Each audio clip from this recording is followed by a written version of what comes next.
Hello! Hello. Hello, cat. Let me just turn that music down a bit. Sweet, sweet.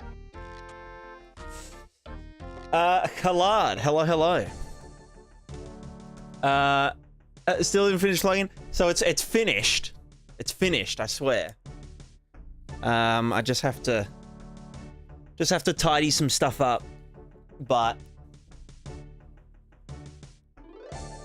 I don't know. Yeah, like I mean, like the core functionality of the plugin's done. I just have to write a few material functions so that people aren't like, oh, how does the plugin work? I don't know how materials work and stuff. I'll just be like, use the functions, brother.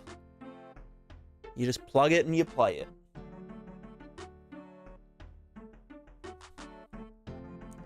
Yeah, we're only going to work on it for a little bit today. I'm just thinking work on your own game. Yeah, it's called Prismatica, which is why they call me Prismatica Dev. But it's still very, like, early stages, you know? Early stages development. It's been in early stage development for, like, 3 years. Which is coincidentally when I started, GameDev.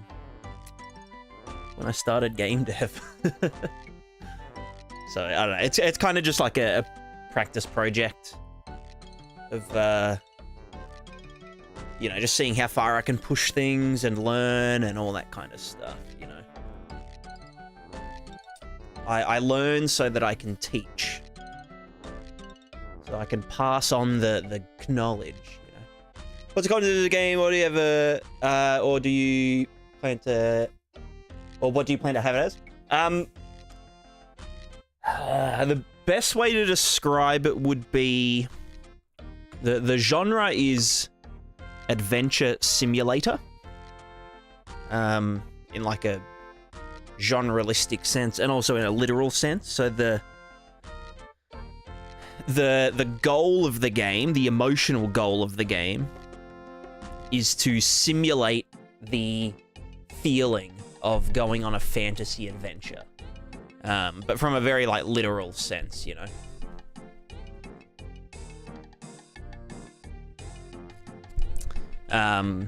So like, you know, a bit of traversal, logistics, a bit of like survival sprinkled in, you know.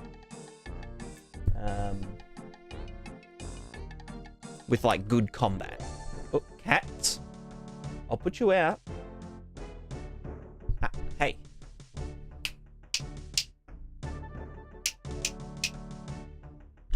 I'll click at you.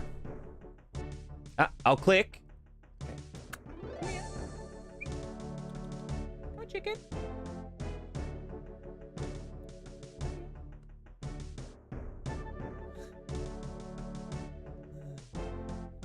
Does it have fights or more of the chill side?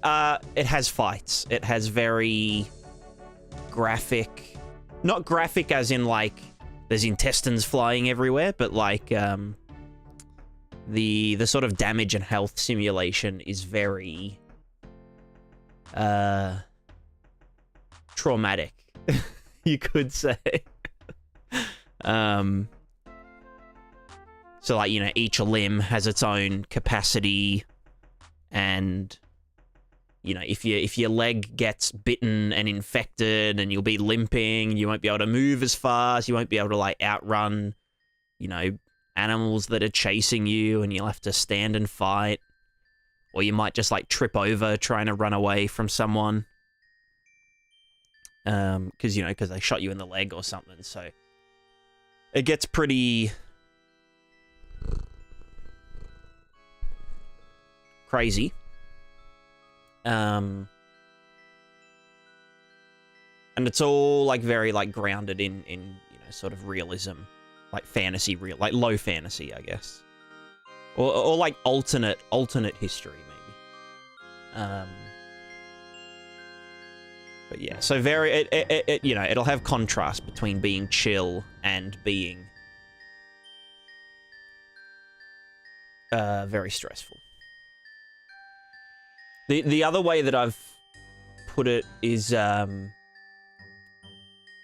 it's like Dark Souls and The Sims, you know.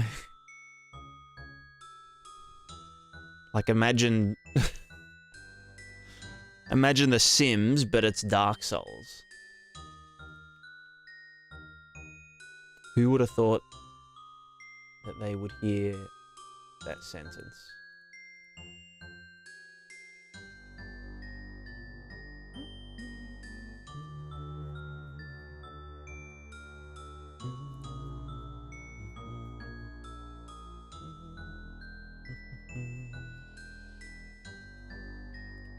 Alright, let's get into it. Dark Souls Sims sounds just like Kenshi. Yeah, I mean, you know, Kenshi's a good example. A good example. Honey Badger, hello, hello. Also, Animeke and EH, hello. Love your vid for making less draw calls. Thank you, thank you. If you've watched that video, make sure you watch the video about the Switch node. One of the newer videos. Because it can definitely speed up that whole process a little bit, or at least clean it up. Is my... No, my controller's not plugged in. Good. Cat, what are you doing? Are you going to lay down or not? You're just going to sit.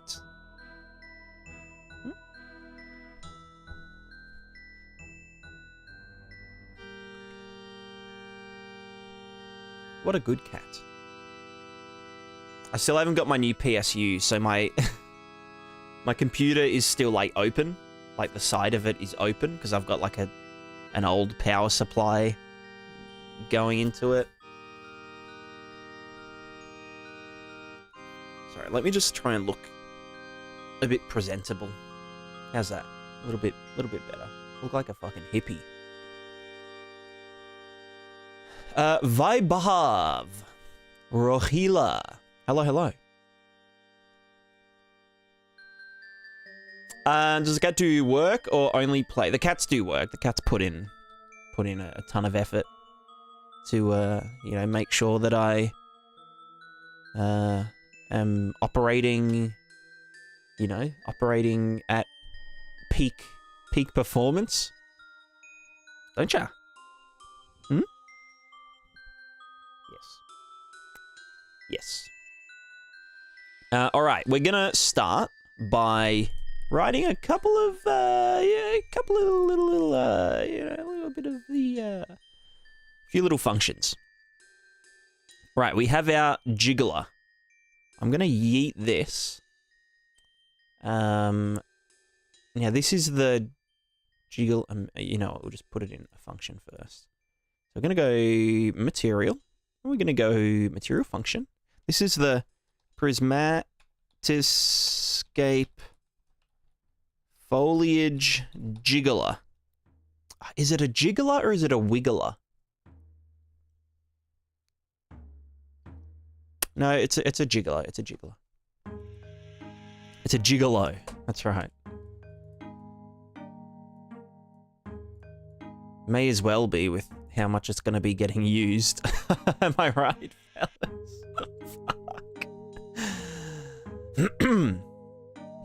All right, what do we got? So this is just to do a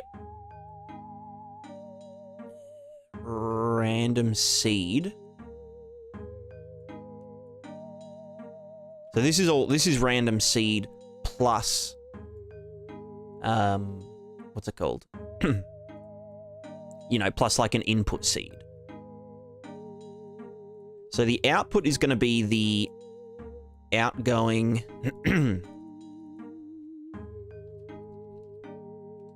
or the output, sorry. Output whoopo.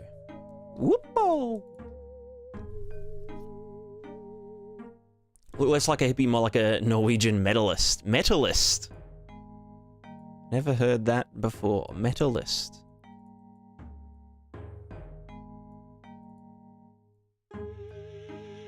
You mean like a metallurgist or a metallurgist? Someone that studies minerals and metals. That's just a joke, by the way. Just joking. Okay, so jiggle height time distortion, and then vertex time distortion. Do I want to keep these in the thing, or do I want to do them as... I think I'll do them as inputs.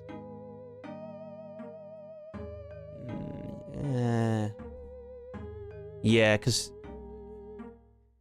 if someone just makes a master material without making a material instance, they won't get these. So I'll do them as inputs.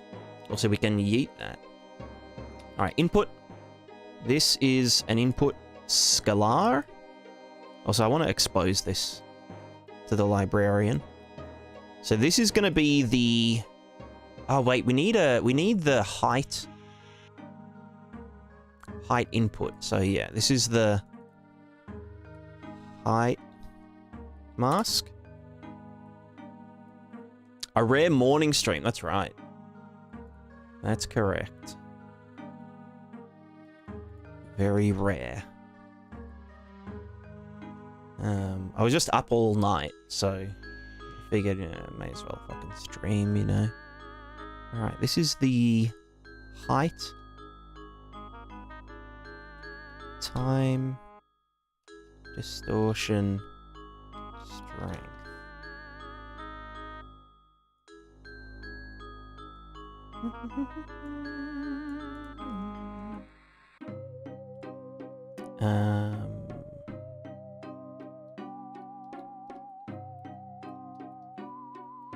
Wouldn't function parameters be because of the parameter view window even if you don't expose them as inputs? Yes. Yes. Yes. Actually, wait, no. If they're in a function, hold on. What's a function that I have that... you know what, let me just do a new one. That's actually a very good question. Jiggler. And if we then just put that into there, I guess. And we say blah, blah, blah. Okay, no, yeah, they do. Yeah.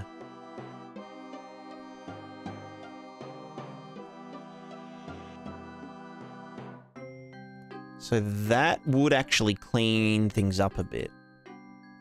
The only problem would be... not much. Is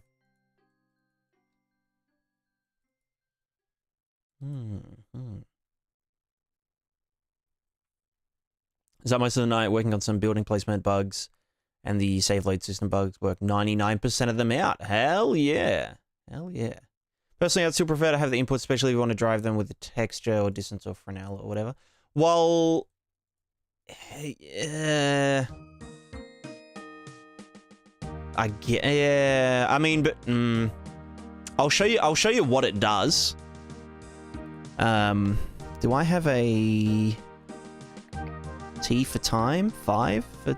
Do I have a debug button for freezing time? I swear there was... Is it 0? Is it 1? No? Oh, fuck. Have the parameters default inputs. You want that to be... Ah, yeah, that's a good point. I just don't want it to be, like, super cumbersome.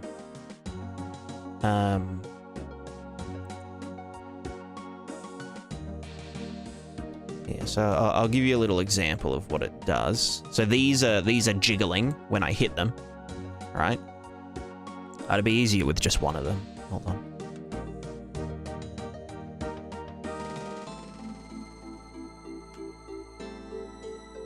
don't like the rotation of that one. That's better. Oops.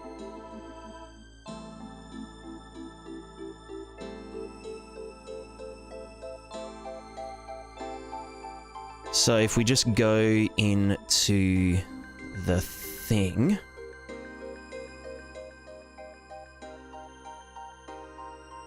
Which things, in the material were purposely modular, like materializer? Yeah. Yeah, I wish it was kind of easier.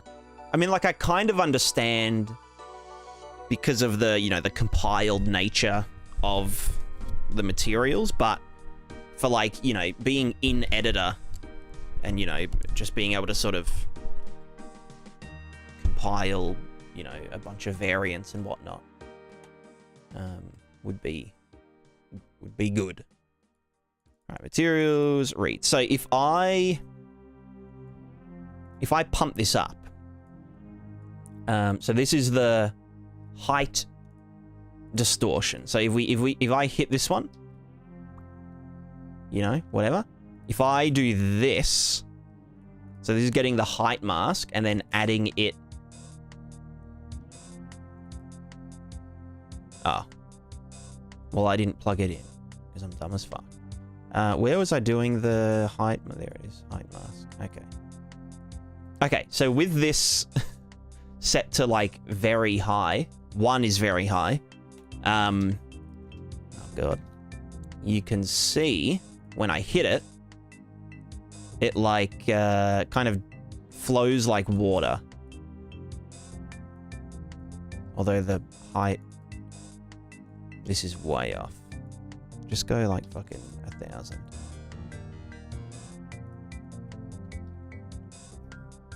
Name reroutes? I don't really like them that much. It sort of... I lose track of stuff very easily with the name reroutes. Alright, max height's gonna be, like, fucking 300. Alright, if we just, like, put this up to, like, fucking 5, then we will see what's going on.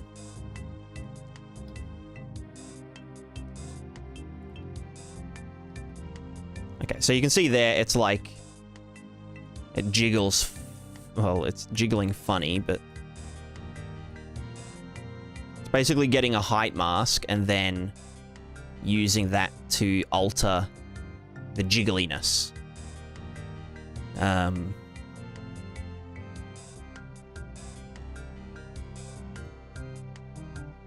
Oh, is that going into the...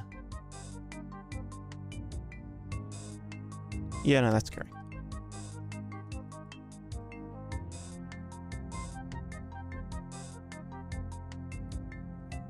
So if that was, like, less, and we just put this up more, so it's, like, really jiggly. I'm also... I think that should be a... Yeah, okay, so you can see, like, it's kind of, like... really boingy looking. Really boingy. Because we're distorting time by the, using the height. So this is with the height distortion. And then without it,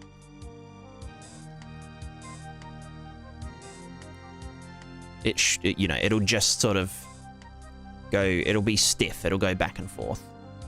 And then there's the vertex color time distortion, so that was set to 0. Then this whole thing should just look like a stiff thing, like that.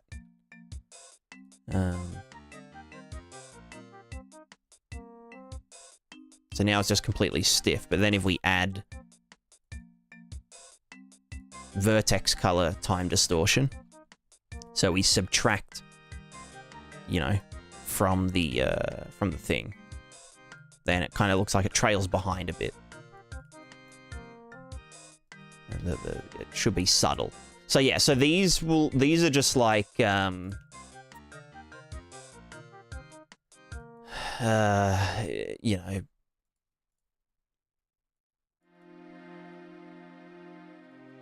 they shouldn't need to be exposed as anything other than just variables. Because, like, unless you had, like, a mesh that was blending multiple different foliage types together, and you needed, like, you know, separate for this and separate for that, I don't think it's really necessary.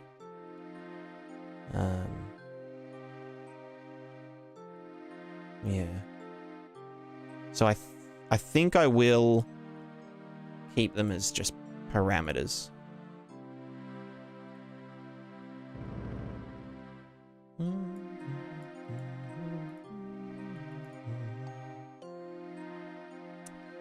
Is that hit effect likability of the character just testing jiggle effect? Is interaction based on movement? So I'm developing a plugin at the moment that's just a generalized like interaction system, like foliage interaction stuff.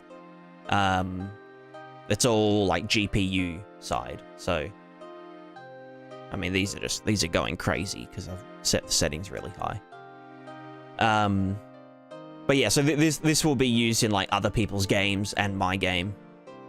But yeah, it's for like large scale, like foliage and landscape and environment interaction, including like some water, and does like a wind simulation. That's what this shooting is, and whatnot. It's just a 2D top-down projected sim, and you know the wind interacts with the water, and the water interacts with the foliage, and the foliage, well, is foliage.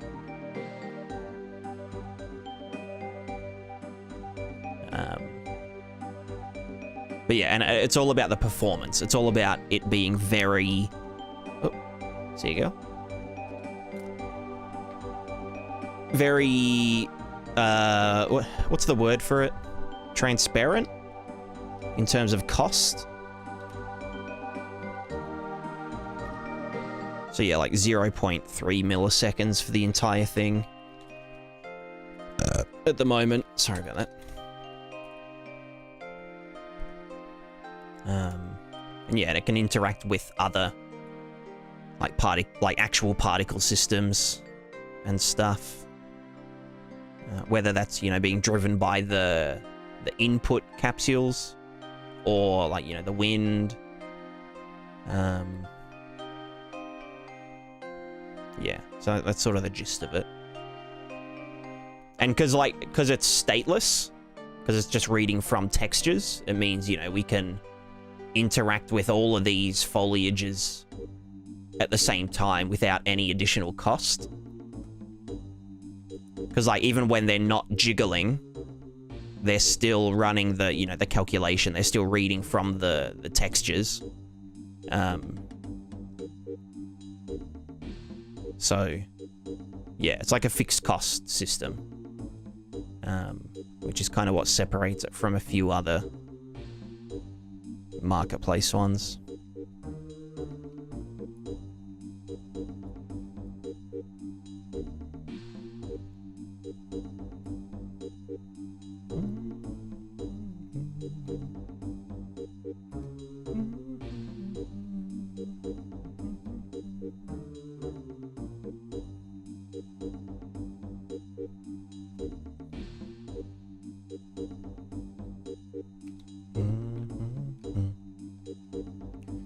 What I'd say his biggest limitation is right now? Sort of like the modularity of it. Like if people wanted to sort of add on top of it. Like it's not really set up to be customized, you know, in the way that like Fluid Ninja is set up. It's very like, you know, I give you the inputs and you handle the outputs, like, you know, what happens in the materials and stuff. But all of the stuff in the middle is just like a black box. And, you know, don't, you know, tweak the settings, but it's, yeah. I'd say that's its main limitation, you know. Which is just how it is. But I mean, a lot of people, like, you know, this covers everything that I need it to do, and nothing more. And, you know, that should cover what everyone else needs it to do. And I'll add features to it as I,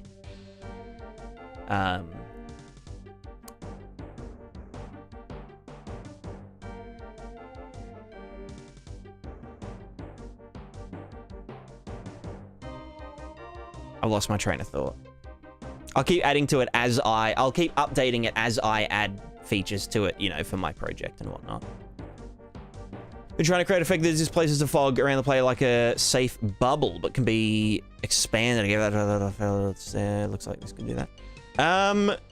You probably don't need something this sophisticated to do that. You could probably just use like a material parameter collection and the player's position. I mean, it depends on, like, does the fog need to, like, persistently stay unfogged? Or is it just like a static bubble around the player? And does it need, like, trails? Like, does it need to trail behind them? Because, yeah, like, this is just using the wind system, like, over time, displacing the UVs.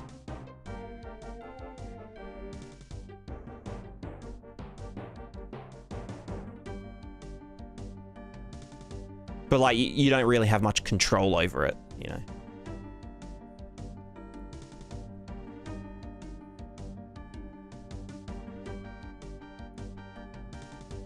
The other thing about this system is that it is player local, or, you know, it has a focal point. So it will follow, you know, the focal point around, and it won't be, you know, it's not going to be there when you come back. It'll disappear itself off the edge. Which you don't really notice if, like, you know, if it fades out over time, which the sand doesn't, but, you know, the foliage stuff does. But yeah.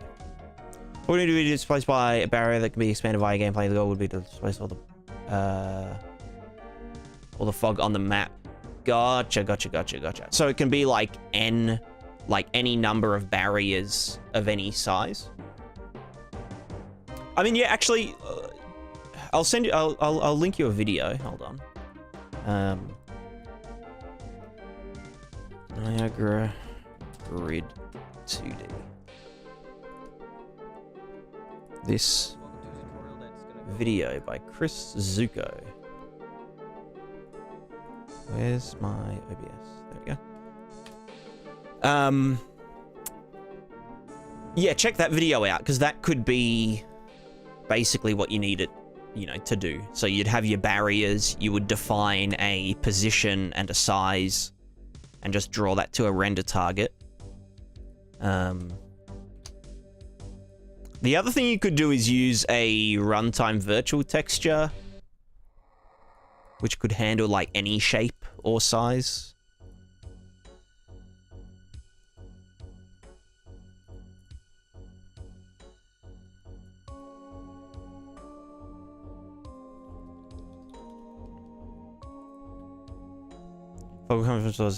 Ah, gotcha.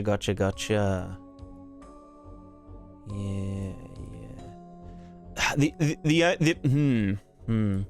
The thing about using, like, a GPU kind of thing,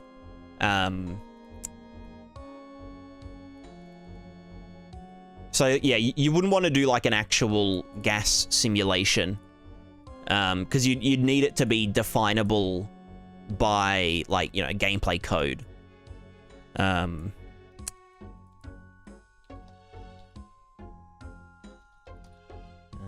This is like root to tip vertex color.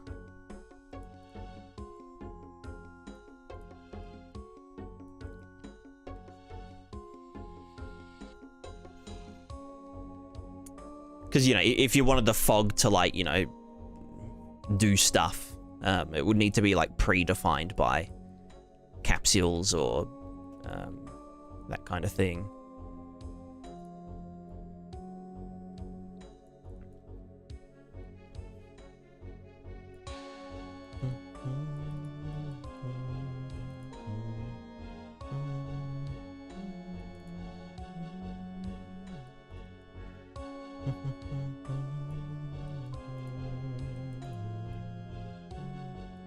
Now, how do I want to do I want to do input WPO, output WPO? Or do we want people to, like, add them together themselves? I guess...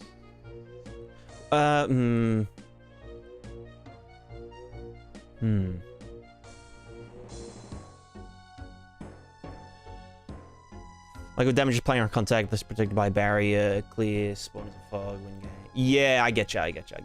Yeah. Is it possible to sample render targets from the CPU? Yes, but it's not cheap. Foliage could output arrays. I mean, yes. Like, yeah, you could do a Niagara callback with an array, but it still has to make its way from the GPU to the CPU. And, you know, that could be like an array of several thousand, well, several million, several 100,000 entries. Although you could sample it at a lower resolution and send that back. Or, like, write it at a lower resolution. But, yeah.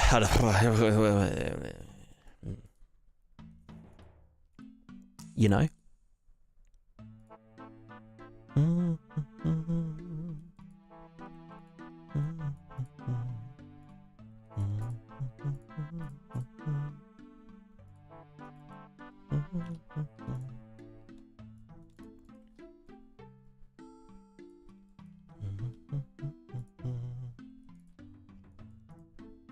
Alright, well, if we go pivot point object... do I want to do... Wait, how do you do, Fug, how do you do...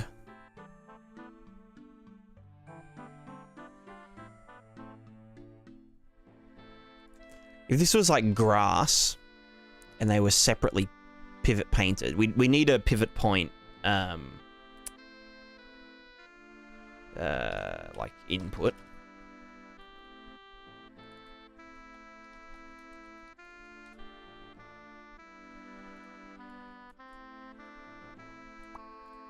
And then that can just be the default, I guess. But how do you do rotate about axis? Pivot point position. Because, like, if we have multiple... Well, no, because it's just saying... No, that should just work, right?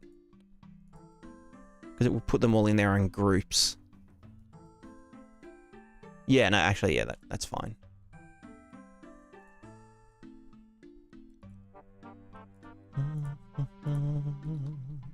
Like, if I get a grass mesh...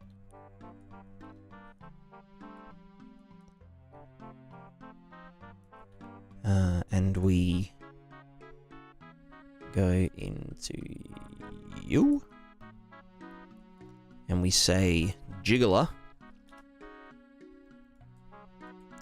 Does that... that'll get angry, won't it? Well, anyway, we've got the pivot point per blade of grass. And then output WPO. Let's just do that there. So this should be rotating... Son of a bitch.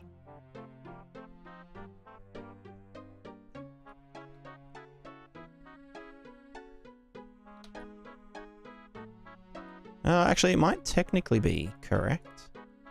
Let's just tell this to chill out.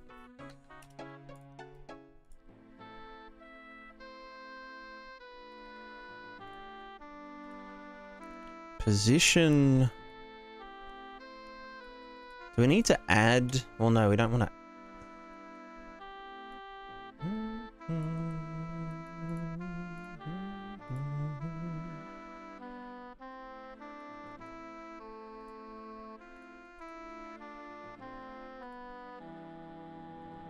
Yeah, nice. Yeah, so it's definitely this, but the pivot point.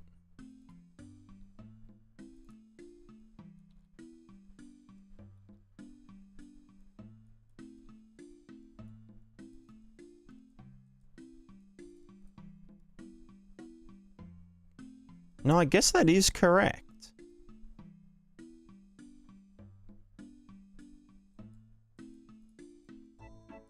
What if I chuck you in there so that we get different jiggle? Yeah, okay, no, yeah, it is correct. It is correct. We're fine. Let's put that down to 1 by default as well. So yeah, so they are rotating around their own pivot points. But input height mask. We don't actually need a height mask. We can literally just do the pivot point Z.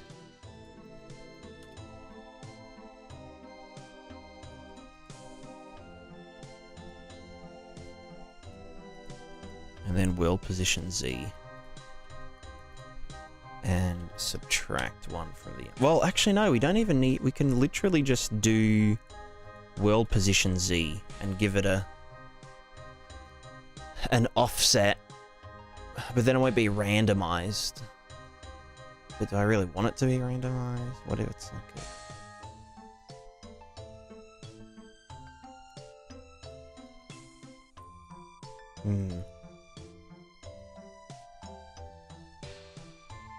It's like, yeah, like we can literally just say for each centimeter, do this, you know, or less than that.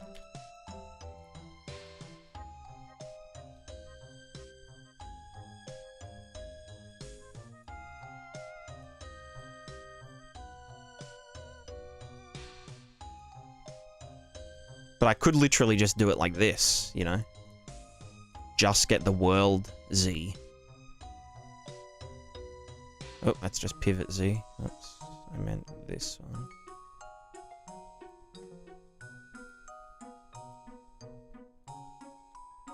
Like that. But then it's going to be uniform over, you know, like if there was something on this... Well, no, but again, it's just...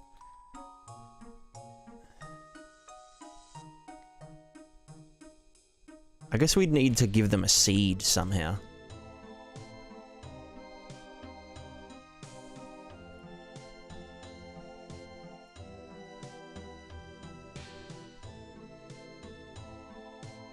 Yeah, we just get this divided by 1,000 or something.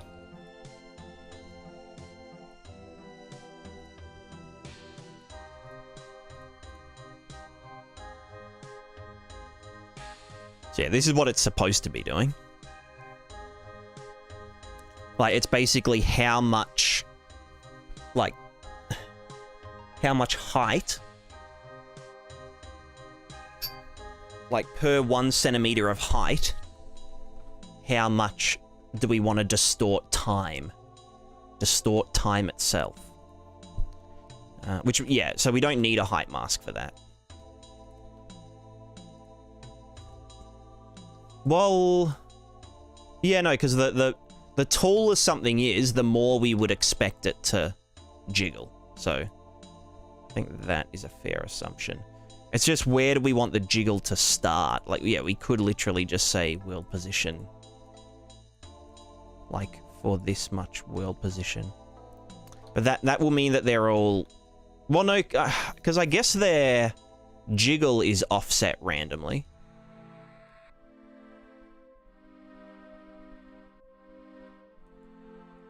So it's like that versus this.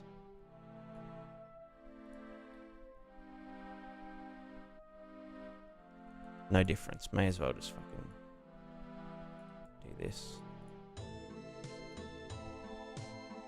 Yeah. Alright, easy.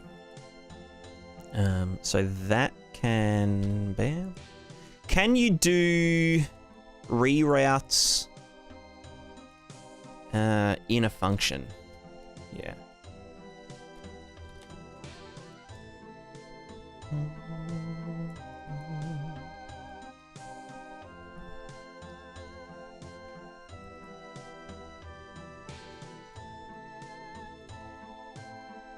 And that shouldn't be callable outside.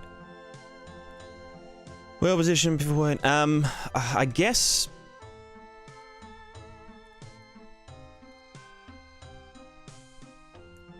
That should be fine. Yeah. That can fuck off. This is just, yeah, pivot point again. Well, this is just for randomness. This bit here.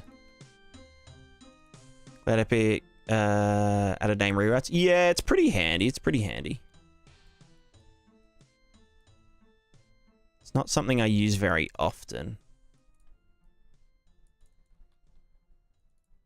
Like, people always say to me, like, oh, shouldn't you use named reroutes for that big character material of yours? But, like, that material sort of relies on being able to see it visually, like where everything is going and being changed and, you know, that kind of thing. That can be, if that's just set to 1.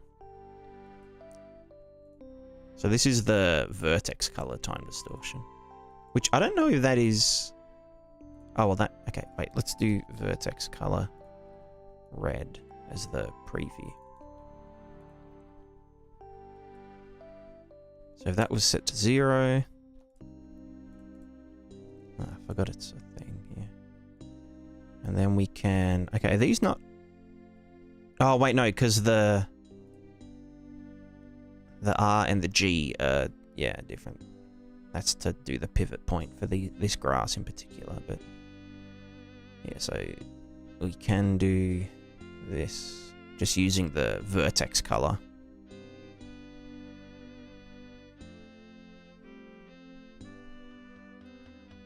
So what was that? 1. But then I'll just divide by 10 static.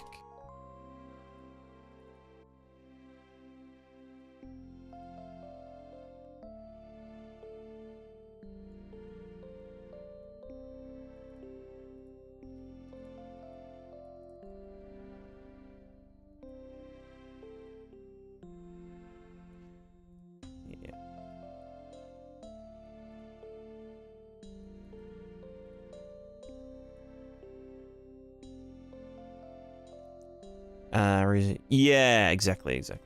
Yeah, it's like a local variable. Cthulhu tentacles. Yep. You are not wrong there. Interaction jiggle speed, blah, blah, blah, blah, blah, blah, blah. Okay, cool. Okay, if this was like regular grass size, what would you look like?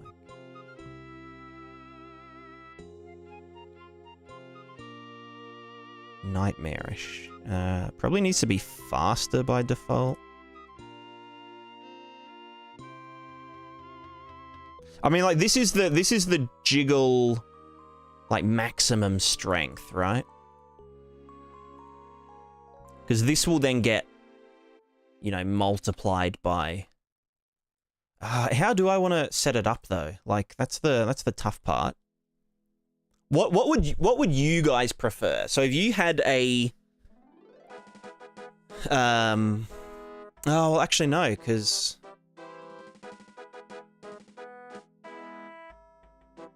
this will get used in... Yeah, no, okay. So this is the jiggle output.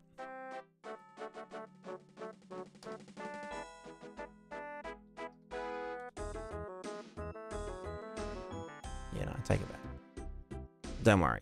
This is like, that's like an intermediate function. An intermediary. Hello, grass. So then we have the material function. This is called the Prismatica.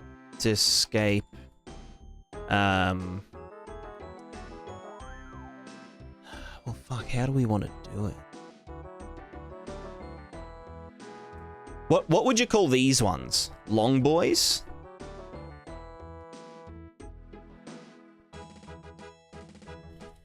Long boy foliage. Or long boy foliage interactor. Like things that are just long, you know? Like reeds or like saplings or like things that don't... Do you know what I mean? I don't know. Foliage is weird. Because, like, some things will be like a combination of multiple things.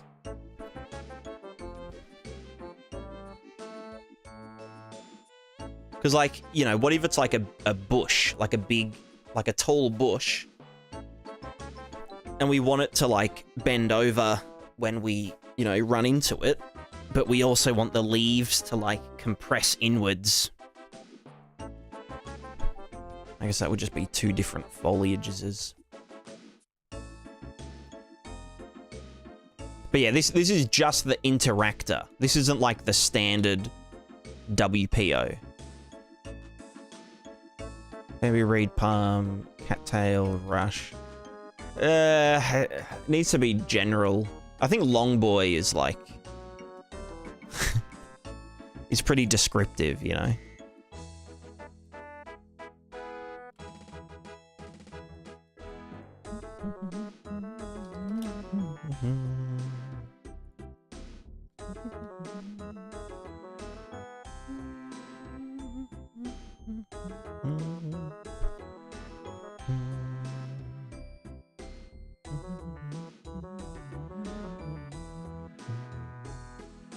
Alright, what are our inputs? We have the interaction bubble RG.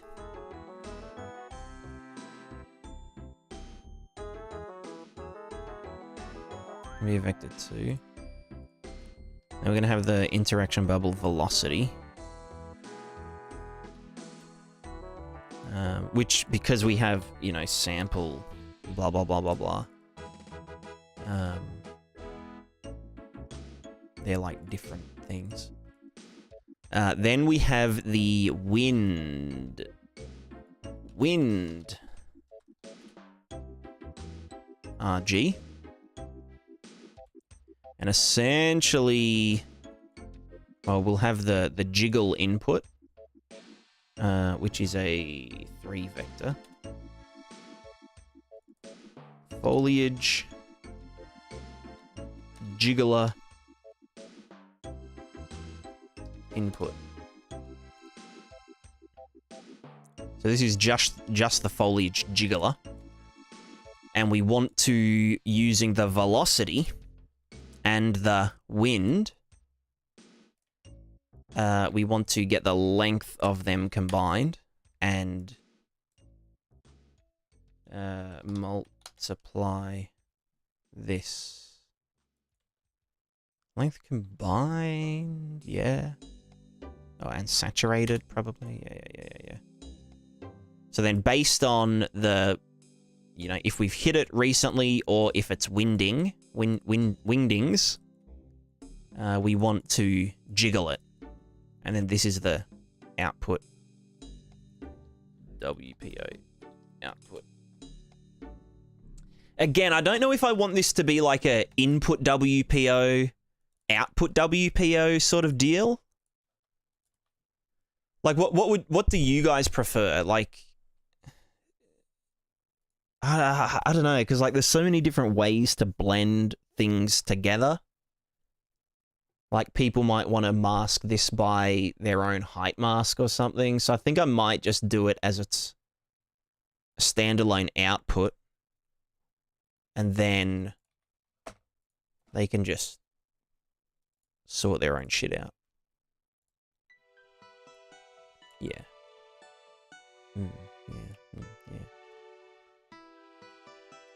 Yeah. Okay, so we need a... Well...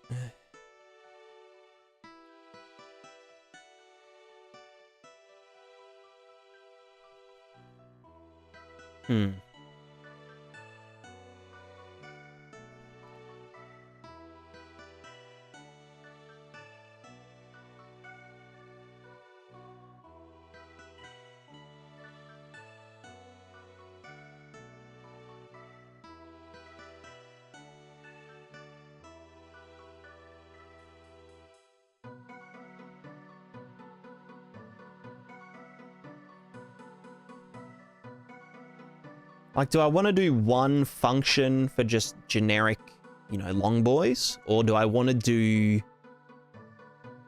like, a long boy bender and then a long boy jiggler and have them two separate functions? But you're never really going to do one without the other. Like, why would you need it to bend if you didn't need it to jiggle? And I guess this is cleaner. I mean, I could just put two functions inside this function, but I don't know. What's the target today? Good question. We are just writing some functions, material functions, just so people don't ask me a million questions on, like, you know, how do I make my foliage look like your foliage in the plugin and the thing with the stuff, you know? Alright, rotate a boot axis. Rotation axis is the bubble. Plus the velocity, plus, wait for it, the wind. So we're going to move you around. You're going to sit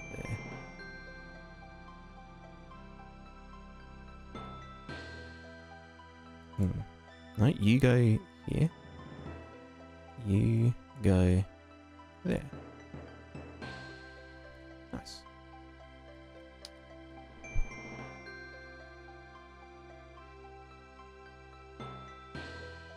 That's not what I said.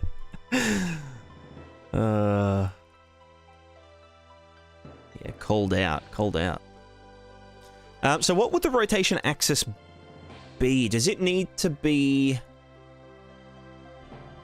normalized rotation axis? I would need to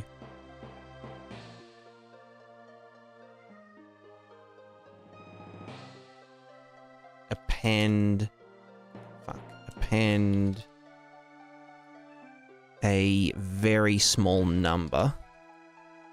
Let's do 01 to here before normalizing it, so that when these are all 0, it doesn't shit the bed.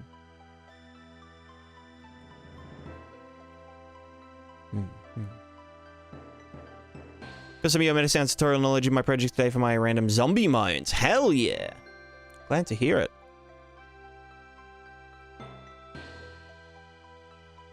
Rotate about a boot axis. We've got the old position, world position. Just chuck you in there. All good. Pivot point is an input. Input is pivot point. Good on ya. We're just gonna object pivot point. Straight in there. You can use preview as defaulto.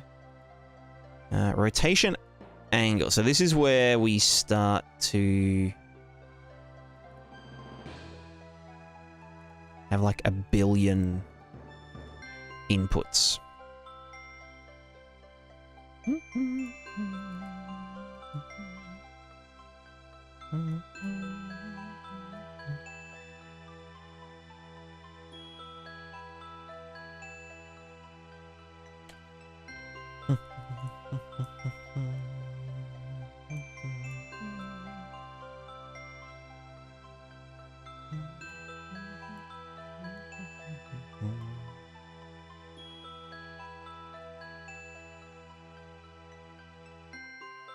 So we're going to rotate it and jiggle it and add them together.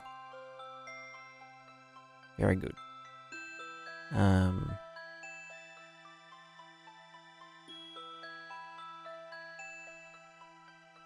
if there's a way you could implement a stiffness deformability setting for your logging objects instead of needing a separate thing for it.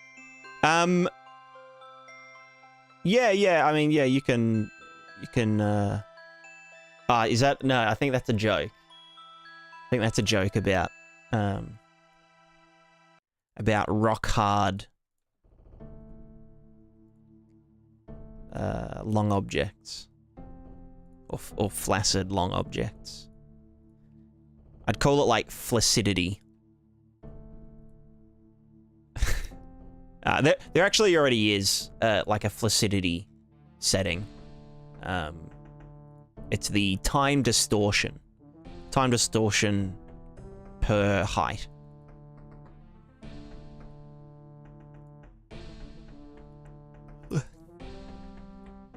Right, do we want to do just like maximum bend angle? Or do we want to do bend? I think we'll keep it simple. Max bend amount. Which is going to be a scalar. And the defaulto is going to be 0.25 is 90 degrees. We'll go 0.1. That goes into... hold on. We need to get the wind... Well, do we... Yeah, well, I mean...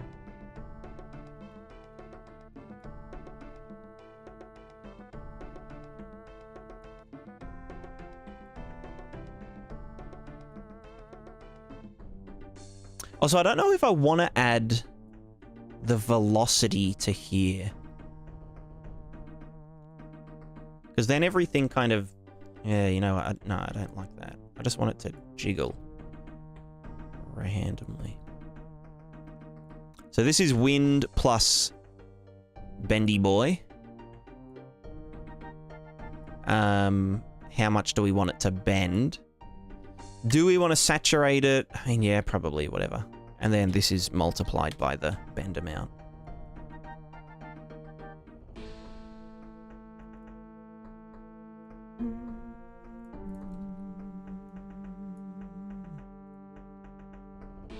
Why have I done that and then that? That's just silly. What is wrong with me? Oh, and that should be length. Bam. Sweet. I could even save a tiny bit of juice by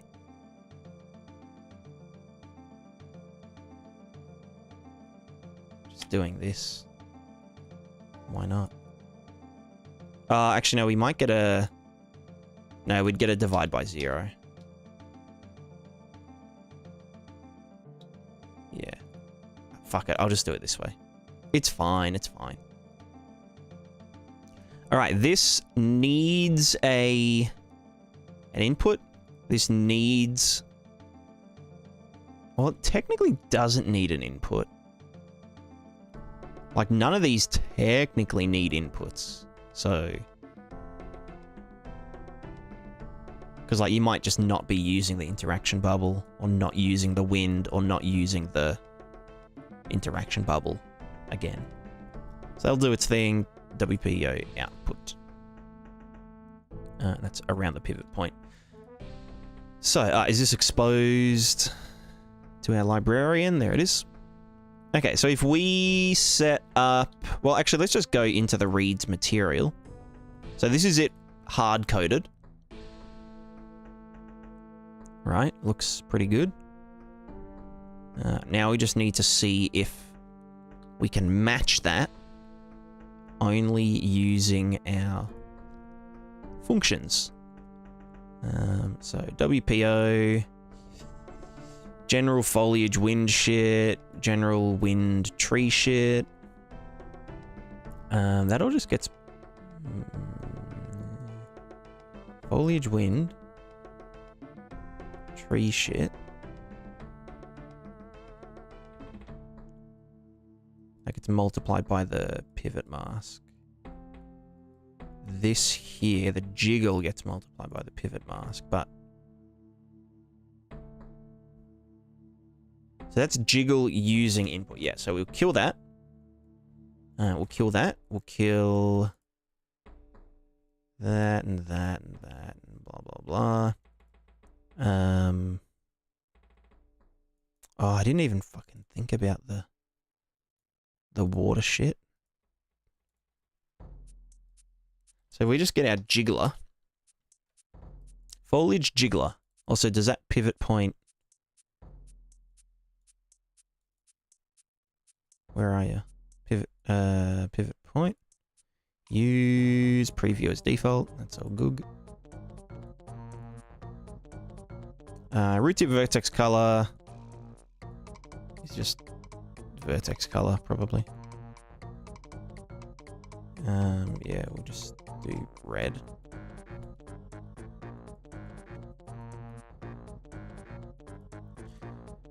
Okay, so this is our jiggler.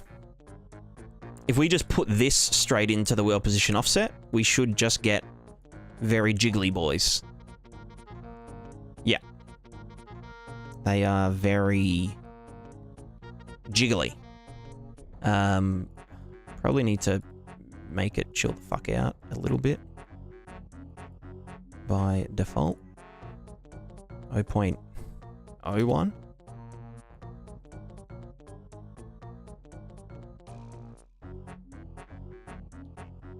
A bit more than that.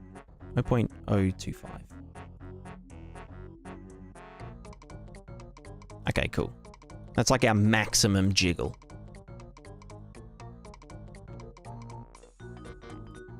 And then a little bit.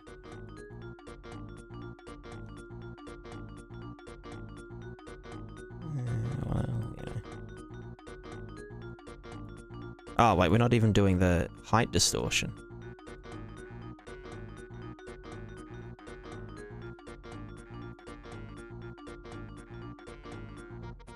Yeah, so then if the height distortion goes higher.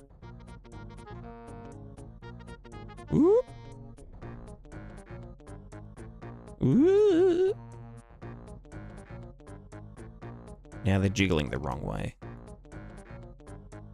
Yeah, so that's what the height distortion does. Is that sort of, you know, flailing wacky tube man thing.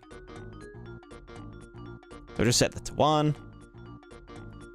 Vertex color time distortion is yeah, we'll keep it at 10. Well, so that's like the per leaf jiggle. Maybe I'll put it at 20.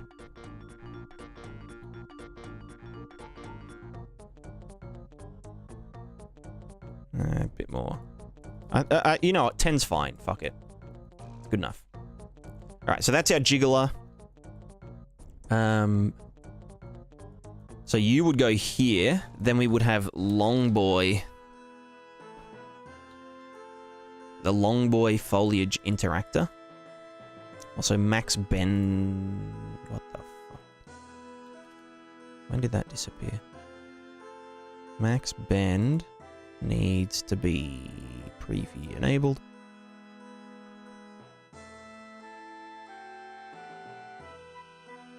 So then the jiggler goes into here. Yeah, do I want to do like...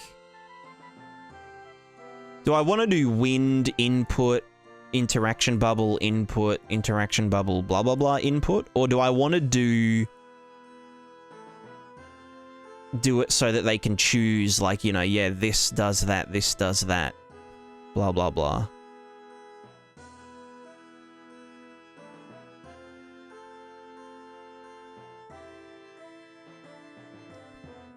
Do you know what I mean? Like, yeah, do we want to say interaction bubble velocity and then jiggle per velocity something something?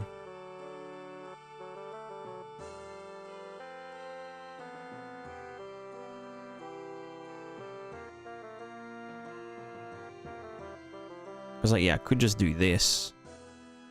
So where's that going? Oh, that's just for the color. Blah, blah, blah. What's all this doing? That's our deformer?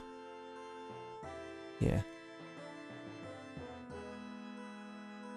Oh, right. There's some, like, bullshit that happens. Or do we just need to cross-product it with the up to get that? I mean, that's essentially what this does. Yeah. But yeah, that can die.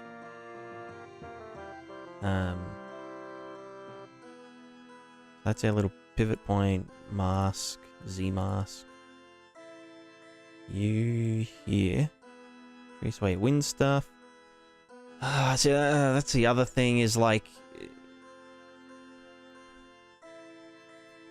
they might want to mask the jiggle and the bending separately. Because, like, I don't want the bending to be masked from the pivot point up. So it, you know, bends like this. I want it to bend, like, stiff-ish.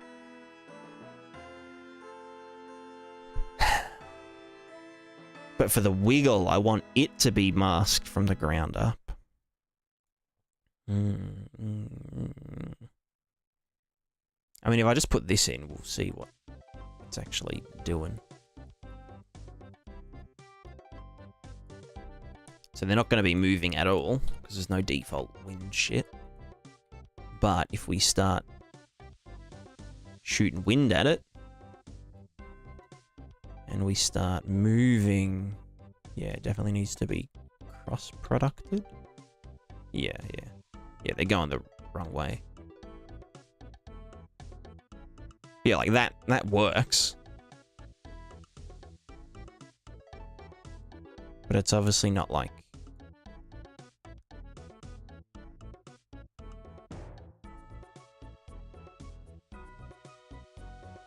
Yeah, there's no mask going on.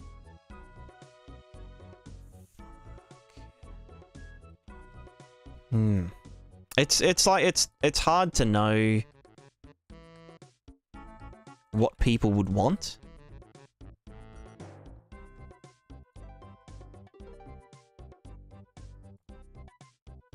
Like, yeah, do we want a long boy bender? And the jiggle to be separate? And have its own strength input? I don't know.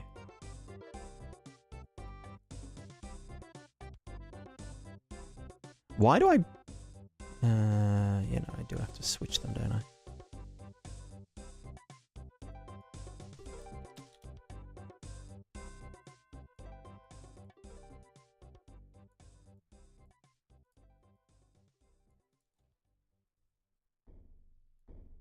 Can't actually remember if this is what it was now. God damn. Zaf, how's it going?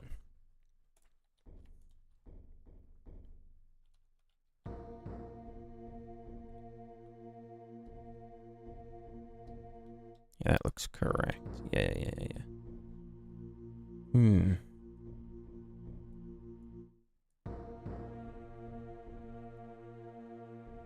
I don't know. What do you guys reckon?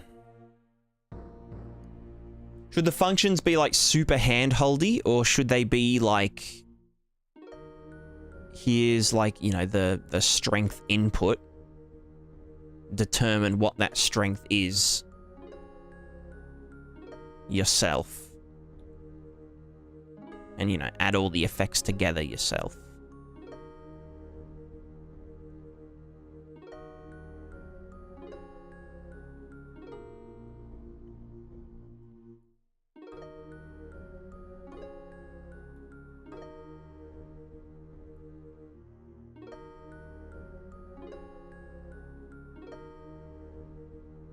Yeah, it is a tough call. It really do be one of the toughest calls of all time. No cap, no cap.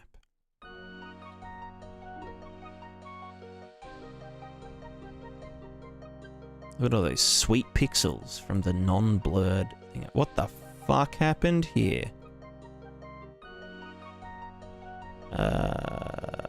Hello? Oh, it's a divide by zero error. Doy.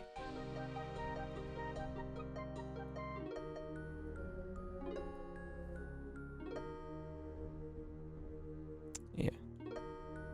So that's why we have this safety Z. Safety Z value for when we normalize it, otherwise we get disappearing shit. As a scrub noob, I take all the hand holding I can get. Yeah, that's fair, that's fair.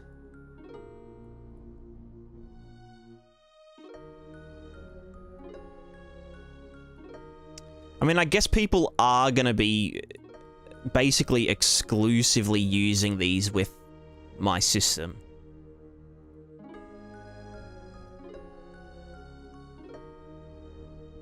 But I don't know, then we end up with like all this kind of shit.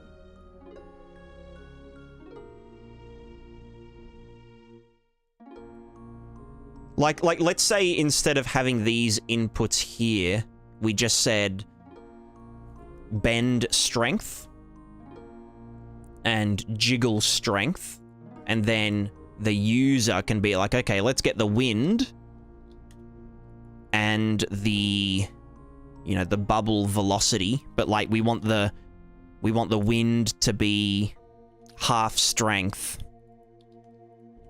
and then add, you know, the velocity here, and then we also want the water to, you know, get added into it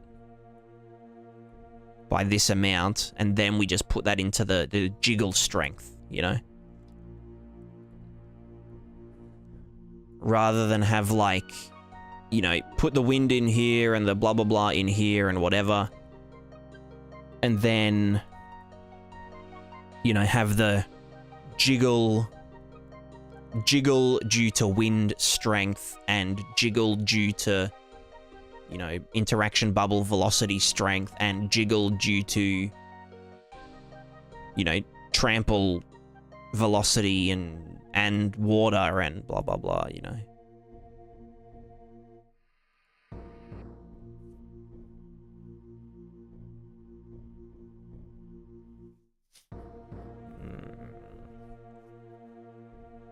Yeah, I think just giving it a like one input is probably the better way to go. So this would be, just change this to a scalar, which is going to be called jiggle strength.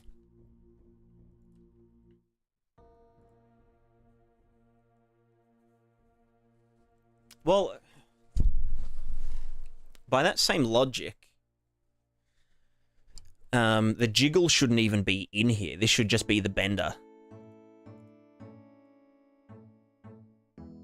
So, like, literally just bend direction, bend strength. And then we just do a rotator about axis. And they can do their own Z height mask and all that kind of shit. So this is just bend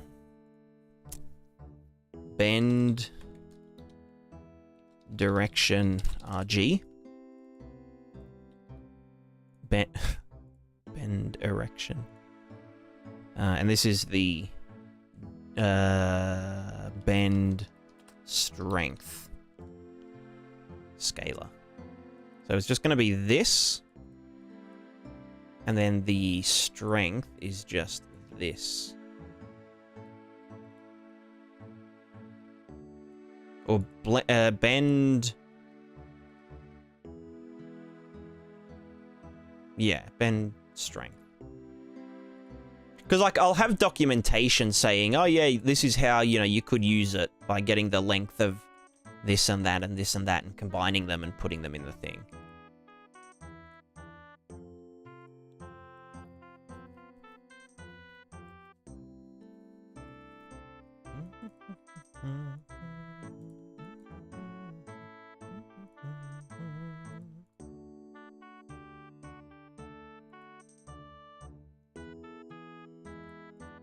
Bend direction RG can be unnormalized.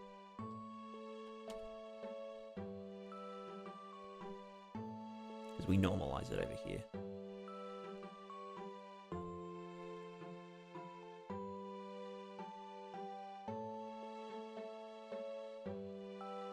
So this is now long boy bender. How do I change the name? Oh, I've got to change it in the thinger. Browse, long boy, foliage, bender.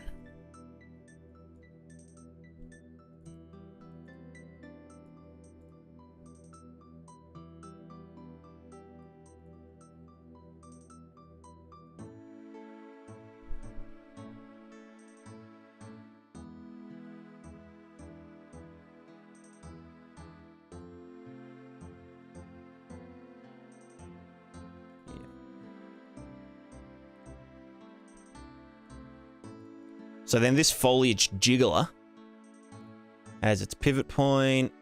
We do the jiggle. Input vertex color, blah, blah, blah. Root to tip. And then we should just have a jiggle strength. Input. Scalar. Jiggle strength.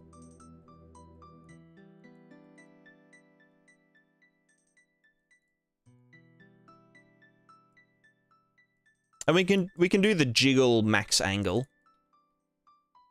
I guess. So that would match the other thing. So that's just a multiplier here.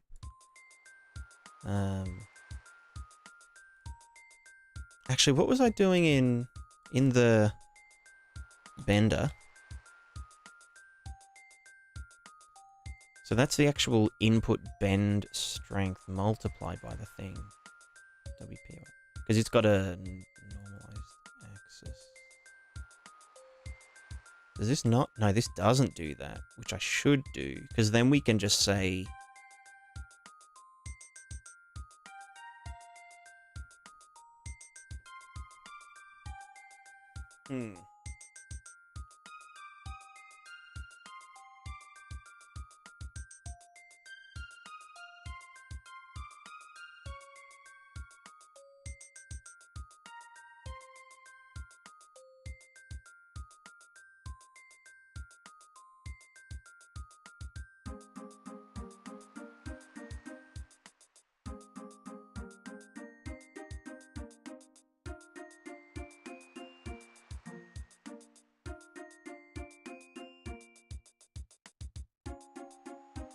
No, this should be fine.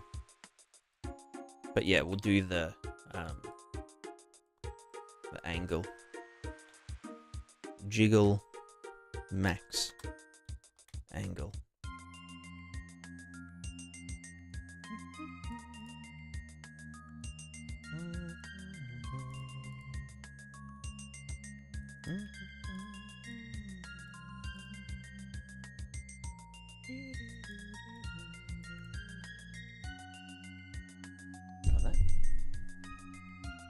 Power supply is so noisy. So much like buzzing. Like I can hear my GPU processing.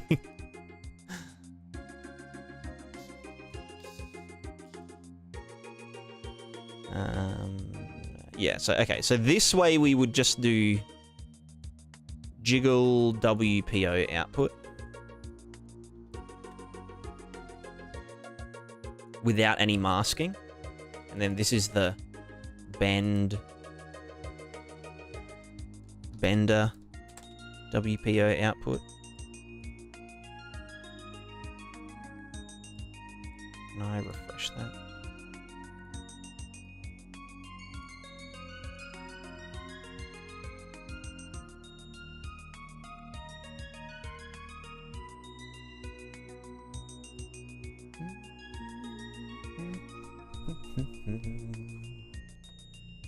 Okay, so the example would be the bender is the wind and the interaction bubble is the direction.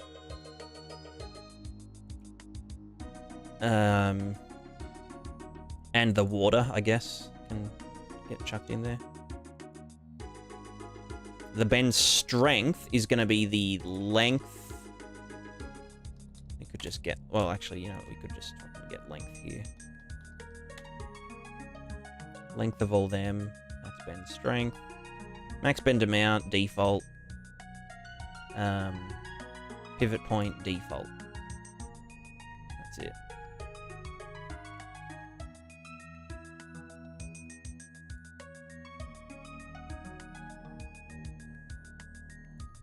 And then the jiggler would be... I hate the vertex color. Jiggle max angle, default. Wait, is that? Actually, default. Let's just set that as the actual value so that we can read it when we hover it. So jiggle strength is going to be...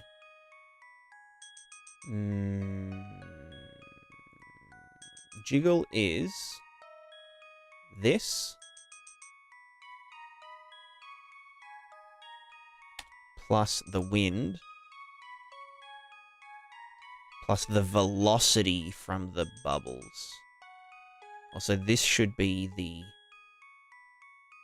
vector field into that. But yeah, then the velocity goes into there.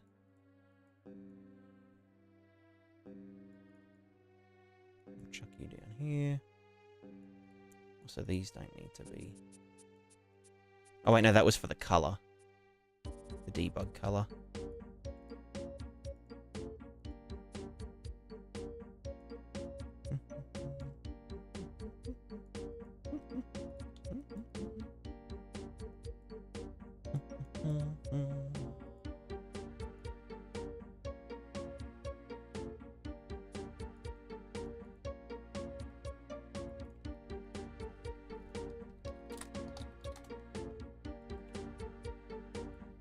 So yeah, this is our... wait, hold on. We've got the wind, plus the water, plus the bubble velocity equals our jiggle strength. And that's it. And then we just add these together. Bam. And that is our whole thing.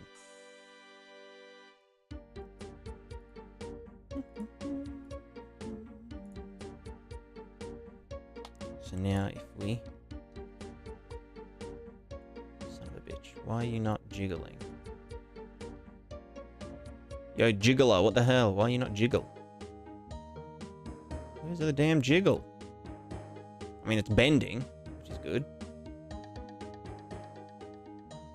Okay, well, we get a bit of jiggle from the wind, but not very much. What have I got that set to? Foliage... jiggler? No. Max angle. Input jiggle strength. Why are you not jiggling?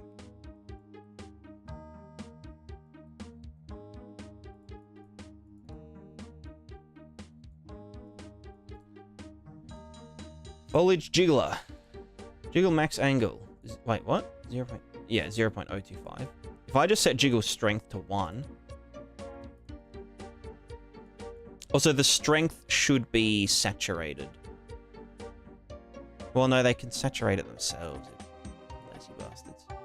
Yeah, okay, so this is our maximum jiggle, right? So why are we not... Oh!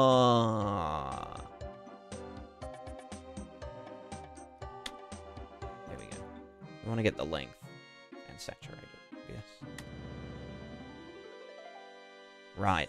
Yep.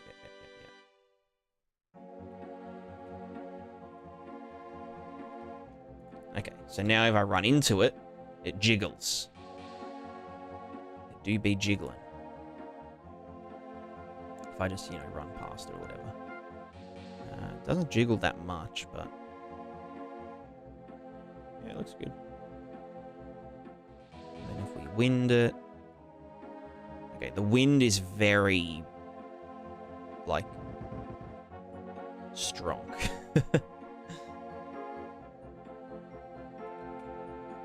So yeah, we would want to tell the wind to jiggle it less.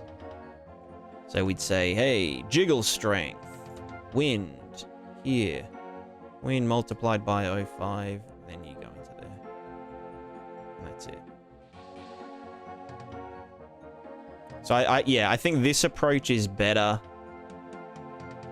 purely because it is just more flexible. Like, it allows you to, like, interject stuff. Like, for example, we could say, you know, this bit of foliage is inside, so we have a variable called isInside where we disable the wind from affecting it or something. But not the you know, the general bubbles and whatnot. So yeah, I think that's just better.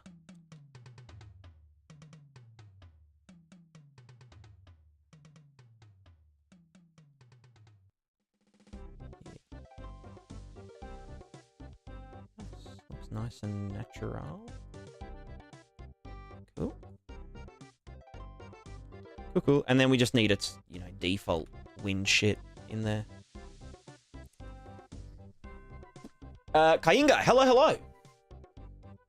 Making DLC for my game today. Fun to figure out how all that works. So you're getting some good work done today. Thank you, I am. I'm being productive. Glad to hear that you're being productive. Yeah, doing a DLC or like an expansion would be tough because you've got to like... you've got to keep it completely separate from the base game so that, you know, people can just play the base game without the DLC. But also, like... yeah. It sounds tough. Or you could just do the old... put the DLC in the base game, but just disable it. Or just don't allow it.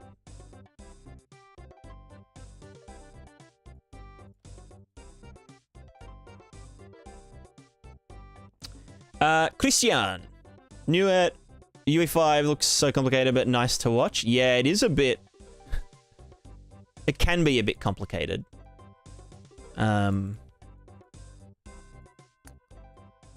Yeah.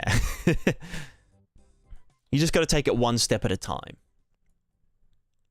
And just learn what you need when you need it, is my my advice. Alright, example, we don't even use that in there, so that can die. Have to keep it separate, but also reference to something. Yeah, like...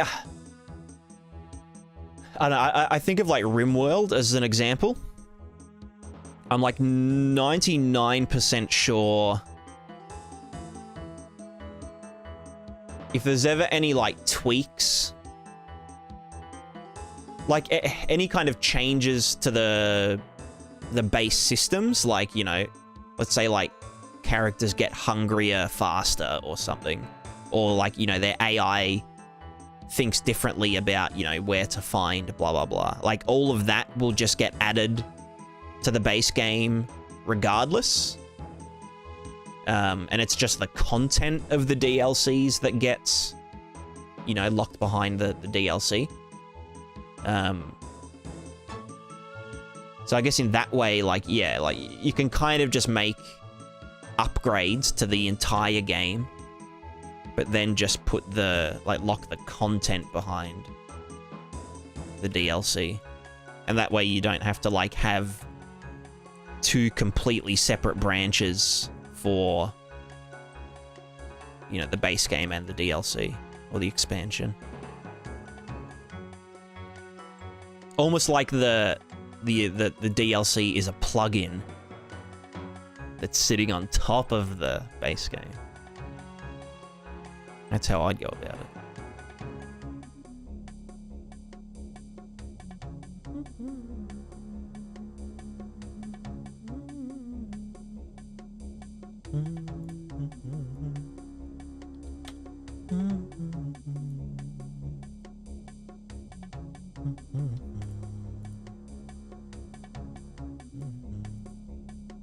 Hell, I need to fully understand like you the Unreal Engine. I've been using Unreal for about 3 years.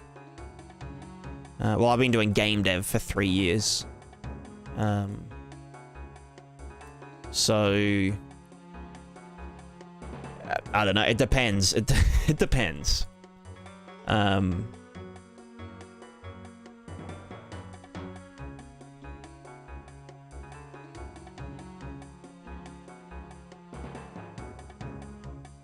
Yeah. It depends.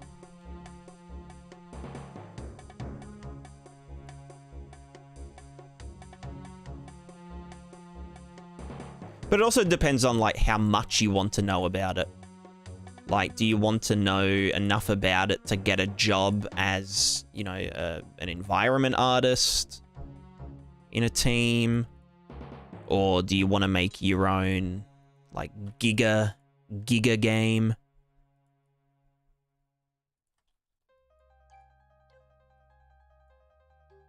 Or do you just want to, you know, make some videos and put them on the YouTubes? You know, there's sort of different levels of understanding, you know, that you could still achieve a lot with, like, you know, a not minimal understanding, but you know, if you just want to make a small game, then you probably don't need, like, if you want to make a small single player platform puzzle game, then you probably don't need to learn about, you know, like MMO multiplayer architecture.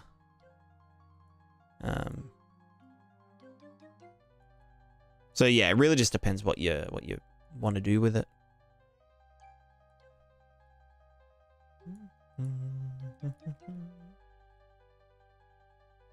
You just tell me a lot. I've also got any material problems in my world, but yeah, step by step. Yeah, exactly. One thing at a time is what I always tell people. Or learn as you go. LAYG. Which just means learn what you want when you need it. Rather than, you know, trying to learn animation when you don't even need animations at the moment, but you just want to, like, learn everything before you even start anything. I feel like that's always just a way to burn out, is to try and do everything at once. Okay, yeah, this is nice and tidy. I like this. I think this is a good thing. Do you have other persons with any problems? Yeah, I mean, I'm always answering questions here. I always get questions in the Discord and whatnot. I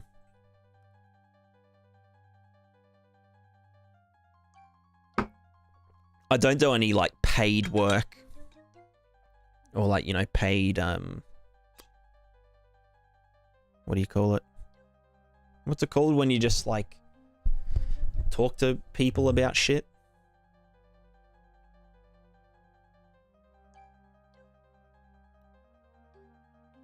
Consulting. I don't do consultancy. Well, at least I don't do paid consult. Like, I'm always happy to talk about stuff and help people out for free. But, you know, not on, like, a professional basis.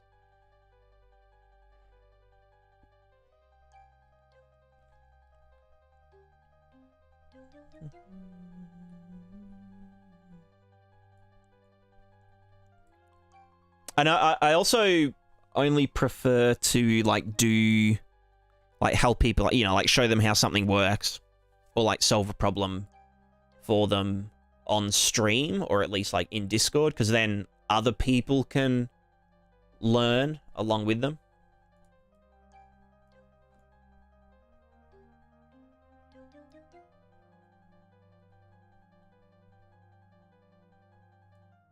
Do you have any devication or just based on hobby dev? Yeah, I'm fully self-taught.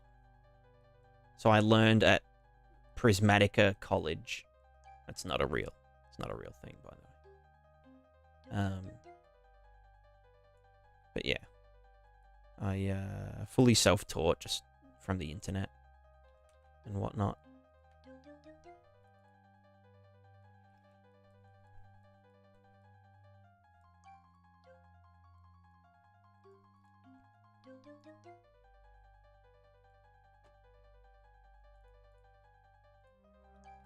Right, so those are good now. Let's get the grass. Now how was this? Oh, so this was doing simple rotation-based deform based on R and G of both the deform and wind sim. So this is a...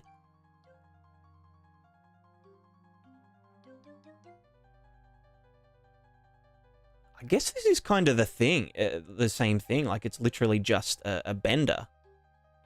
Like, bend direction, bend strength.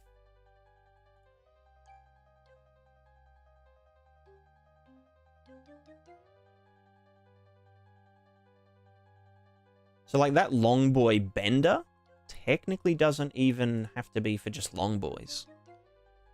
It's just, like, general... foliage bender. Or foliage rotator. So maybe we just rename it. Zero functions. Long boy foliage bender. It's just going to be called foliage bender. Yeah. It's not exclusive to long boys. So if we... let's just put our character on the grass. Hello, grass. Grass, yes. Very good. I gotta say, I wish you all the best. Thank you, mate. No worries. Have a ripper. That's what we say in Australia about everything. Have a ripper. Just means have a good one. Have a good day. Have a good... whatever you're doing.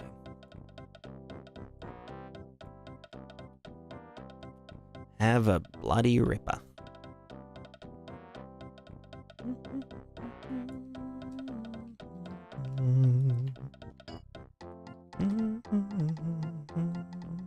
Alright, let's go to our grass. So, what were we doing? Well, we've got the trample deformer.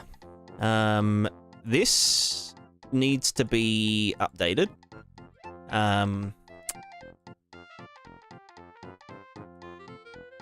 So this should never need a blur.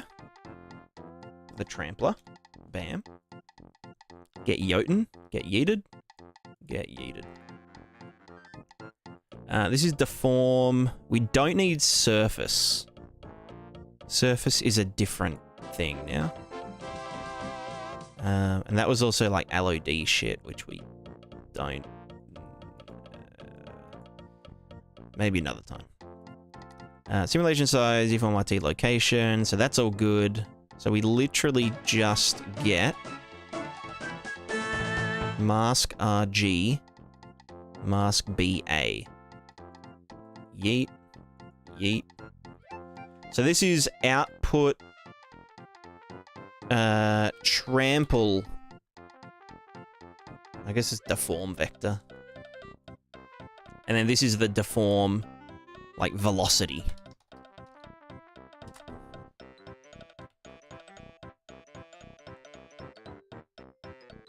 No, vector, velocity BA, square bracket, -1, comma, 1.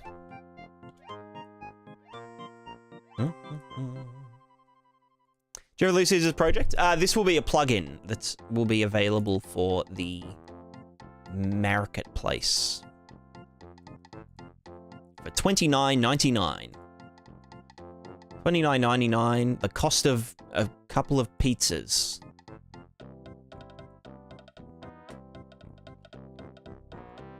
A couple of large pizzas. And this could all be yours.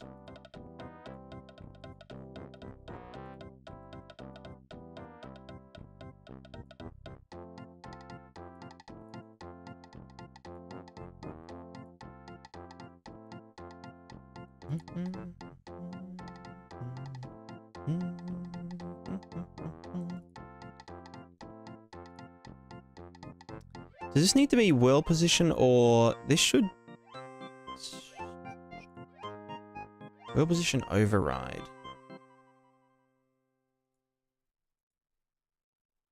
World position / pivot is what we're going to call it, because it could be just the vert itself. You want to sample this per thing? Yeah. Yeah. Well... Yeah. Yeah.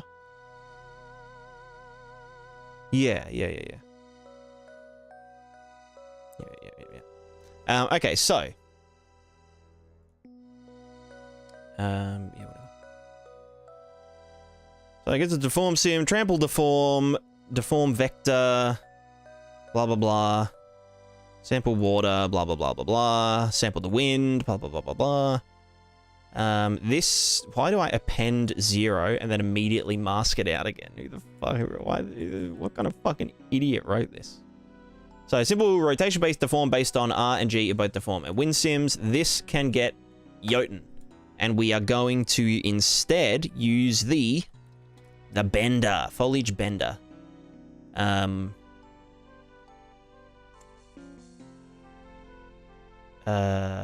Bend direction. The pivot point is the pivot point. Nope. Per blade of grass. There we go. Bam. Max bend amount is 0.25. Horizontal. Maybe like 2 or something. 2, 3. It's like a large piece and a half these days. True. The cost of living, man. It just keeps going up. It just keeps going up. Now, the bender strength is just going to be the length of the things, and then saturate it.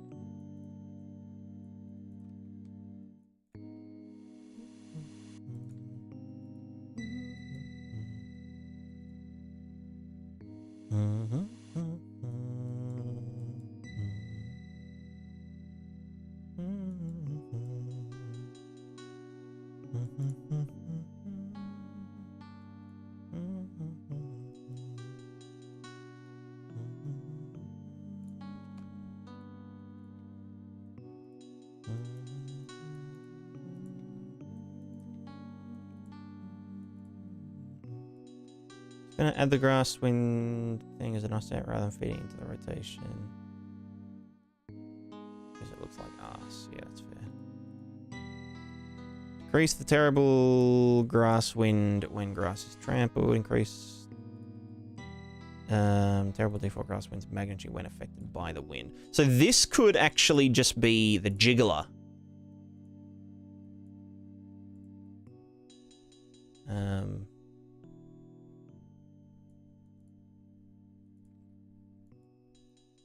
Yeah. Also, what the fuck's going on here? We don't actually, oh no, we don't need that anymore. We can literally just go length. Length of wind, increase the shit. But then we could get the jiggler and use the stuff. Pivot point per blade of grass, bam. Jiggle strength is gonna be the water. plus the wind plus the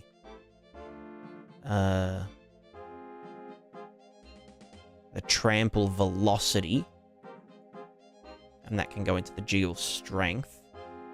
And then our root to tip vertex color is the blue Chanel.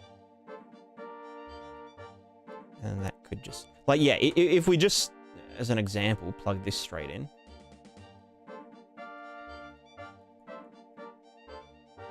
So the grass won't, like, bend at all, but it should jiggle. I see it jiggle, yeah. Yeah. So it is jiggling. It do be jiggling. Yep, it definitely is. Oh boy, he jiggle. Wait, why is it not... Oh, because we're not fucking lengthening it. Fuck, I always forget that. Length, brother. Jiggle strength. Length. So yeah, now when it gets thingoed, it will jiggle. Jiggle quite randomly. Not randomly, but, you know. Same with when we run over it, right? It's subtle. It's subtle. And then parameters, we'd want the speed. Wait, what's the... Yeah, speed to be, like, way faster, probably. The other things, you know, it's fucking fine. Just leave it. Maybe, like, less of that. I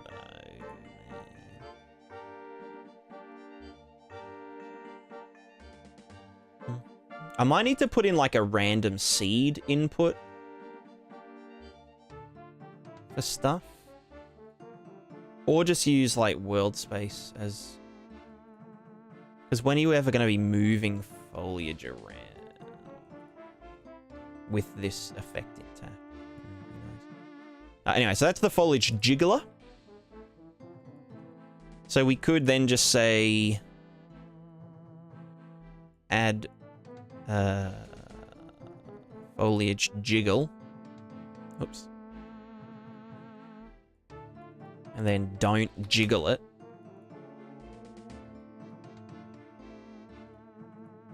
Increase your... No, wrong thing. No, go back. Here, we'd want to decrease the thing when the grass wind is trampled. So, that's... What am I... My brain. You go.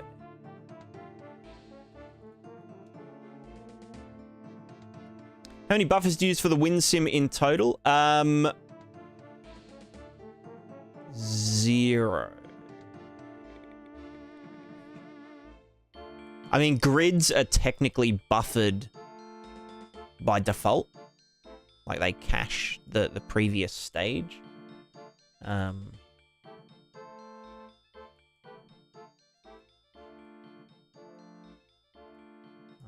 open it up for you.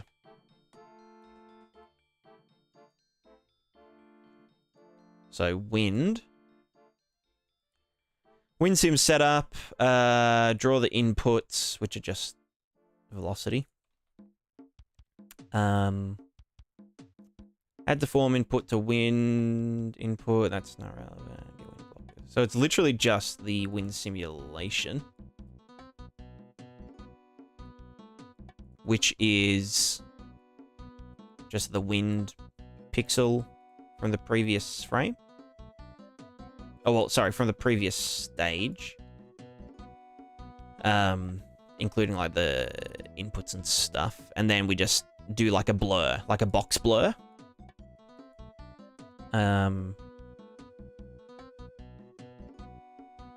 Why is that a vector? Why is wind pixel a vector 4 again? Need to change that. We can make that cheaper. But yeah, anyway, so get the wind velocity, blur it by some amount here. Depending on delta time and other thing. I just realized this isn't size dependent, so I will need to fix that. Anyway, so yeah, blur it, and then resample the wind pixel using that blurred value. If that makes sense. So like here's the index, add the blurred velocities, you know, some factor of it, and then use that to resample it. And then that's our new wind, like advection. So I guess it's like single buffered, if that makes sense. And it's just one grid.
Actually,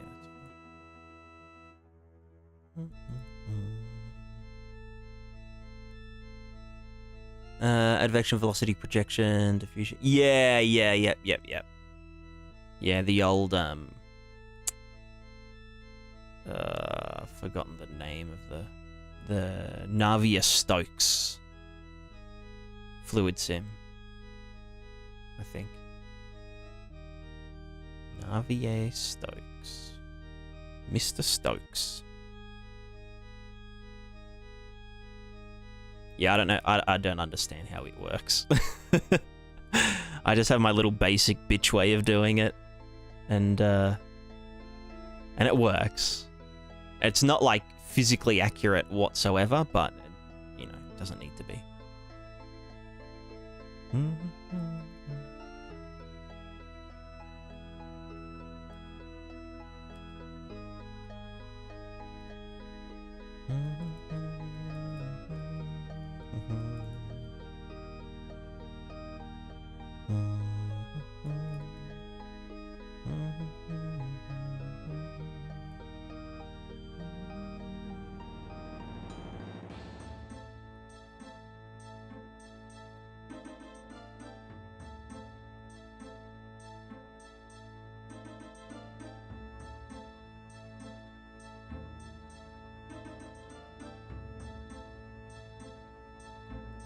Yeah, that's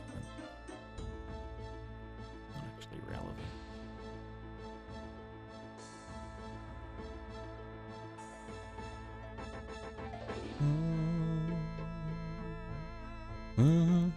All right, let's look at the grass now.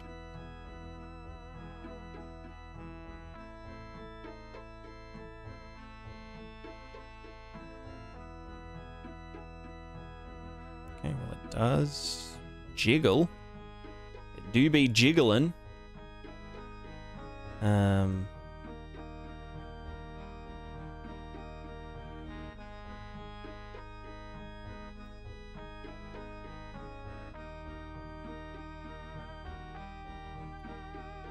think the jiggle's a little bit too much. Yeah, sure it is.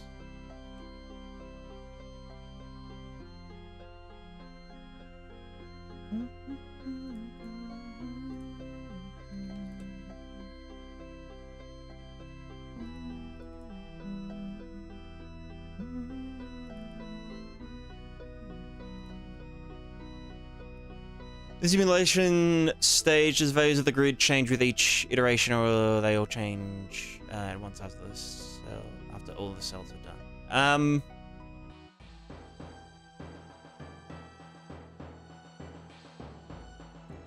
Simulation stages values of the grid change with each iteration. So the grids update like per pixel. So like with a simulation stage or like module thing, it's per pixel. So like for this pixel, you know, sample previous value, blah blah blah blah blah. You know.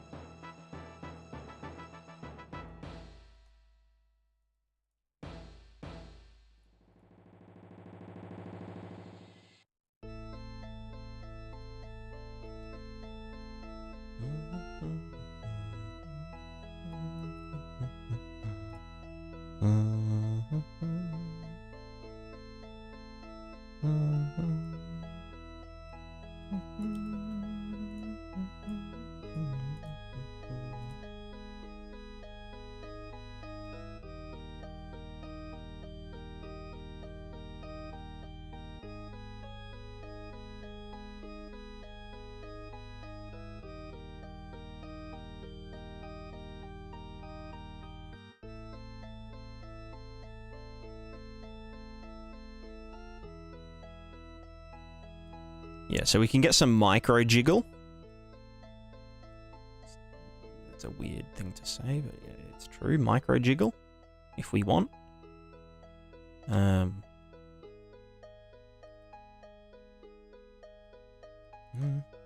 it means when I set index X and sample X in iteration X plus sample it have the new value. Yes. Yeah.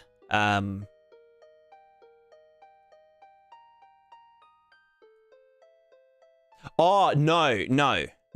I get you. So, like, if you've updated pixel number 1, and then and you've updated it, and then when you update number 2, you sample the pixel next to it, will it be that updated value? No, it'll be the previous stage's value. So it buffers it by default. So, like, when I do wind, and I do the wind simulation, it is using these values to do that. And then, if there's another stage, or like, the stage, for example, when I draw it to the render target, yeah. Well, actually, so there's kind of an exception to that, which is if you get the value directly from the thing. So there's like there's the sample sample previous grid value, or get or get by index. These ones are like the buffered values, so from the stage before. Sample of vector 4 value on the grid attribute by attribute name. Note that this is a value from the previous execution stage. Whereas if you get it straight as a variable, this will be updated from like directly in that stack. So like this one here, because I'm just getting that value directly from, from a getter, it will get it straight from here. But if I'd said do this in this stage, it would be getting these values to then draw to the render target and whatnot. So yeah, there is like a little bit of stuff. And that can actually be pretty useful, because you can essentially do a previous value and the current value, which I use in my water simulation. Because, yeah, we have to get the previous value minus the current one or something. I forget the specifics of it, but just fixed everything for me. There you go. There you go. Yeah, it confused me at first. But yeah, once you know it, you never forget it. Never forgetty.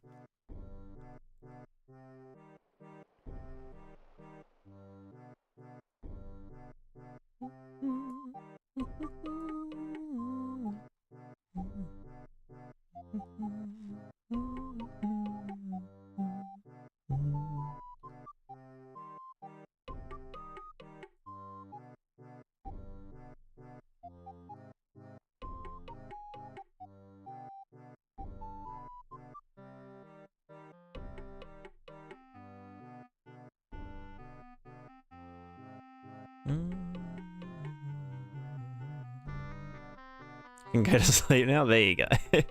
I'm glad to hear it.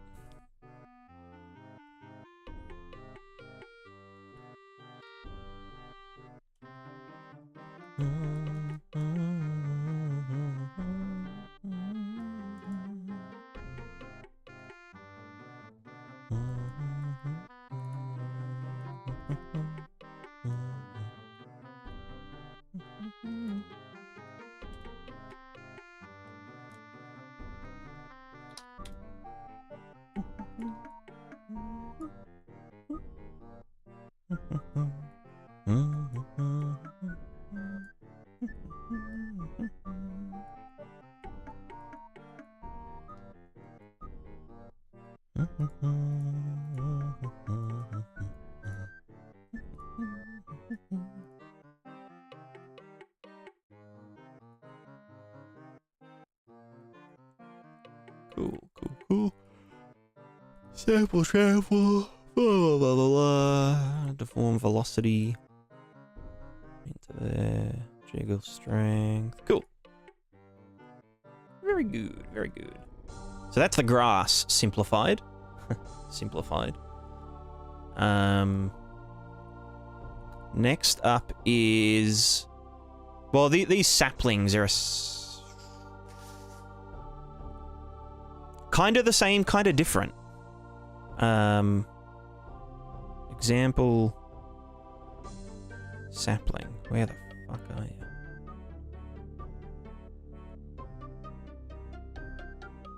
Hello? Sapling, hello.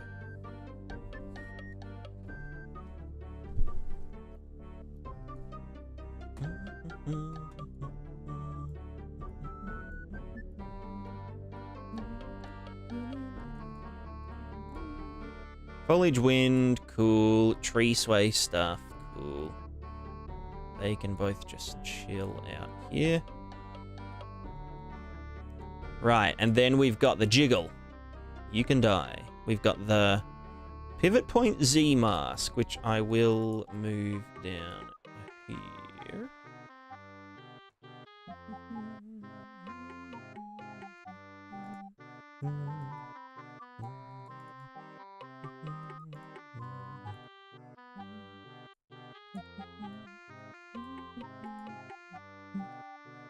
So this is just default swaying back and forth, multiplied by the mask.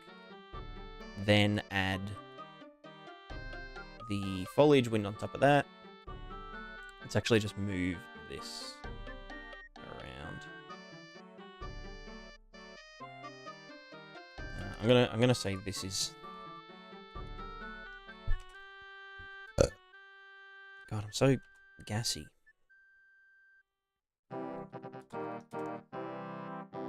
Such a degenerate. Such a slob.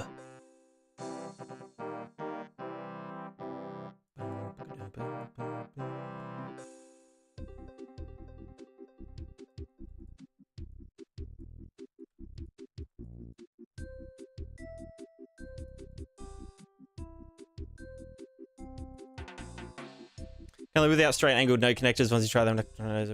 I've used it before and I hated it. I just couldn't read anything with the straight nodes. It was, I don't know. It just messed with my flow, you know? I just think these are just so nice and easy to see, like, where they're going, and they never, like, overlap weirdly, you know? Like, even if we're getting one from here and putting it here, like, you know, they never overlap because they're Bezier curves. Whereas the angled ones might, you know, overlap, and you wouldn't be able to see where it's going, and you know, I'm just, yeah.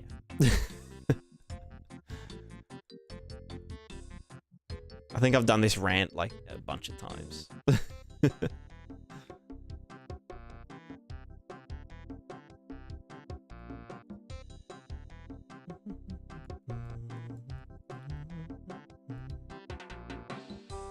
Yeah, at a point. Yeah. You know, I just prefer the look of the curves as well. Kind of reminds you of like train tracks or like roads.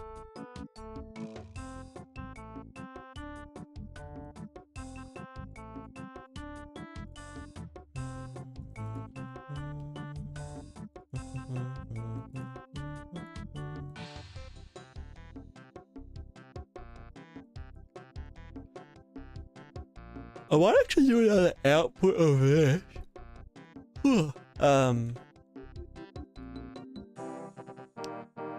Just called this plus, well, no, this length.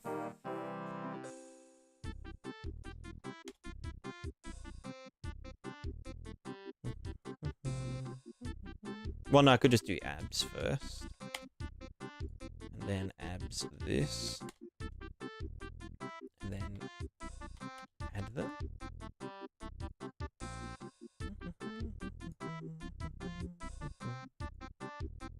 And then just divide by 2. And this can just be the...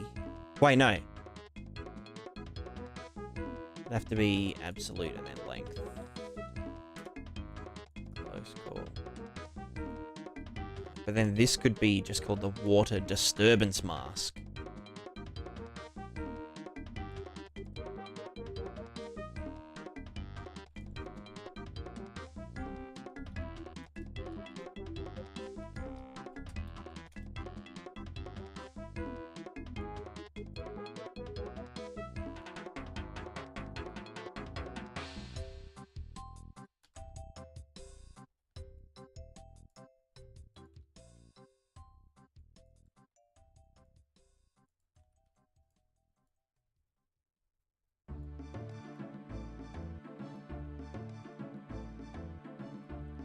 Which is just a bunch of the values summed together.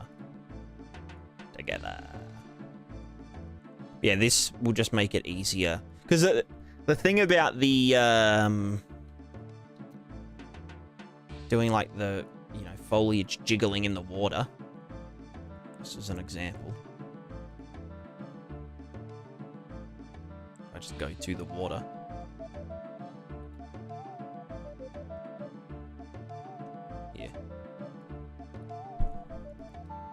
This won't. This shouldn't jiggle. No, it doesn't jiggle. Okay, yeah.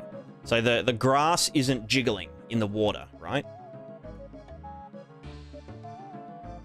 It is very slightly, but it looks kind of shit. Because it's only bending. It's not actually jiggling. So if we said grass... and instead of doing this... Well, we'd still want to do this to here for the foliage bender. You know, 0.1 or some shit. But then we'd want to use the water disturbance mask to add to the jiggler. So then whenever the water is disturbed, then they jiggle. Which it's jiggling a bit too much right now. But it's like a true jiggle. It's not just like a bend in the direction of the normals, you know? and that's using the absolute of the height mask. And then the sides are kind of filled in with the normals. Like we just add them together and get the average. So yeah, that looks pretty natural. That'll be a lot more better for like the foliage and shit, the saplings. Yeah, okay, so we've got all of our stuff. We're gonna get a bender, the foliage bender. Pivot point is pivot point. Max bend amount is, I don't know, 0.2. Don't know. That's the bend direction. Actually, no, it's all of them together is the bend direction. The bend strength is just the length of that. Cool. But we also need the jiggler. I'll be right back. Hold on.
Yaku, hello, hello.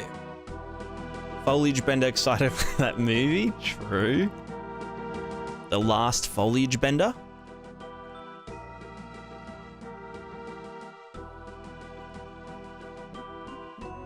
What about the last Foliage Jiggler?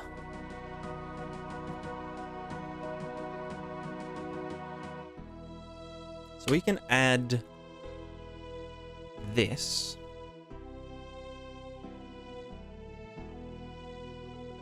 And this. And this.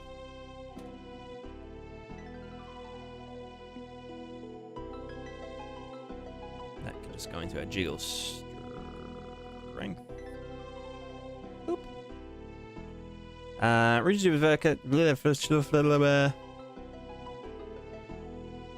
Tale of Draw Calls, that's right. Oh, I wish the vertex color was collapsible. It's really annoying. Just hide it right there.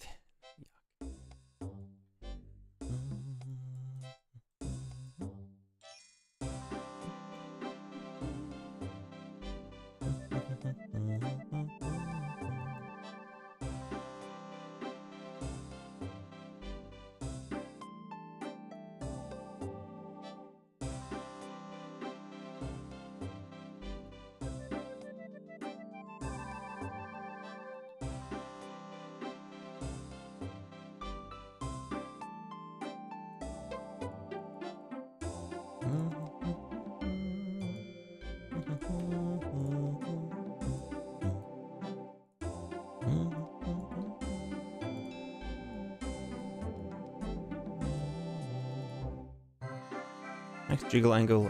Okay, so if this now just gets added. The last long boy, that's right. So this is going to get added to WPO. And now that should be fine-ish. Now if we do this... Oh, look, they jiggle. Yo, he jiggling. Any jigglers?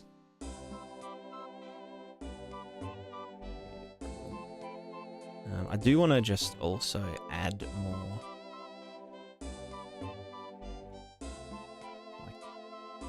Yeah, to the bender. Like, add the normals to the bender. Like, to the direction, sorry. Yeah, so it'll actually bend back and forth. Although it's probably a little bit too much there, but... just like that. That's fine.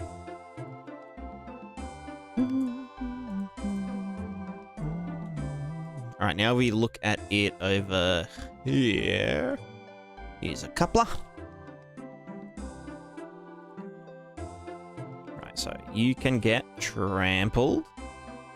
Oh god, it's very jiggly. Why is the velocity stays around so long? I mean, I can always offset it, but I feel like nothing's gonna need to last that long. In terms of jiggle.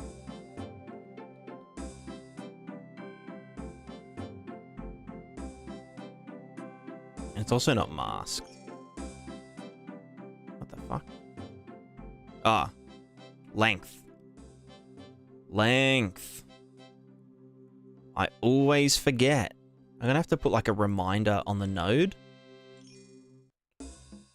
Jiggle strength. Length. Let me just put that in here.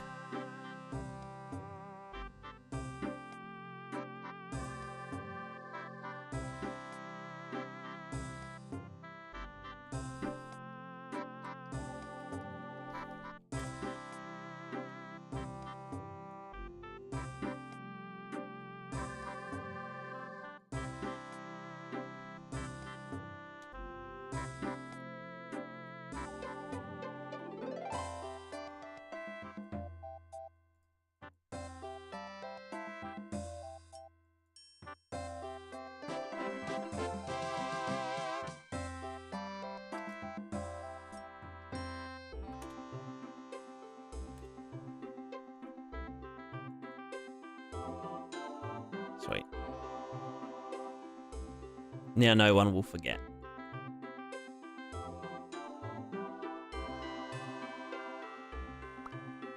Jiggle strength.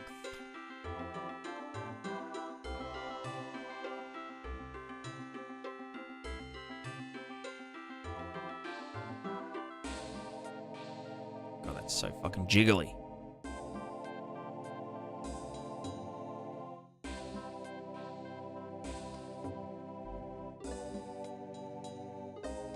It does jiggle too long. I mean, I can just down the strength of it. So like jiggle, foliage jiggler, parameters, jiggle height time distortion, vertex color time distortion 2.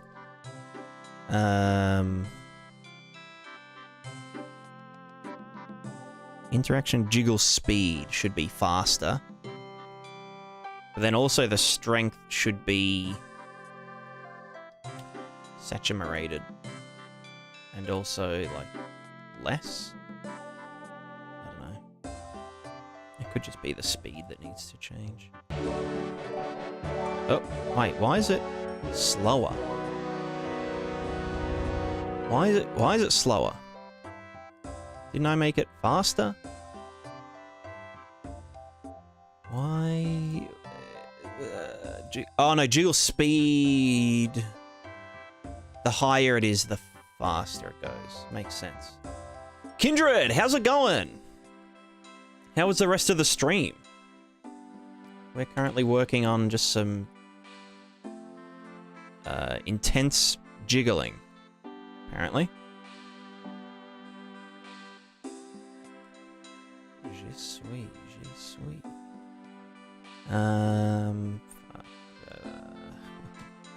Jiggle speed. What was the default again? I'm lost.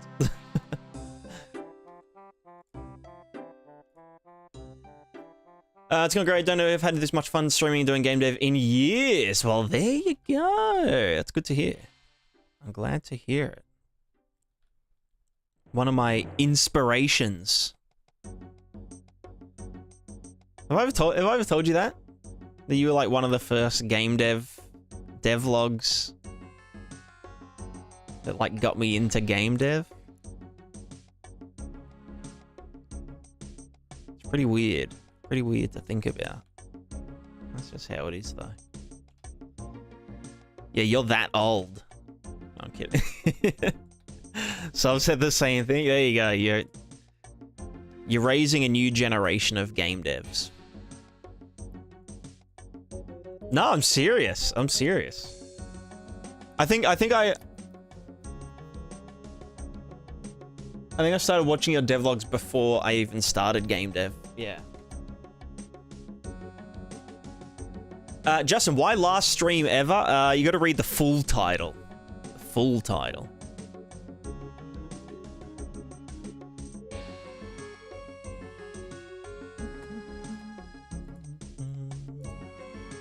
Means I'd be an inspiration. Yeah, no worries, no worries. Well deserved.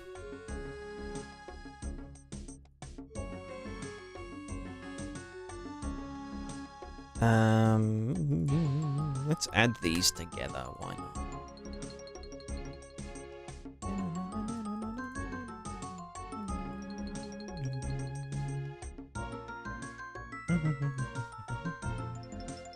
This should also be...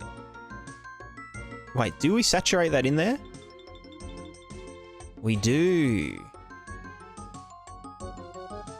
That's fine then. That's why it's called max bend strength amount thing. Now, yeah, I wanted to add the velocity to it. So, like, if we kick one over, it can like quickly come back up a little bit, but it can still. Oh my god, that's so fucking jiggly. That's all good, Kindred. Have a great lunch. You're a true inspiration. Keep up the good work. Keep on trucking. Best wishes.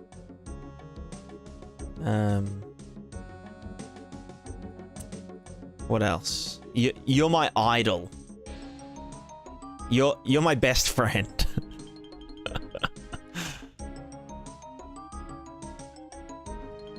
Parasocialism.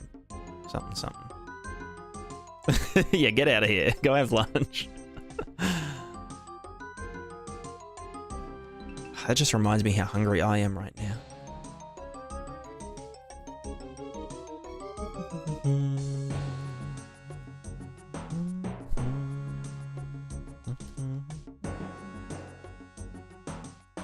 It's the best kind of socialism.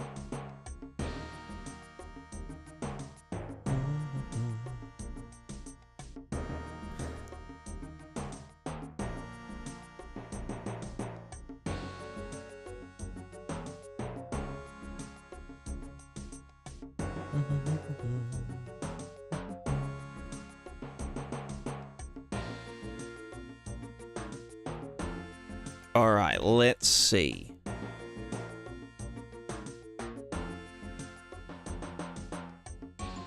Yeah, that's not too bad.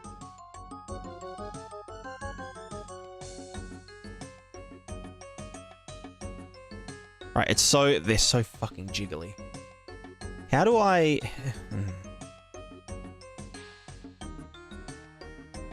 I mean, I can just change it in the grid system itself.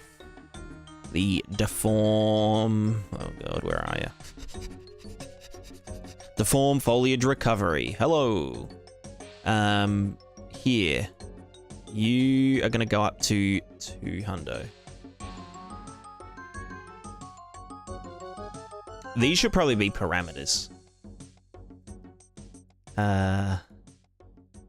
So the parameters should be something and something else.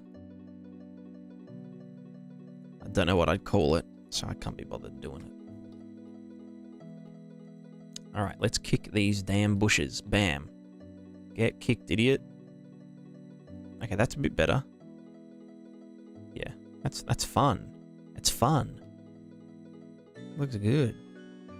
And then the wind will make it go, oh shit. Shit. Sheesh. Sheesh-kadishka.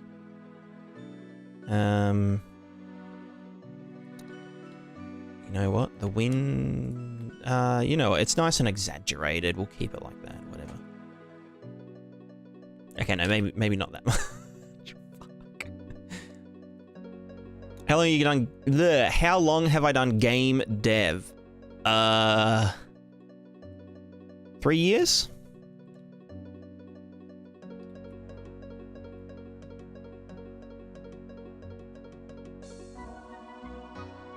So I'm wondering how will this integrate with a typical Win system? It just gets added on top. So you just add them together. As you can see, I have like, you know, some regular wind going on. Just like, just chilling. And then this just gets added to that.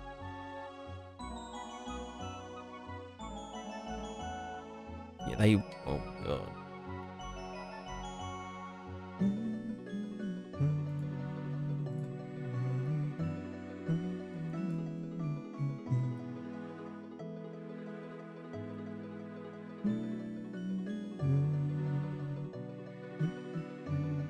Thanks for connecting with Kindred Games. There you go.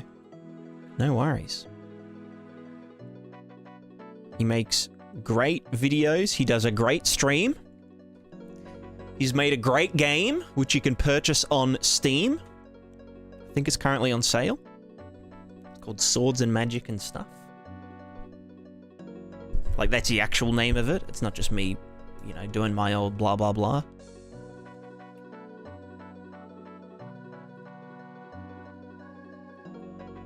Materials.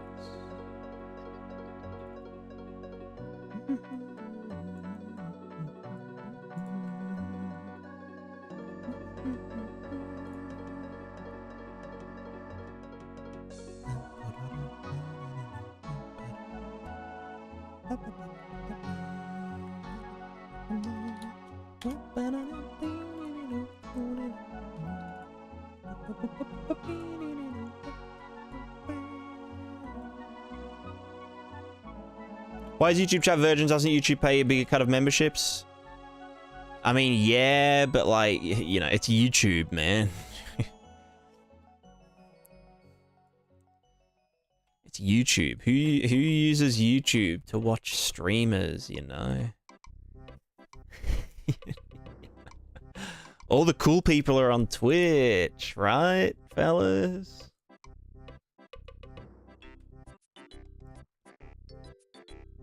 It's really just there to, like, incite a sort of a war between the two platforms.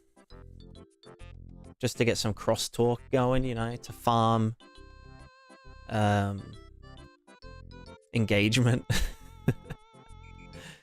I don't even have membership set up on my YouTube channel. I keep getting like a reminder. It's like, finish setting up memberships for your YouTube channel. I'm just like, ah, no, I'm trying to watch videos. I'll do it later. But yeah, I always direct people to the Patreon, because Patreon is the most like efficient way to support the channel and me and the cats. Because like Patreon, I get like 99% of the money of the contribution. It's not money, it's a contribution. Whereas Twitch, I only get 50%, and I think YouTube is 70%.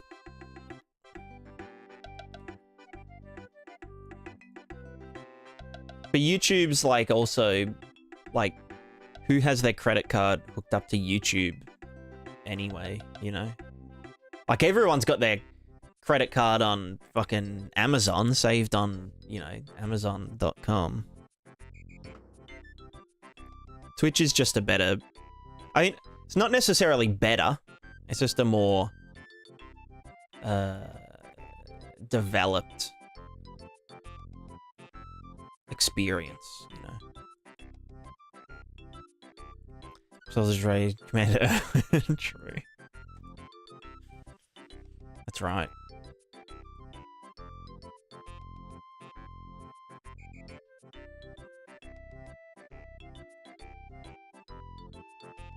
Twitch better for streams as well. Yeah, I agree.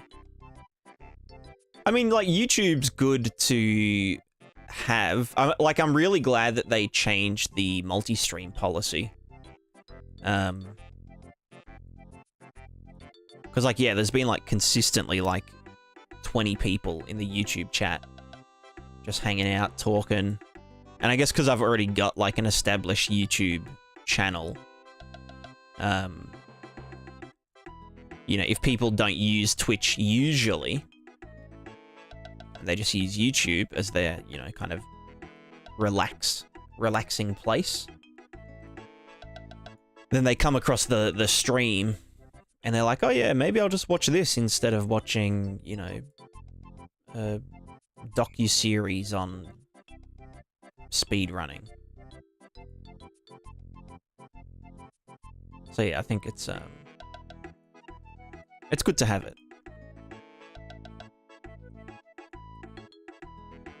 And I think it's also a pretty big brain, a big brain move from the new Twitch CEO. Not just because it's like a good, like, you know, it's good for streamers, but it's also good for, like, Twitch itself. Because I feel like ever since people have started streaming on both platforms at once, it's sort of like notified people that only know people through YouTube that, like, oh yeah, wait, yeah, this guy streams. Like, I forgot this guy streams, and, you know, maybe I'll check them out on Twitch.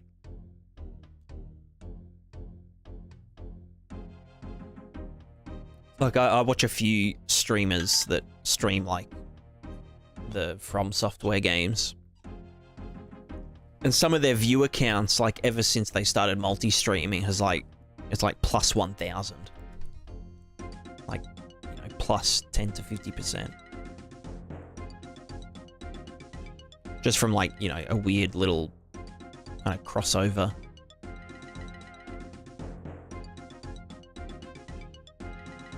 Yeah, that jiggle is, like, intense.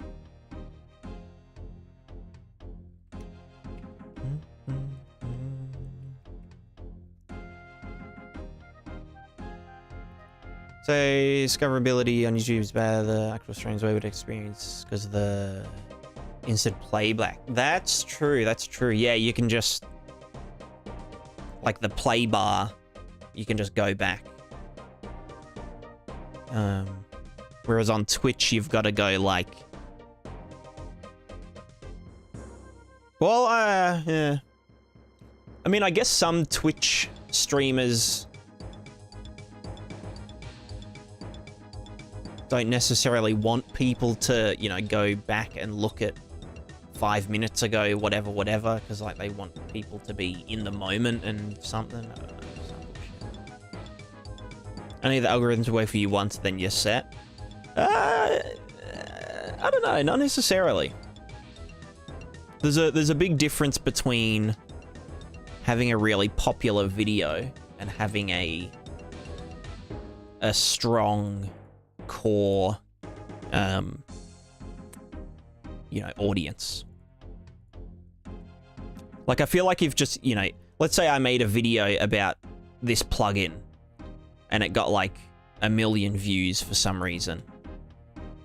Like, how many of those 1 million views are going to be converted to subscribers that then also watch all of the rest of the stuff? Because, like, the only people that subscribe to my channel are Unreal Engine developers that enjoy my delivery style.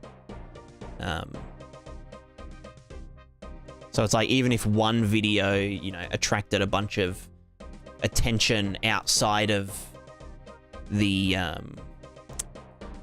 you know, the Unreal sphere, the Unreal-averse, it wouldn't necessarily, like... I mean, obviously you'd get, like, money from that one video, but ad revenue's pretty shit to begin with.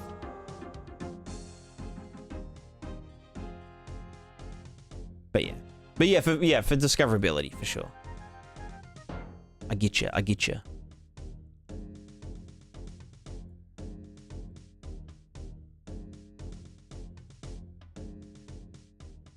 Oh, that's what. Who is it? Hello, my boy. Oh, not up there, please. You little prick. Alright, just sit there then. Maybe I'll put a basket for you there.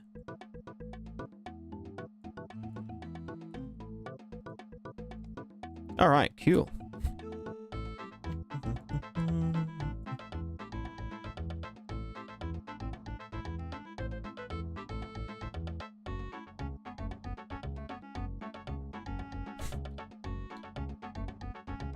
So jiggly. Boy, stop knocking stuff off or I'll kill you. I will eat you, cat. Why do these look kind of funny now? There's just too much vertex distortion on them.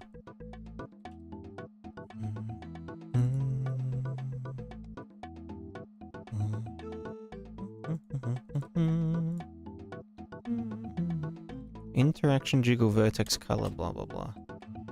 Yeah, you go down to that. But then we will... Foliage jiggler. Max angle, 0.03. No, that's fine.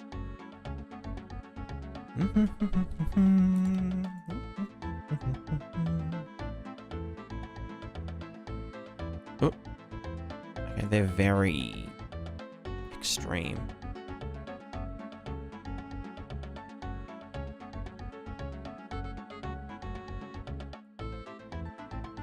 Wait, what? Didn't I just change that so that it was less? Ah, wait. Okay, wait, what? Interaction, jiggle, vertex, color, time, distortion, strength. The reads.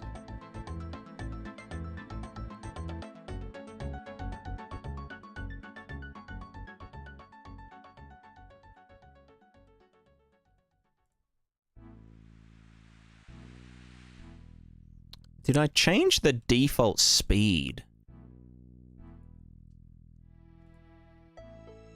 Jiggle speed. Wait, what?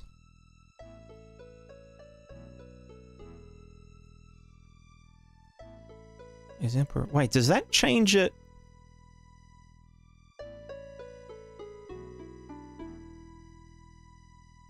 On... I'm so confused. Wait, so that's still nice and fast. Okay, no, yeah, it is per material. Right.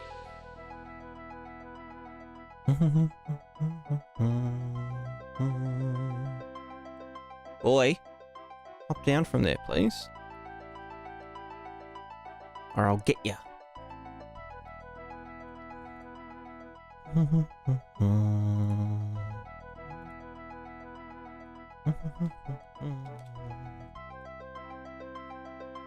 Boy, cat. No. No.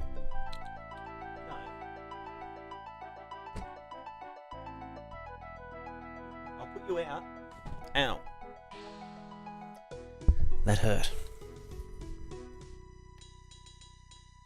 Alright, I fixed it. Yeah, I must have changed the default value.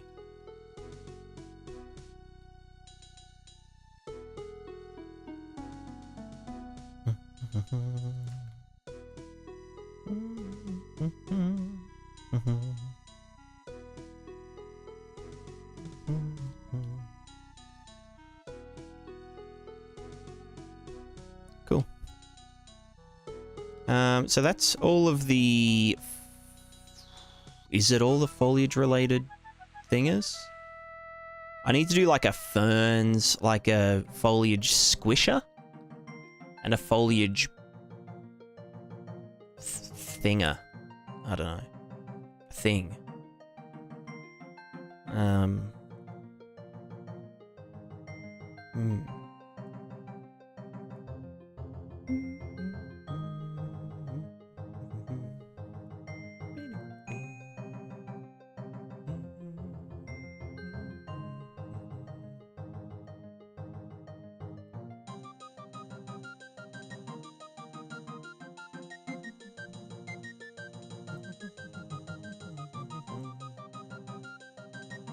I've just got to put this cat out real quick, and then we will continue.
Am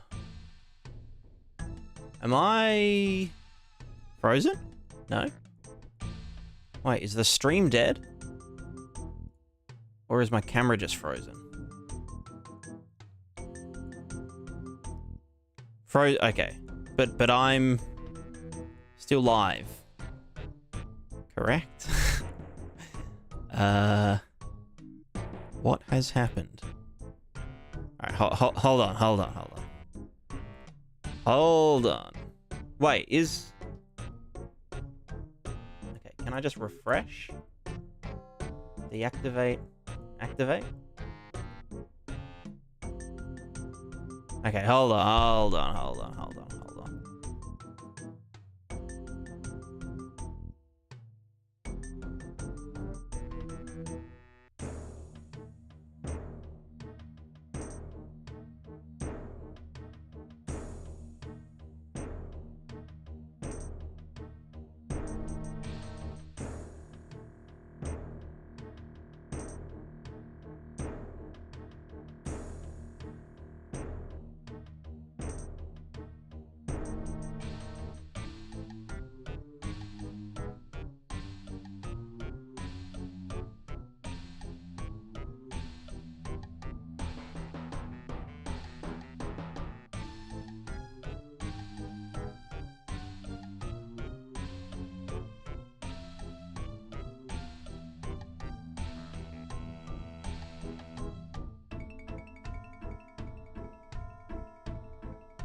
Hello, we're back.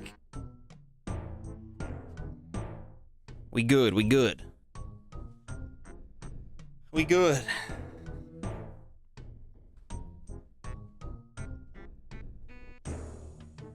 Alright, back to work. I've got a cup of tea. I have tea.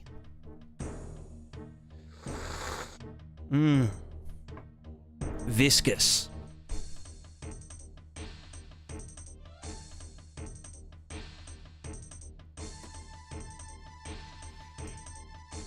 Okay, so our last couple of functions. We need a foliage squisher.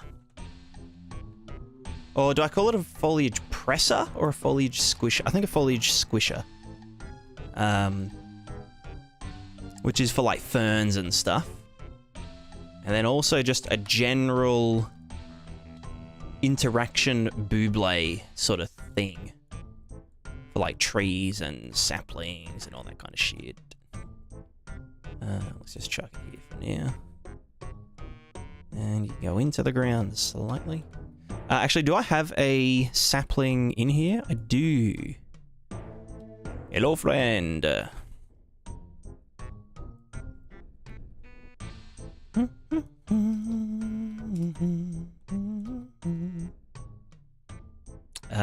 That definitely needs a material dough. Oh, and I've got these downies. Which is actually, it's not a, it's actually what they're called.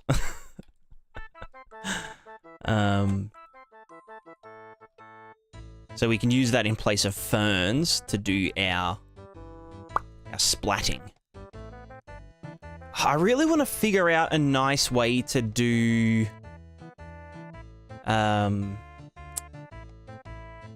like bending sideways, kinda, using the bubble.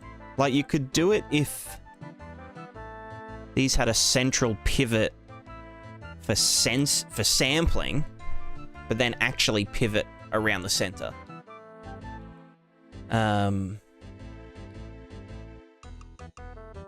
Fuck, that's not a bad idea, but how would I set that up?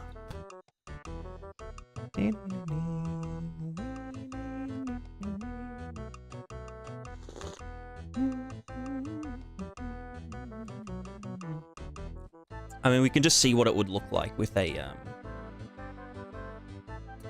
you know, with a WPO doodad. Do I actually have the textures for these? I think I do, yeah.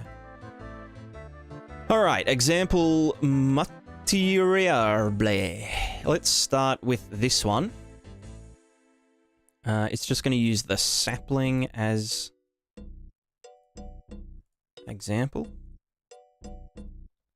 What would you call these, saplings? Or are these like No, these are like saplings. This is like a bush. We're going to call this a bush. Duplicate. Prismatiscape. Bush. Example. Bush. Buah. Bush. Example. 01. Fantastical. Wow, looks like fucking shit. Let's get you and give you the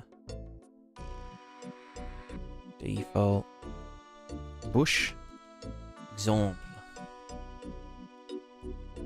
Also, where are we getting a divide by 0 in the WPO? Well position offset. It's right here. Just append a small number before we normalize, so we don't get a because that's why, because in like the preview, it's just like disappeared because there's a divide by 0 error in the WPO, which just like completely culls all vertices. What else was using that? The sapling material.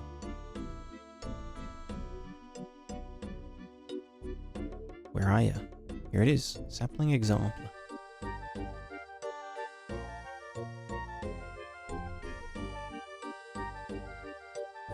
Sweet. Also, Chica, hello, hello. I don't know if I said, did I say hello? I don't think I did. Yeah, I have now.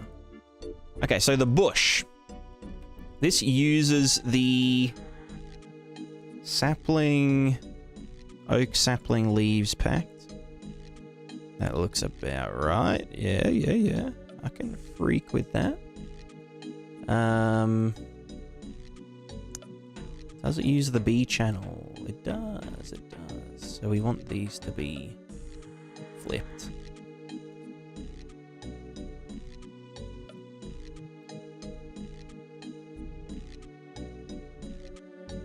Wait, why are the leaves not...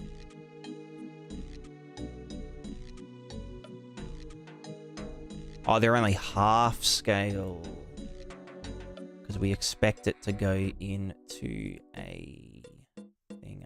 We can just do this mul2. Nope, that is not multiplied by 2. That is multiplied by 2. Cool.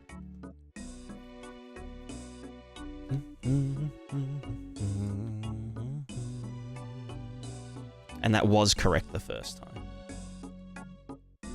Although going into here, we're going to put in that.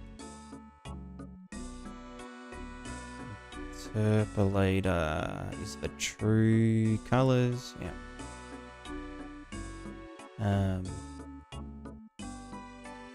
Yeah, we just add 1, divide 2, put that into there. You go into there, and you go into there. Good on you, good on you. Sweet. That looks...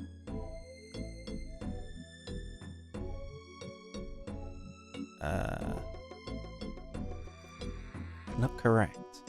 B channel. Multiply by 2, saturate. Probably. Is that what we're looking for? Or is it just that the normals are so strong? Just go harder.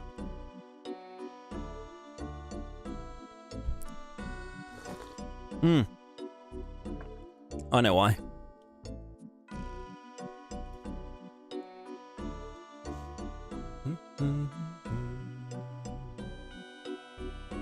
We'll just see how it looks. So this, by default, will just act like one of the saplings, which we don't want, because, you know, it's being affected by the trample stuff. We want it to be affected by the bubbles stuff. But everything else roughly the same. So instead of sample trample, we want a sample bubble. Hello, bubble. Bubbleius. You go there, velocity goes there. So that's just the general gist of it. But we also want to use the bubble to do another thing. Also the bender amount, just go 0, 1. We probably don't want to add the... yeah, no, we could add the velocity to it, I guess. Do you really want to, though? No, I just want to use the thing. So just use this. Into there. But then use the velocity in the jiggler. And then this could rotate by O2. Which is... Actually, no, that's a lot. That's like very bendy. But maybe that's what we want. No, that is a lot. That's a lot. Let's go half that. Manny, how's it going? Gluten Morgan. Glute and Morgan. Jiggle, speed, slower. Actually, no, speed a bit faster. Vertex color, time, distortion, yeah. I don't actually know if that mesh has vertex color, but we're about to find out. What have you got going on, mesh?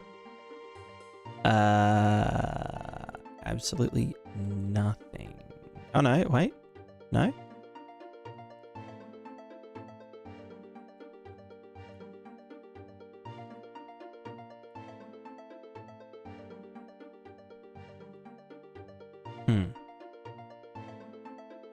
Has no vertex color.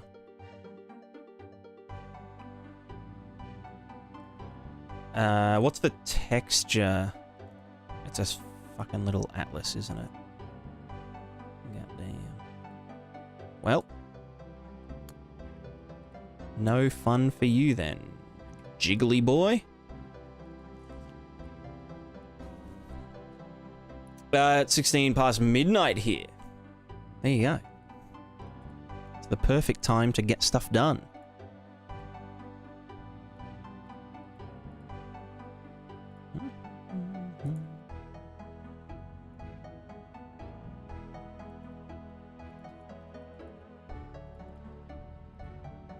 Alright, so we want a... There's like a couple of things I want to test. One of them is using a dot product. So let's say like this is a thing, right? Let's say this is our mesh. This is our bush. Let me just disable distance fields on these bad boys. These naughty boys. Oh, that's why they were so dark.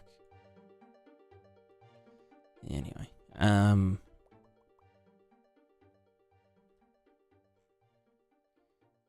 yeah, so what I want to test is like, can we... I mean, obviously this is going to bend really stupidly. But I want to test like... So like the bubble is, you know, on the character, right? So that needs way more jiggle.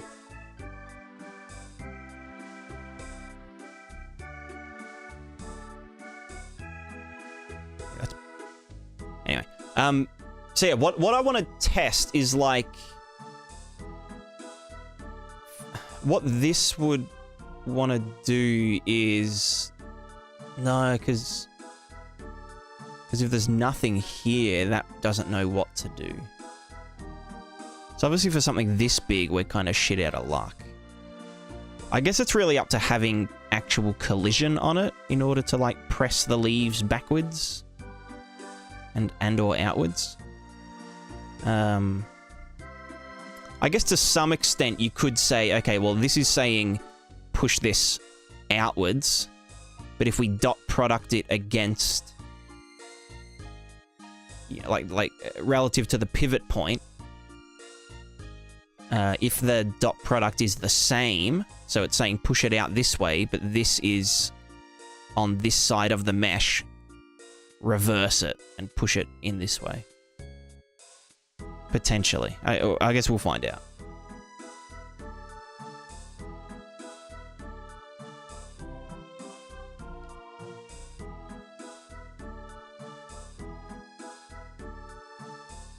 So what do we want to call this? Like the squisher?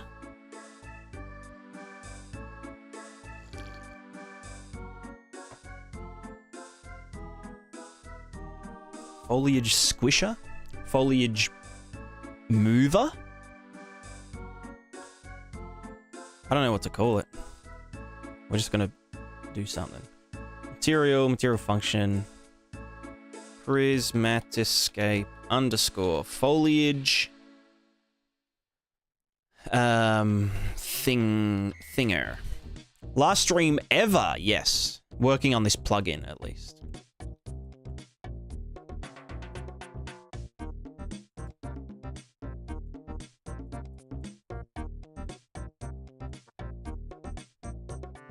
Alright, so we need an input, which is the bubble input, RG, probably.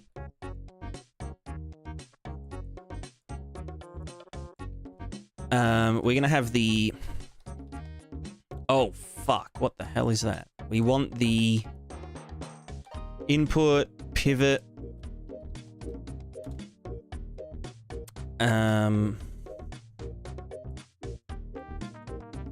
we want the world position. Actually, this one's important. This is world position add. Oh, well, no. Do I want to...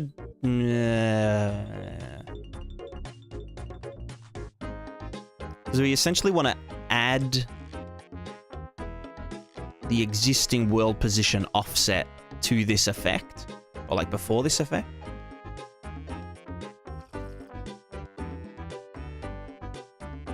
Let's call this WPO input. So this one's going to have a WPO input. So then we can be like, hey, WPO input, world position, add them together, or something. No, that's not... No, hold on. How do we... So this is world position offset from where it is currently.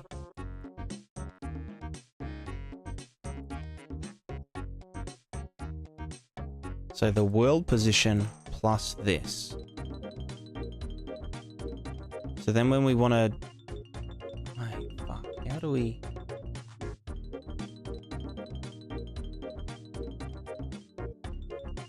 Because like bubble input could literally just be, you know, add to world position. How do you... We need to like add this to that, then add these together, then subtract that, but that doesn't achieve anything.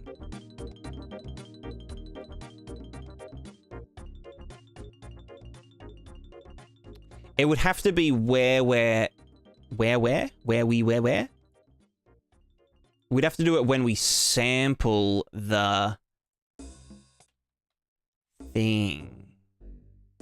The texture. We need to sample it as though the wheel position offset's already been applied.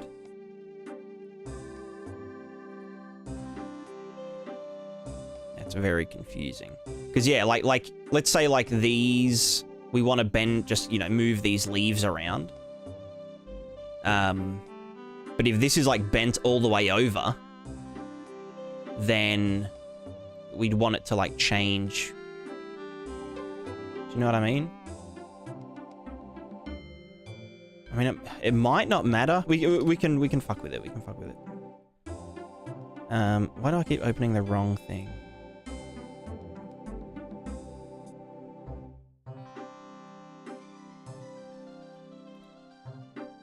Like the thing, if we just get the vector field bubble multiplied by some number, I don't know, 25, and just add that on top of all the other bullshit that we're doing. And why are you angry? Because we need to thing, appendant, nothing burger there. I mean, we could deform it downwards, actually, that's probably a good idea. So like vector field RG multiplied by 25, but then get length and multiply by some other value, 10, negative 10. Smack that in there, add that to the thing.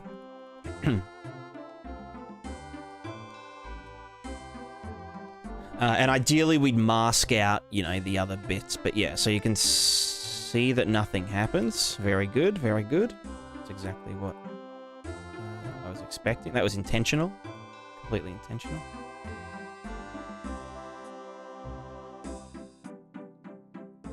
So blah blah blah, add position offset. Why? Let's just get rid of the bender and the jiggler. Pardon, pardon.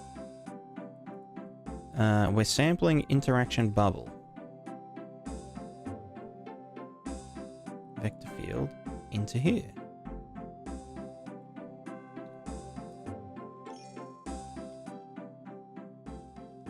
Oh, that's right. This one doesn't... This doesn't want to sample the pivot point. That would be illegal. So for the bending stuff we do, but for the other shit, we'd want to be like, hey, you should be doing this per vertex, not per pivot. So now it will bend out the way, right? Very basic. Very subtle, very subtle. And yeah, so ideally we would mask this by vertex color, but this doesn't have vertex color because, you know, YOLO.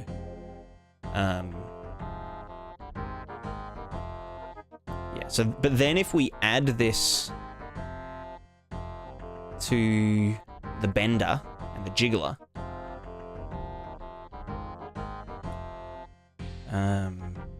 and we'll do it exaggerated, so we'll go like negative 25 and 50 bending. Katakaya Sharma, hello, hello. Does he read chat? Yes, I do. But I do like to get work done.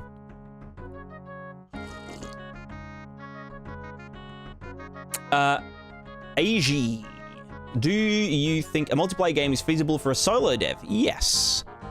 Yeah, absolutely. I think it is.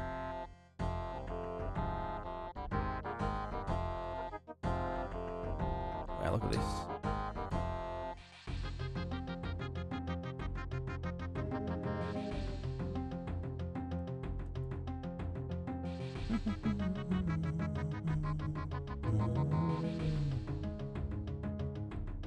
Yeah, I could totally... Okay, let's try that thing. Festival solo... Yeah, I think it is... I don't know, actually.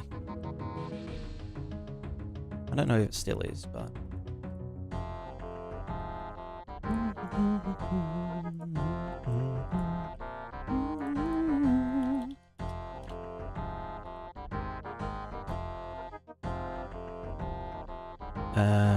Local position. Can I just like... Yeah, just get a... no, I guess local. Local position. We want to get the local position mask RG normalized. Dot that bad boy against the vector fielderino. Bam. Let's just debug this real quick.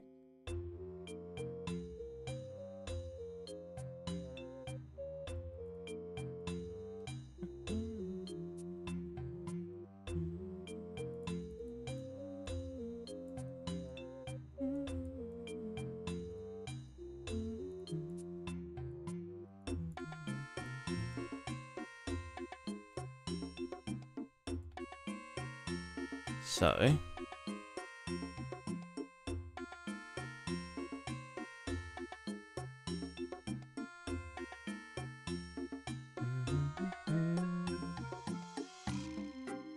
think that works.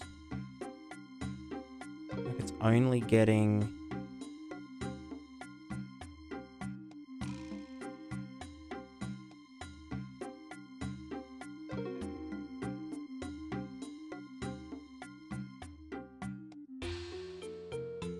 Is that sampling pivot point? Local position. I think that's right. Working late night or early morning? I can't remember. One of them. No, I stayed up all night, so I'm... Well, I mean, I woke up late, and then I had a nap. So I was up all night, and now it is 10:30 in the morning. You know how it is. You know how it is.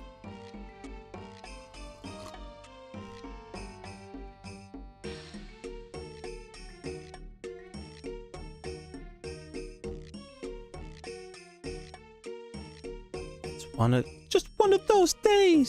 Something. I've never actually listened to Limp Bizkit.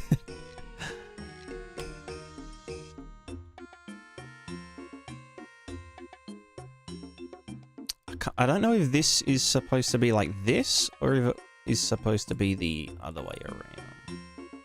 Oh, we will find out though.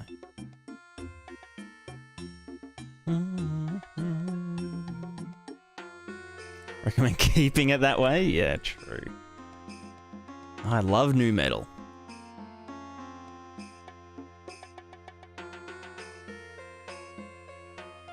I don't. I hate nu metal with a passion.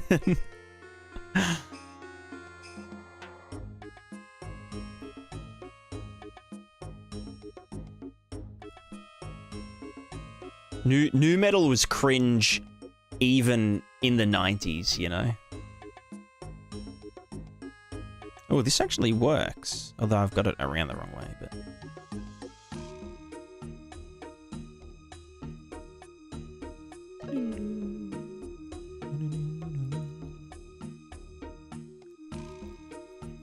Actually, but Limp Bizkit sucks so hard. True.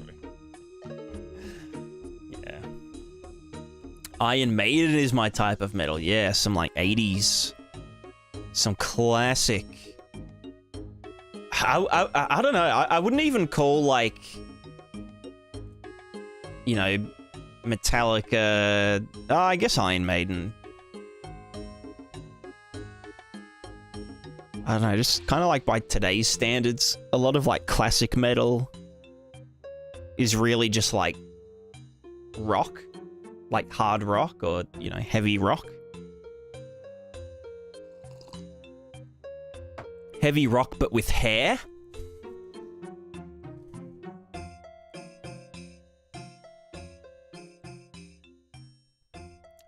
Guitars and a dad rock. Oh no. Hairy rock, yeah. Hairy rock differentiated from hair metal, which is also different from glam rock.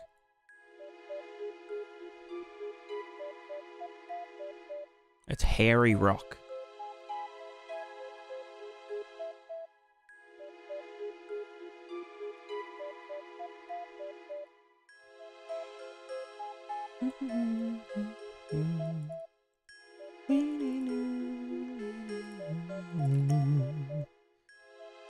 Different from the musical hair. That is, yes. Correct.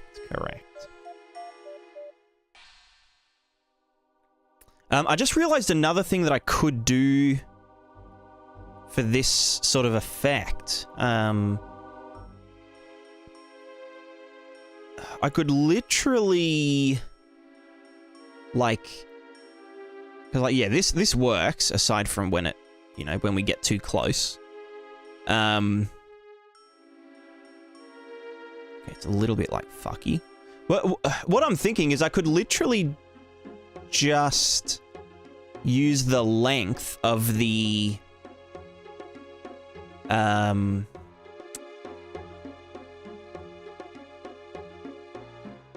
it's like getting sucked.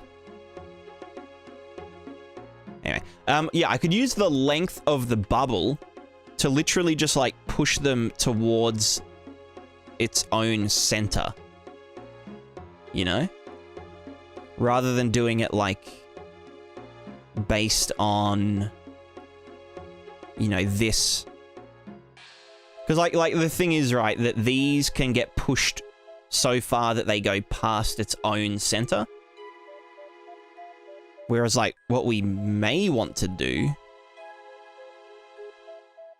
which this will also look really funny if we are allowed to collide with the,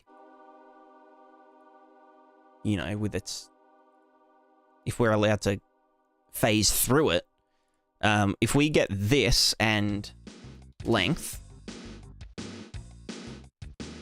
and we then get the local position, RG, and negate that. So we're going to push it in towards itself, like towards 0. And then, yeah, multiplied by the length of the bubble field. We then put that into the world position offset.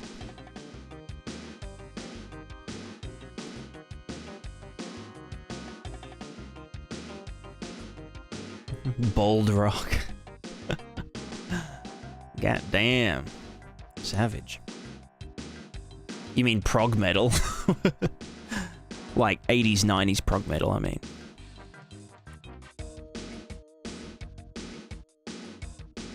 I can multiply a 2 by a 1, but then...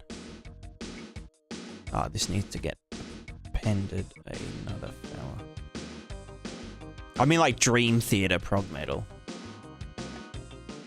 Not like Animals as Leaders prog metal.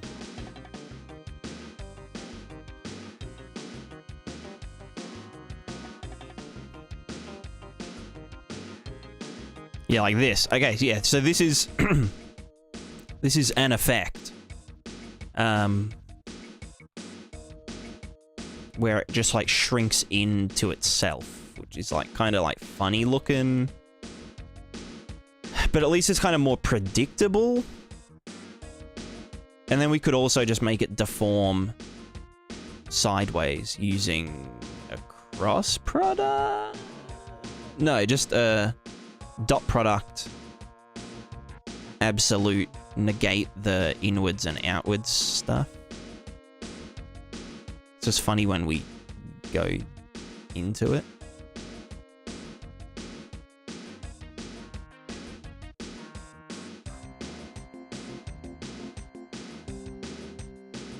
Yeah, it's like a fucking, you know, those little little suckers, we call them, little barnacles.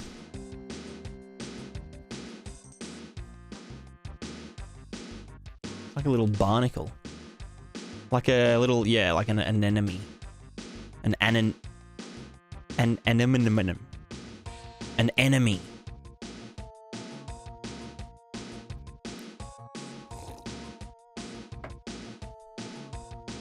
Enemy spotted.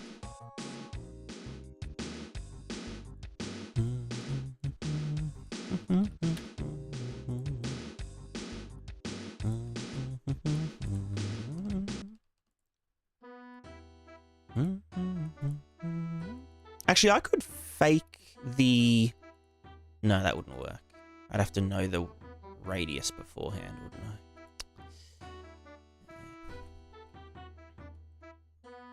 Ooh!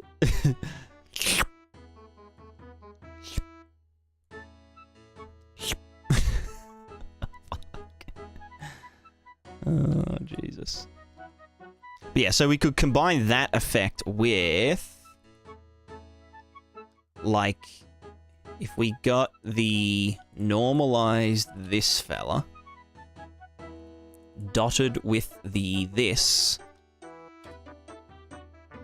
absoluted, and saturated, and then one minused, and then multiplied against itself, then, and then, multiplied by a number, 25, and then added to this, we should get, like, it should bend to the side slightly. Like, hello? Wrong way, asshole. Oh, wait, no, oh no, that does...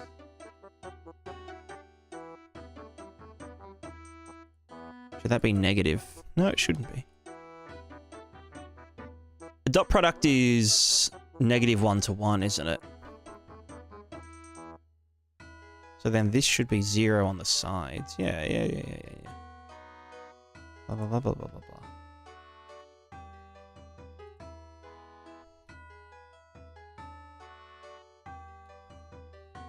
Oh yeah, no, it is working. There, like that. It goes to the side. Obviously, we're pressing it too much, but... Yeah, it looks kind of weird, but...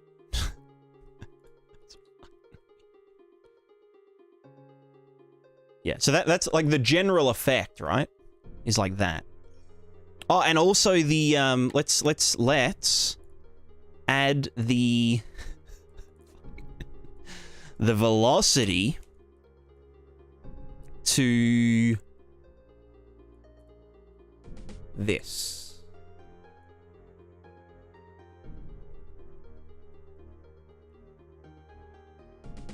Yeah. Because the velocity is just like an absolute direction.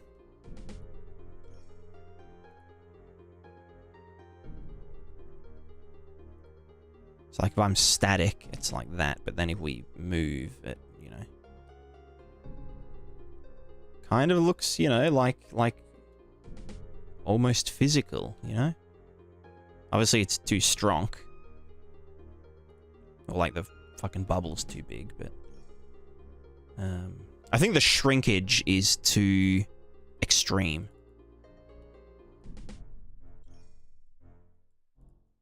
But I do like the shrinkage idea.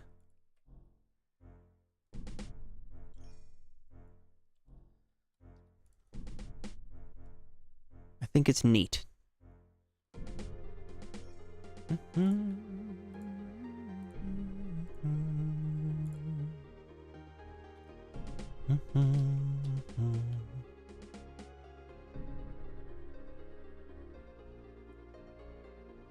Because, yeah, like, we can't do, like, internal pivots or something. Like, that just wouldn't work. Whereas this is, like, better than nothing.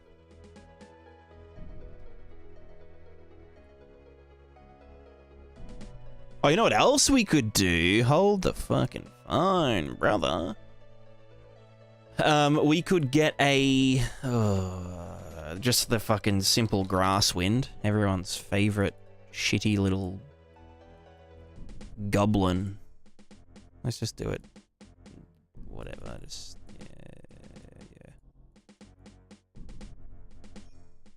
yeah. We could use the length of the velocity to add some extra, just like, you know, jiggle.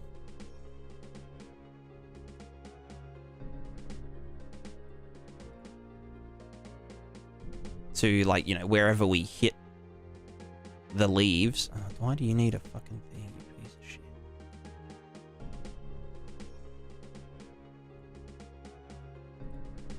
It's like if I now hit the leaves, then they jiggle in, you know, in world space. Which is like, you know, it's better, again, it's better than nothing. Like, that's not too bad. It almost looks, you know, good. Except when this happens. That's where the squish inwards comes in handy, because it's just like getting the whole length, sort of. I don't know, that doesn't look too shit. Obviously, I've, like, pumped it up to the extreme with, like, the kind of bending stuff. And then it would get masked into the center. I mean, honestly, I could even just get... Oh, no, but that would assume that they're all straight. Like, cylindrically straight.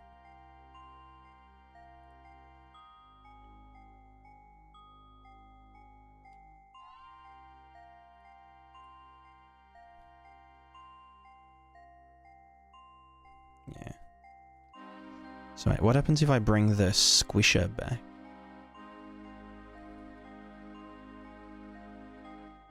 Jill kind of replicates the natural spring of the branches. Looks much. Yeah, yeah. Like it kind of hides the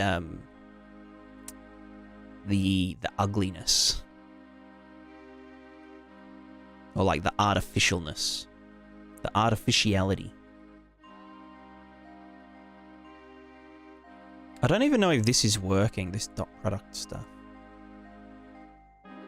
We'll do some A/B testing in a sec. And this is a downward deform. Yeah, when length increases.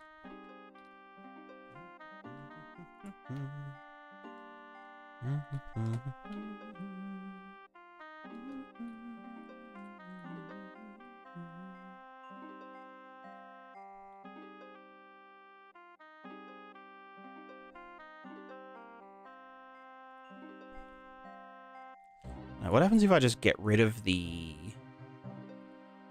giga squish? And we just multiply you by 0 and add you in. So this is without any of that, like, inward squish stuff.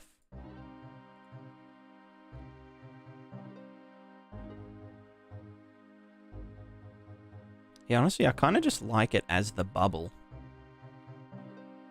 Like, it kind of just looks, you know, a bit more... I don't know. Normal?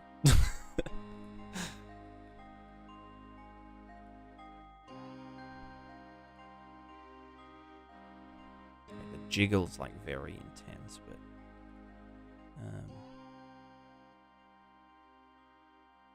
yeah, I kind of like that. Because yeah, like when we move and it, like, they kind of snap from like one side to the other side of the bubble. Because we're moving, the jiggle happens and it kind of looks more normal looking.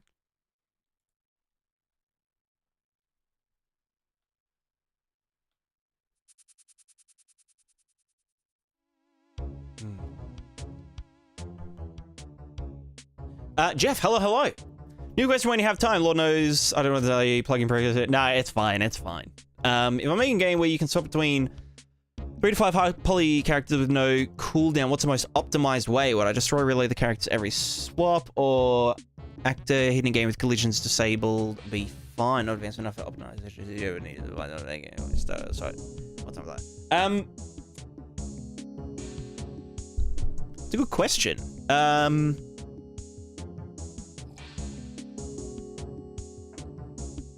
You could have. Are they different actors, or is it the same actor with a different mesh and, like, you know, different components and stuff? I guess having, if they all operate completely differently, so, you know, you've got different actors for them. I would just say, yeah, like, just have the actors all loaded.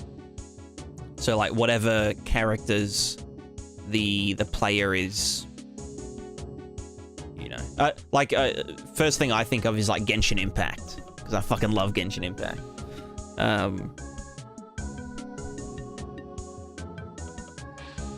So yeah, like I just have all of the actors that, you know, the players currently that's in their party or whatever,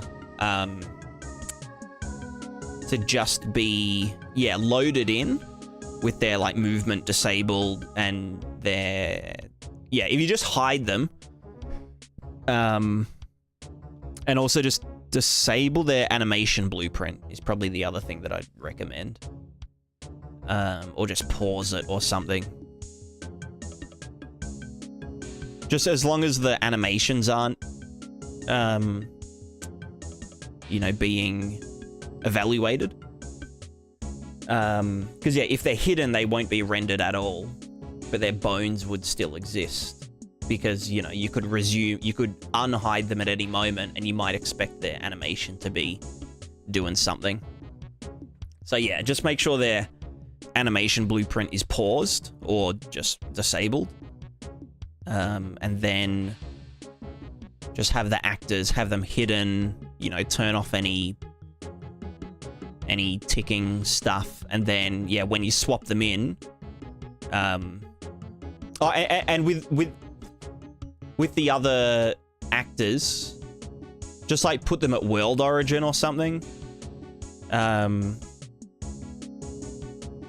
just so they're, like, so nothing can go wrong, and then, yeah, literally just change their positions.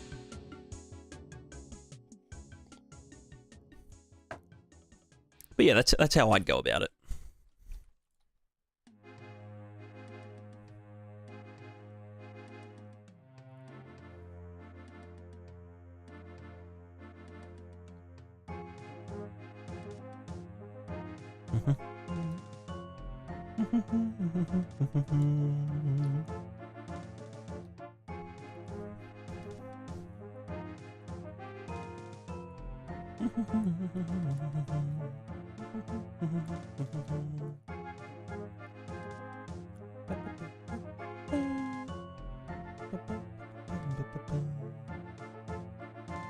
Oh, wait, am I still doing this? Is this actually doing anything, though, is my question.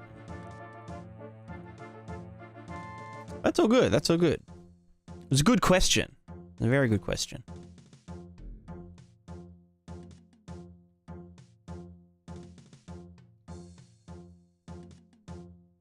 Let's not absolute.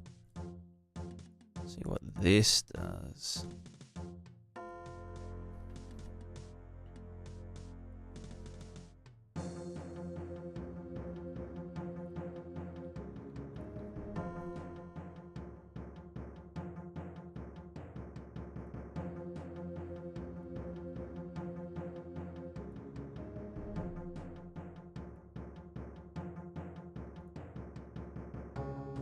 So that is moving it out of its own way. What if it was the...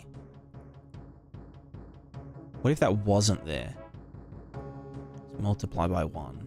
So we just get the stuff and see what happens with it.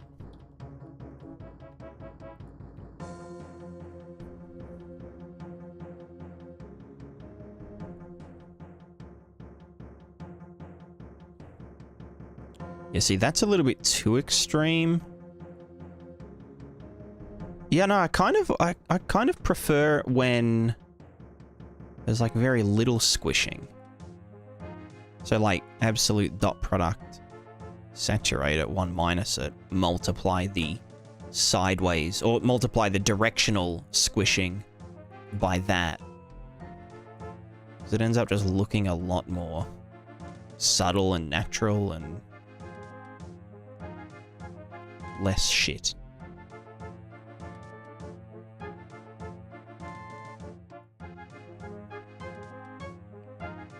Let's also make the downward deform more.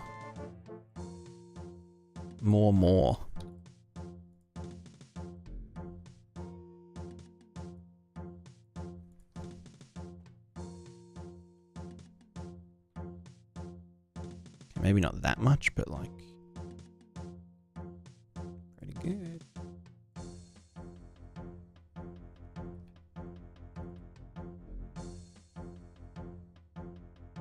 Well, actually, hold on. No, we'd only want... Oh, God.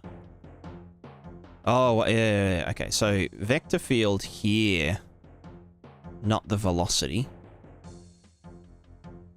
Velocity gets calculated in the... What was going into there again? Probably nothing important.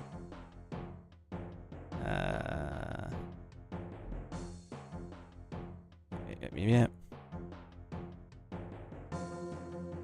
So then the overall length...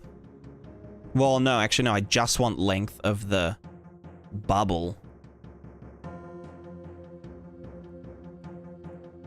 to go into the downward deformer. But I think I want the combined length to go into the...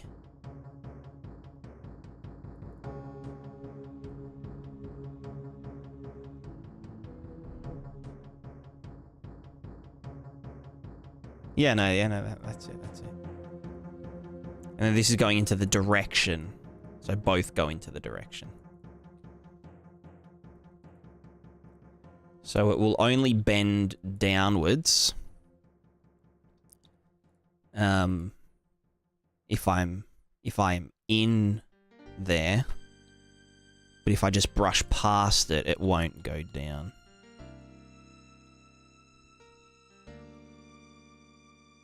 Yeah. Okay, that's kind of cursed as fuck. What did I change?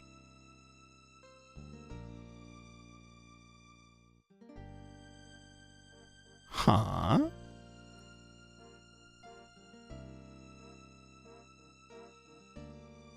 Or was it this?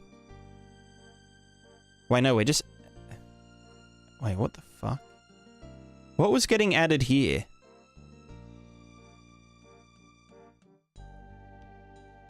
Oh, that. No, that's already going to there, though. What the... Fuck it, just Control Z. Control Z! Fuck!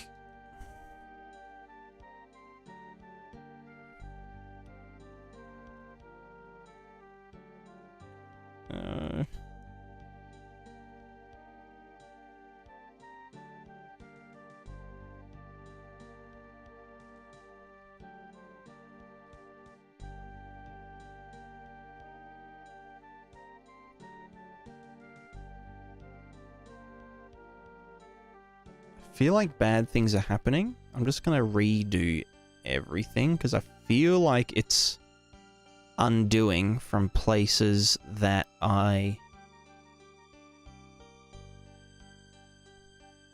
Alright, we're back? Yeah. Just chill. Alright, what was this doing? Not much. Not much U. This is RG. Oh, God. Oh, yeah, sorry. I wasn't checking Twitch. What do we got? Oh, God, we got the whole stretch. The whole stretchy Magoo. Oh. Ooh.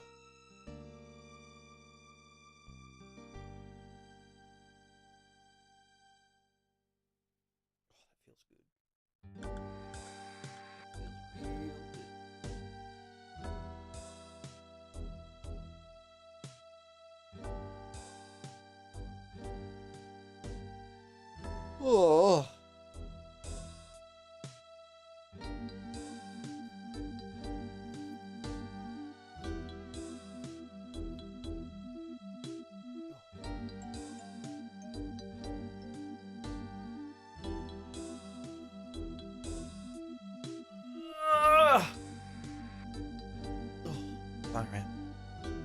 And a sip.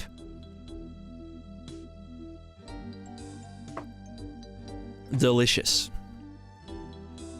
Delicious. Alright, let's see if I broke everything by Control-Z-ing everything.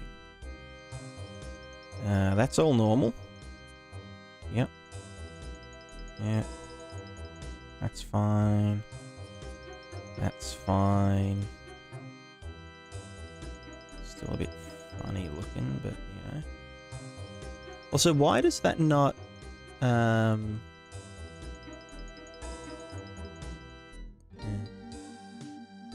Okay, so where were we? Okay, that looks good. That looks how it should. Well, ish. Oh, the velocity is a bit too like extreme in terms of like, you know, the direction that it's getting pushed and whatnot.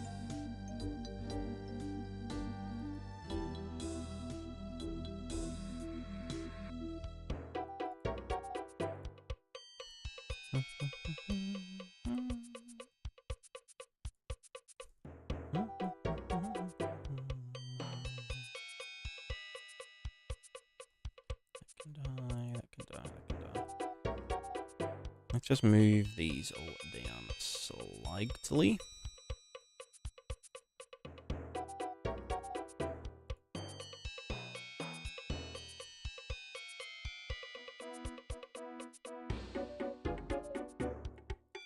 What the fuck is that doing? We're getting them and what, putting that into there? No, that's not right.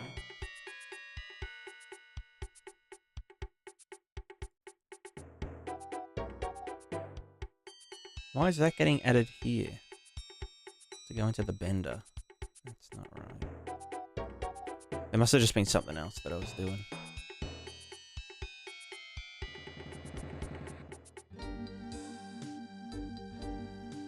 Yeah, so then what we'd want to do is get this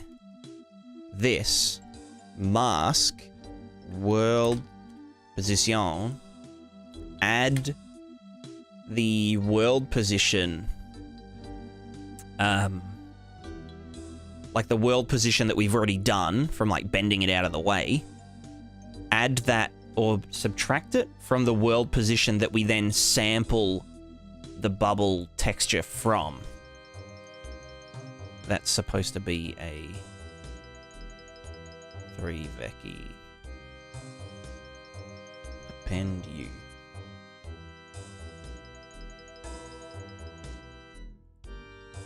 Bam.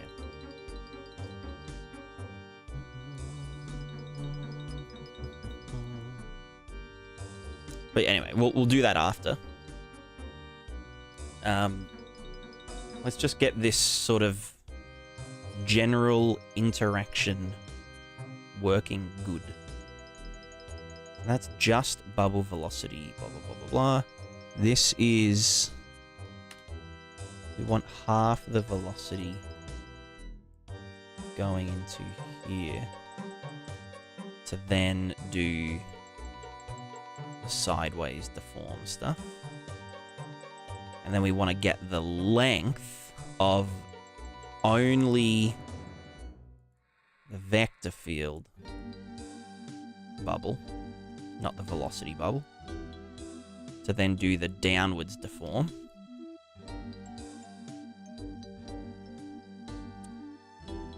And then this here, I think it's fine how it is. It just stops it from deforming inwards and outwards too much and just limits it to sideways deform. And then this is just extra jiggle.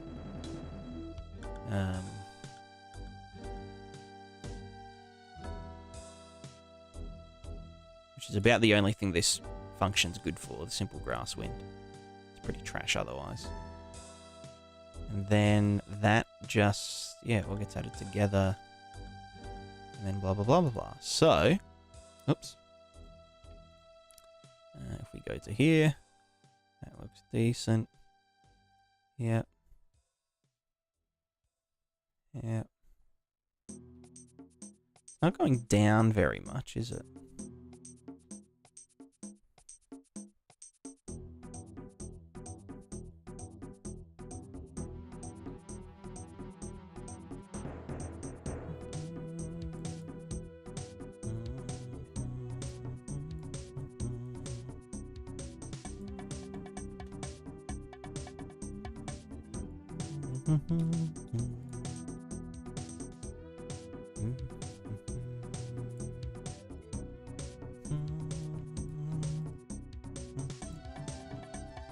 Yeah, so if we just run past it, we get,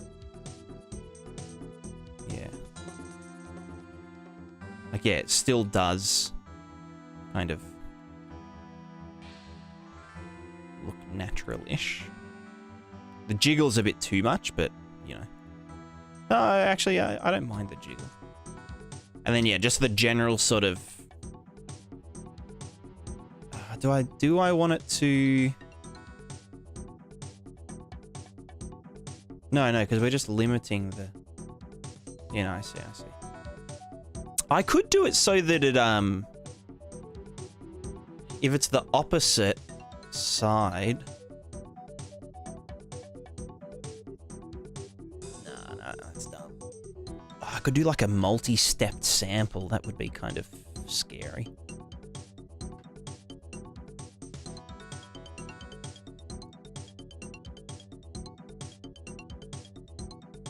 Oh, I could do... No, that wouldn't work.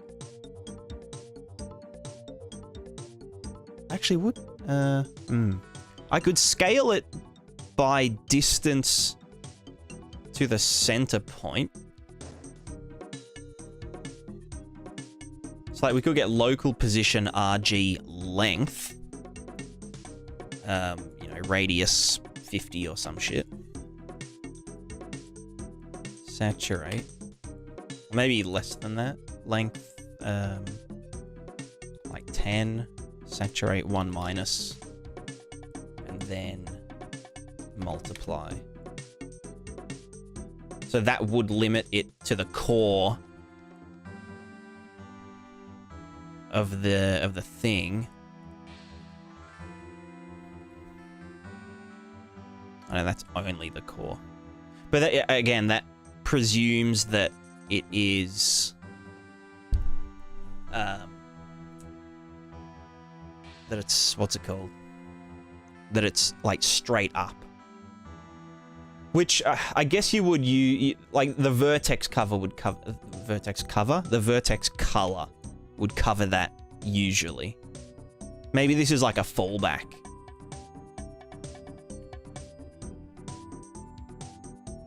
Yeah, so that's only hitting the center of it now. But if we didn't 1 minus it, because I'm dumb as hell.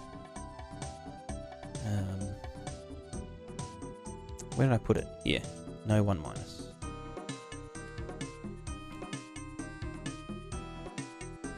Then yeah, the middle will stay intact.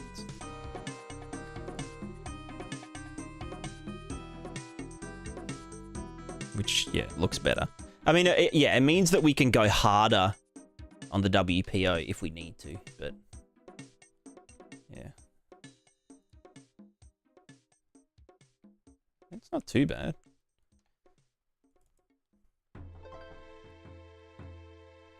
Maybe that should be the default. Just a bit bigger.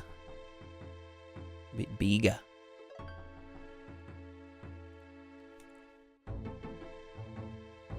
Oh, yeah. Yeah. The only problem is when we get in the bush, it kind of wraps around us, but it's... Yeah. Well, actually, so when we start bending it, and we sample the bended position, sample the bubble with the bending, and then add U to this. And let's also just put the bend at like 0.25. So it can go like completely horizontal. And then this will be the true test of... Why are you not bending? You shit.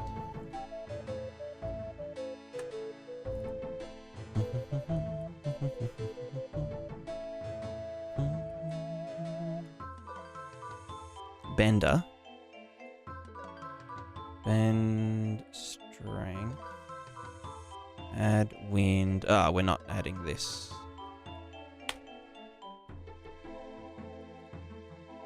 Right, that's what that add was that I got rid of. Okay. So now we're using the bubble to bend it over. So we can see here that, yeah, we're interacting with the thingos, but as we bend it over, they stop. Yeah, okay, yeah, you can tell it's working. Because as it bends around us, the position of the leaves changes. Whereas if we weren't sampling it like that, I can do an example. If we weren't sampling this with the, like, at the world position plus the existing WPO, then it would look like this, where it bends, but then as it bends over, that bit stays bented. So, like, as this rotates around us, the leaves don't change. It's as though this is, you know, it's like the leaves are bent. Yeah, you can see here. The leaves are bent, and then it's rotated. Whereas this rotates it, and then the leaves bend. So that's usually why some WPO thingos have like an input WPO, because it will then add that to the world position. What's PLSSS? That's the Prismatica Large Scale Simulation System.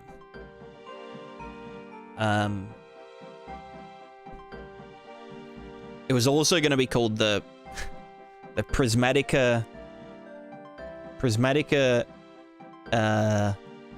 Immersive Simulation System.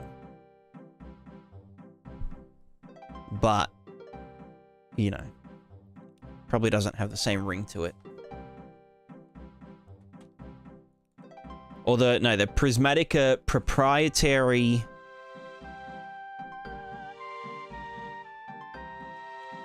Hold on.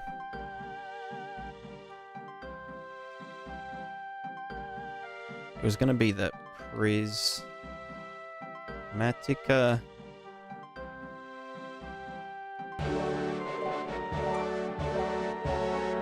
Prismatica proprietary...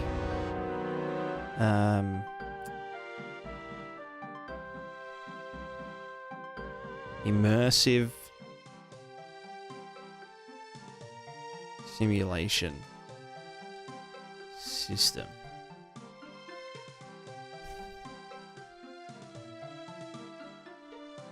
There was another I, but I forget what it was.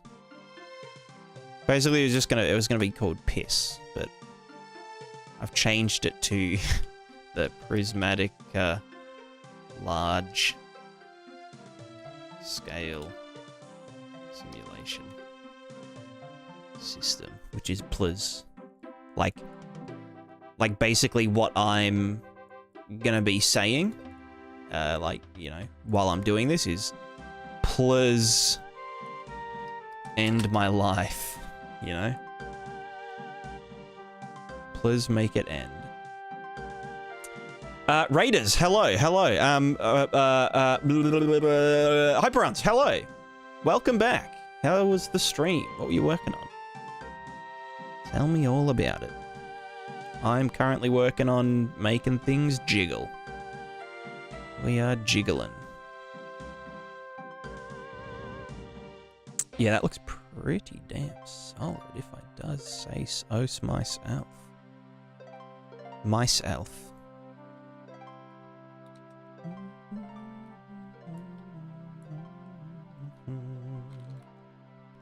Alright, let's make that not bend over as much. That's like, what, 25%? We'll go 1. 0.1. And we're gonna get the bubble vector field and bubble velocity, but only half the velocity. Add them together. That's gonna be our input thinger.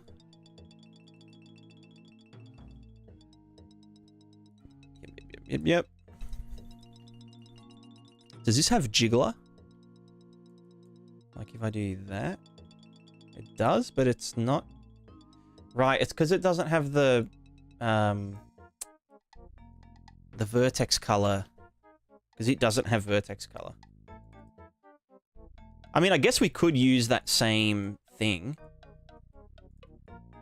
You know, the thing down here. The column mask? Cylinder mask? I don't know. Looking at my game, setting a PCG biome generating master for my large world. Hell yeah. Nice. Yeah, PCG is pretty exciting.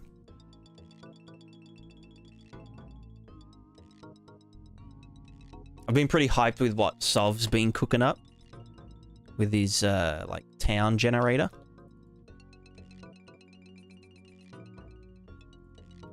But yeah, I'm yet to go down a PCG rabbit hole. But when I do, goddamn, it'll be glorious.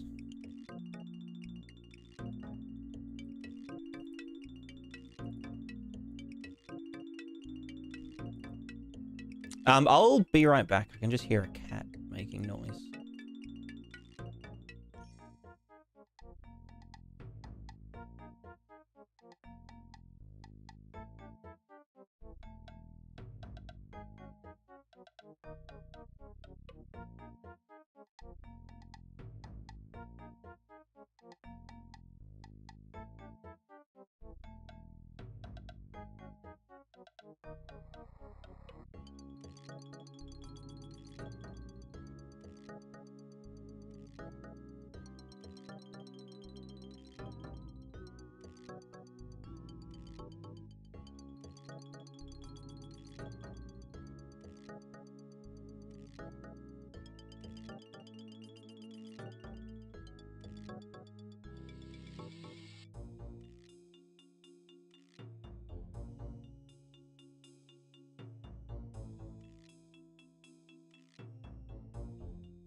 All right, I'm back. It's a crazy graph with a main subgraph. Hell yeah. And if you generate a lot of different setup for biomes after a level streaming working. Yeah, true. How does PCG work with level stream? Because I know that PCG is all runtime at the moment. So like it will actually regenerate stuff. Well, no, you can. Well, no, I guess if you're using it to procedurally generate content at runtime, then yeah, it is runtime. But then I guess if you go back... Yeah, I remember Sov doing that. Stamping them. Like baking them.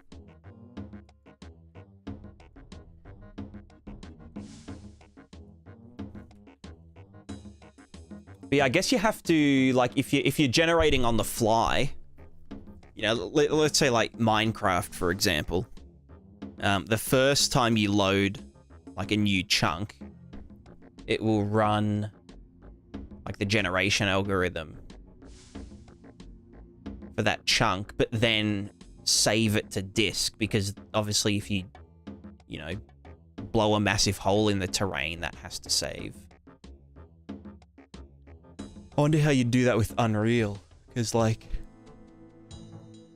if you're like generating something, I mean, it depends if you're generating it on the fly or if you're generating the entire thing and saving it to disk before the play, like Terraria style, where it's like, it's a fixed, like it's not an infinite world, it's just a large world, and it gets generated at the start and saved to disk. And then you just load it from disk, you know, as you go from area to area. I don't know, it's confusing. I don't want to think about it.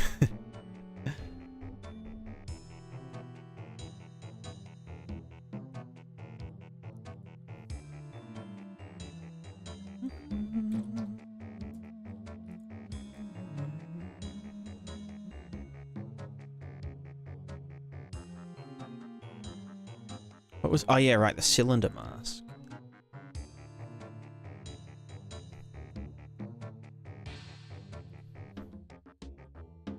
Where was cylinder mask? Let's just get this. And...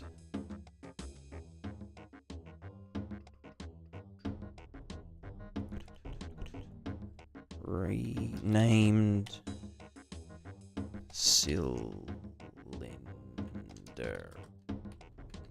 mask. Kicklinder mask. Cylinder. There we go.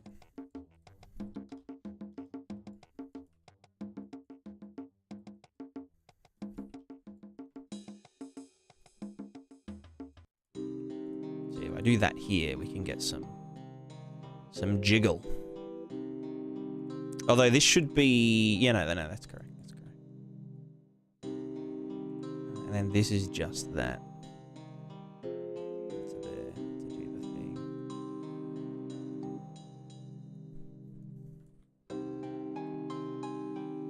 I'm trying to do 24 by 24 kilometer.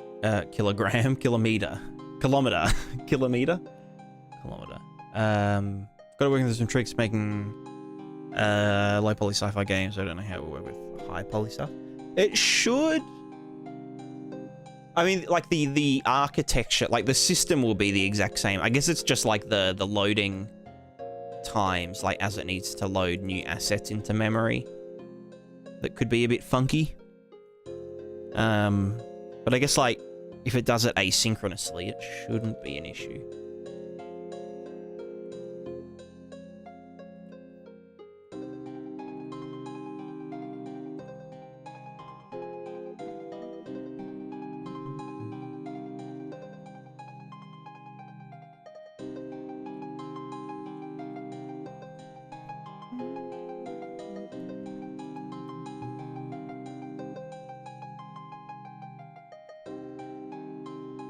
That needs to jiggle way faster.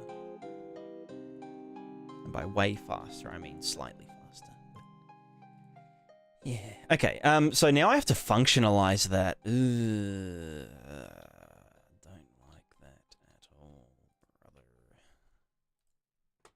brother man.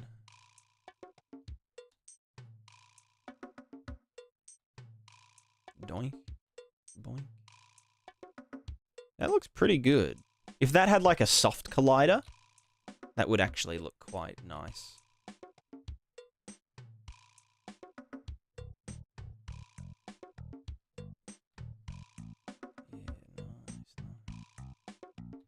God, I might even up the velocity influence. No, don't be preposterous. Preposterous. Oh wow, it really loves that height. The height jiggle.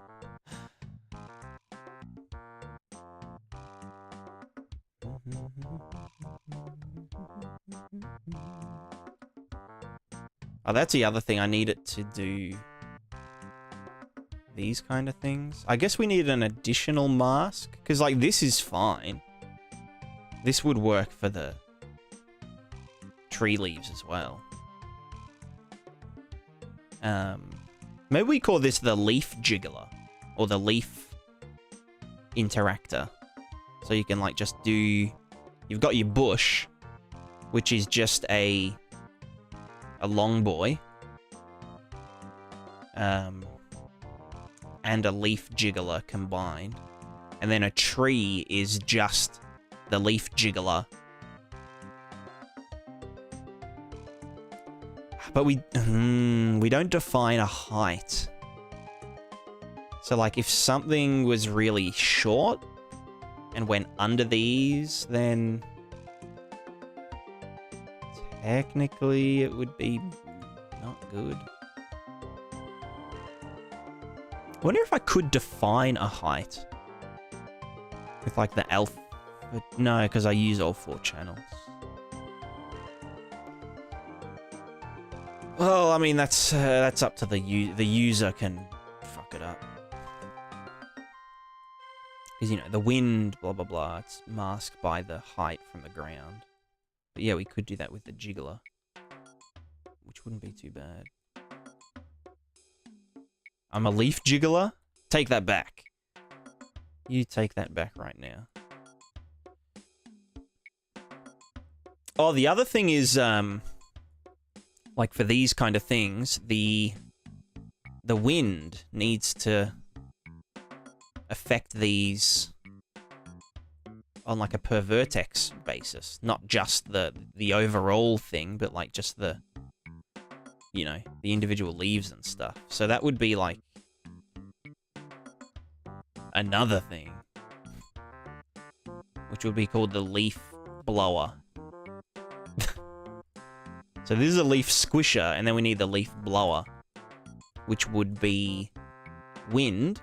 I'll just sample it, not at pivot point, but also after this shit. So we're just gonna yeet that there. So then we just get wind vector. Honestly, I could just yeet it into here. No, that's downwards. This is bubble velocity, add.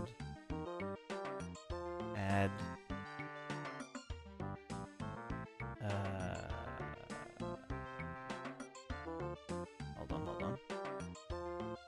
on. Multiply like that. This would come in after that, because this doesn't care about if it's going inwards or outwards or whatever. Then that. Although really these should have separate multipliers. So this is like the fucking, you know, you go there. And then you go into there.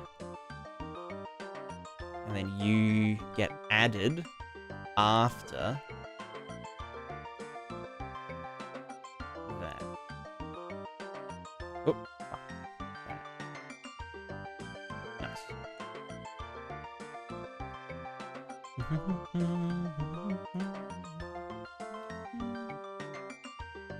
So that should be wind. Yeah, so the wind affects the leaves individually.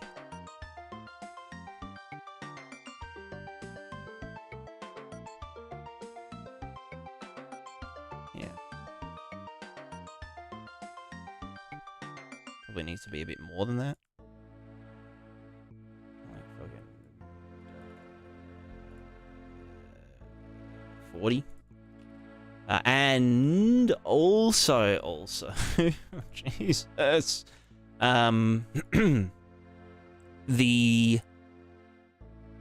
this length, bubble velocity and wind here. So bubble velocity plus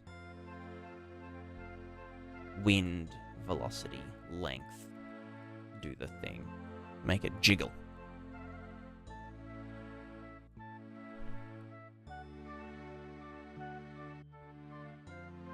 Do you know a way to draw debug lines in front of over geometry X-ray?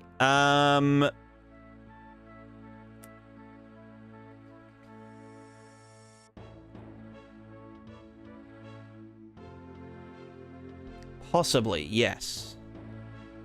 Do you mean like the inbuilt debug lines? Because you could just move it towards the camera.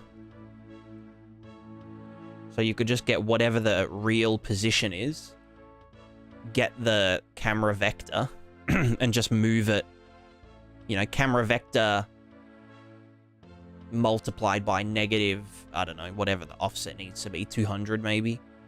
And that would then, like, move them towards the camera. I don't know if perspective would fuck that up or not. Or you can get, like, the clip vector, clip normal, screen normal. Can't remember. I don't even know who I am. Oh god, that's very extreme. But yeah, no, yeah, okay, we can see that, yeah, it is doing individual dudes.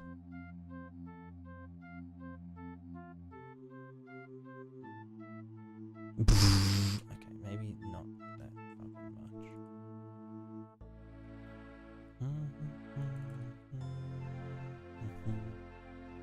much. Yeah, there's a way to compensate for the perspective.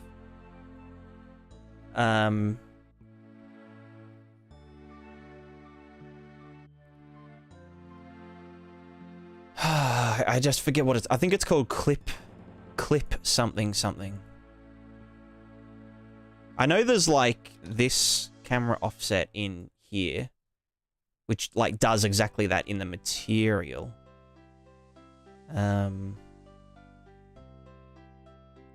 Camera position, world position normalized.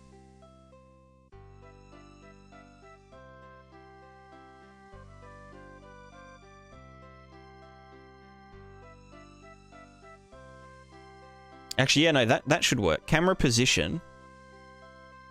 Camera position minus, you know, the line point position. Normalize it, and then bring it backwards. You know, multiply it by whatever the offset wants to be. Because, yeah, that accounts for the perspective, because you're doing it from the camera's position to the true position.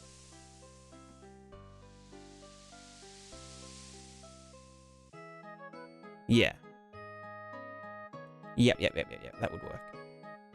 Just create a transparent material, disable depth testing on it. That is true. Can you do that in disable depth test? There you go. Yeah, but then you... I mean, you could...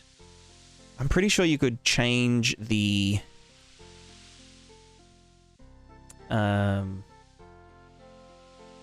whatever material it uses. Debug line. Grid 2D, I don't know what material it uses. I don't even know if it is. If it's actual geometry or not. Oh, no, it would be. Line material. Yeah, you can change all of the engine materials. Although they'll get reset when you update your engine. But yeah, you can change like the gizmo colors and stuff if you really want.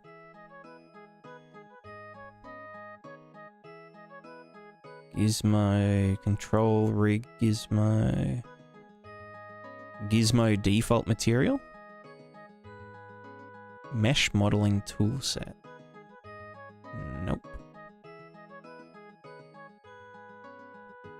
But yeah. Robert, so the name of the stream just came here to say something. I don't believe you. Trust me, this is the last one working on this damn plugin. I mean, the plugin's done. Which I've also been saying for ages, but yeah. Which axis is vertical, X, Y, or Z? Z. Z is up and down in Unreal. Was that a oh, there you go. Fucking Kappa. I see. I've been bamboozled. I've been baited.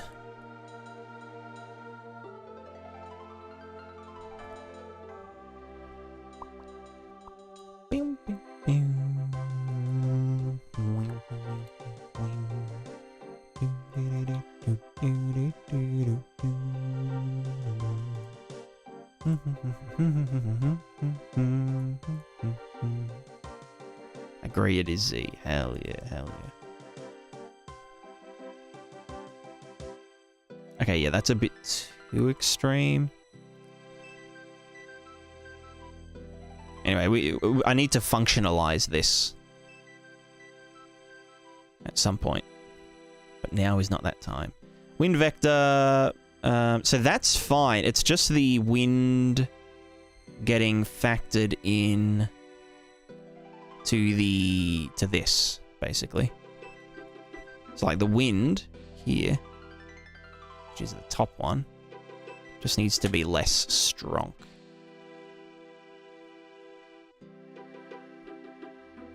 Or maybe, I mean, I just hate this in general. I'll probably write my own,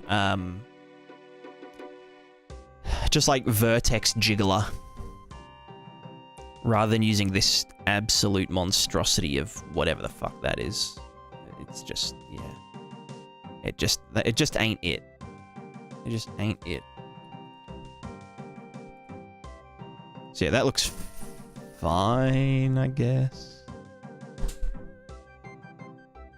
not perfect, but, you know.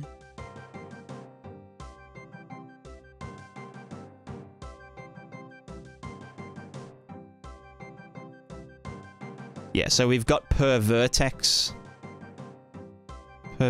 wind stuff, and then the overall wind stuff, and then we've also got the per vertex deform. So when we're just brushing past stuff, and the pivot point deform stuff. So that looks pretty good, pretty good. Goog, a googie egg.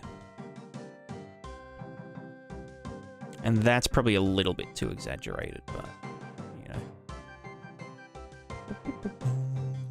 What would be the best way to create progressive sounds when you collect the coins, like in Temple Run? It's a good question.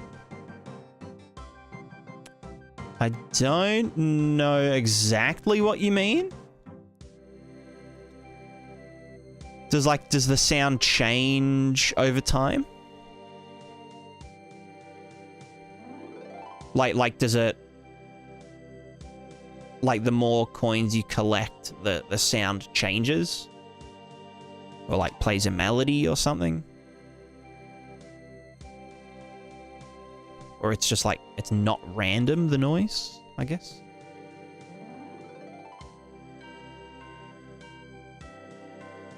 Why is that? Oh, because again, it's not using the per thingo. Yeah, gotcha.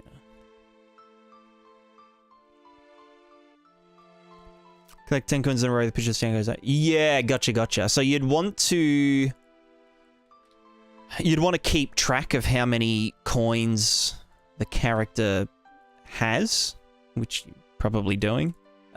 Although you might want to do like a reset. So like every time you get a coin, you reset a timer, and then when that timer runs out, you set the combo back to 0 or something. So that bit's the easiest part. As for doing the actual sounds, I mean, like, it's one thing, like, if you've already got the sounds, like, you've designed the sounds, recorded the sounds, or, you know, using, like, a sound pack or something, I guess all you would need to do is... you could do a meta sound, which has, like, an array. And then that array is, you know, 0, 1, 2, 3, 4, 5, 6, 7, 8, 9, 10. And you could then just put in a sound, you know, for each integer. But I guess then you'd have to do that up to, like, 100, 1,000, which would get really annoying.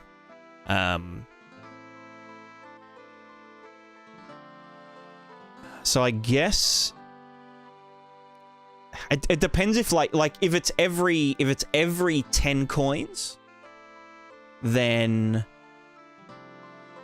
you know it would be simpler. If it's like an arbitrary amount, like 10 and then 25 and then 50 and then 100 and then 1,000, you know, like it's not a constant, it's not the same sort of interval. I guess you have to do some math. But yeah, you could just have an array of sounds, and then, depending on what integer you're up to, you could play a different sound. Coins are spawning randomly, SMS. There you go. The first step is acceptance, you know?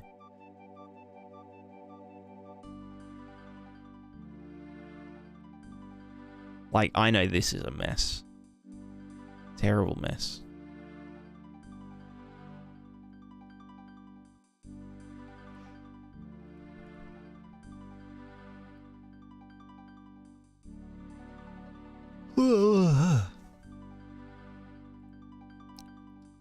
I'm tired.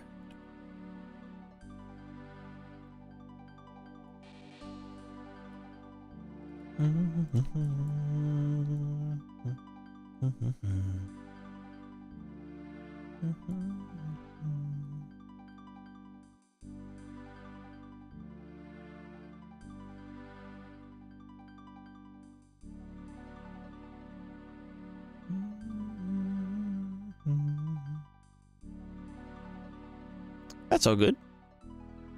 Thanks for popping in.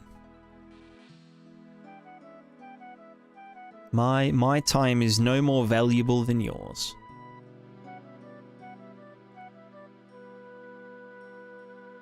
I'm just a dude. Oh lord. Okay, why are they so jiggly?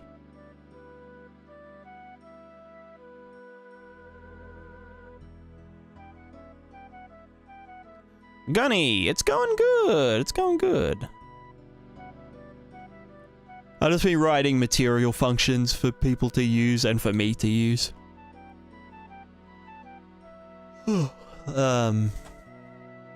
Like, you know, for like per vertex jiggle.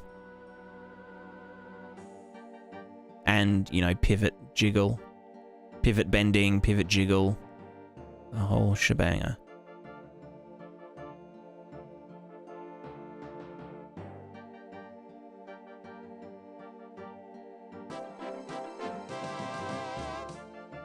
God, that jiggles way too much.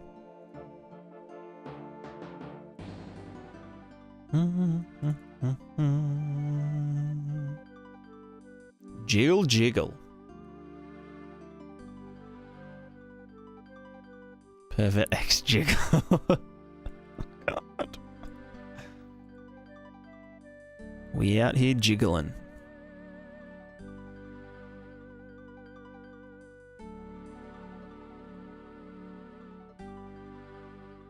That I was the one making anime style here. Oh, fuck. Chat's gone full degen mode.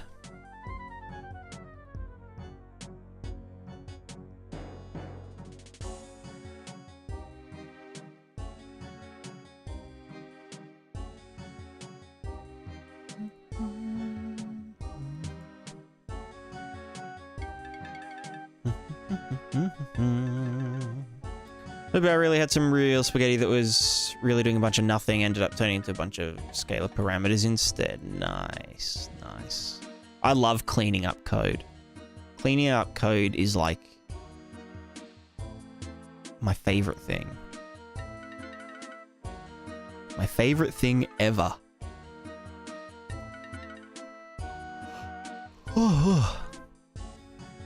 Alright, this looks lit.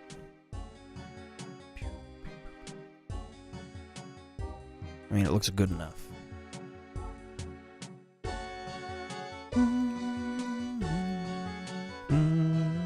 If this had, like, collision to stop us from going in the middle of it, it would be even better. But even then, it doesn't look too bad.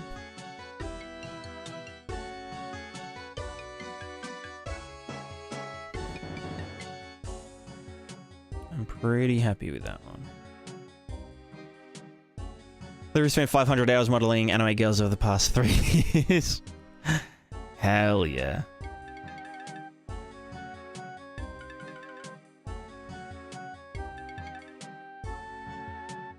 That's where the money's at.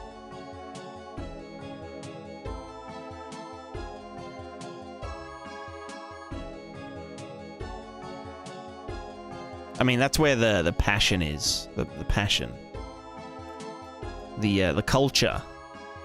It's about it's culture, you know.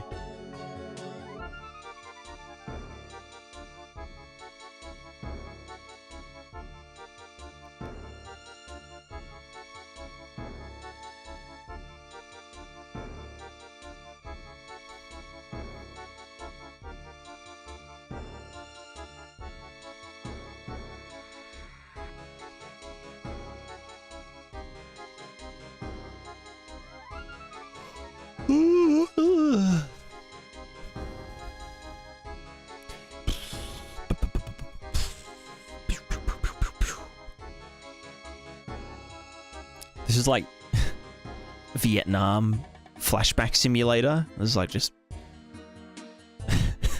explosions going off everywhere. Get down, shit. Pew, pew. Pew, pew, pew, pew, pew, pew.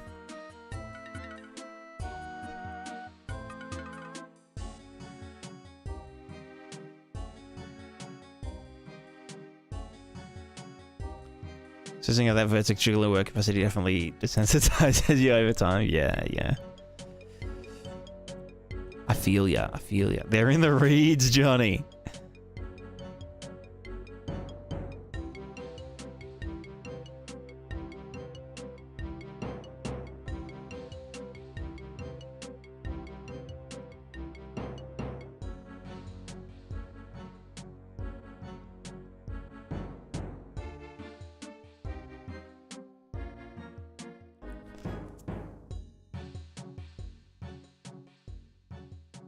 Fuck, this looks so good.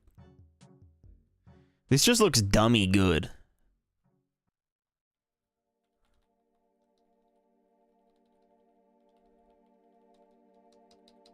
You've really done it this time, Mr. Prismatica Dev. You've really done it this time.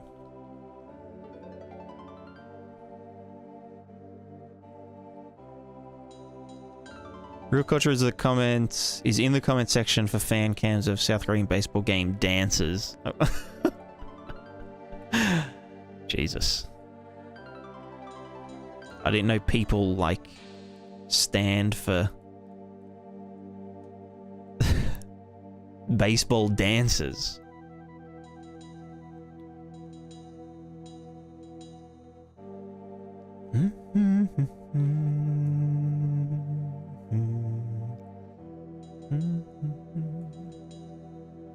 Look at that jiggle jiggle.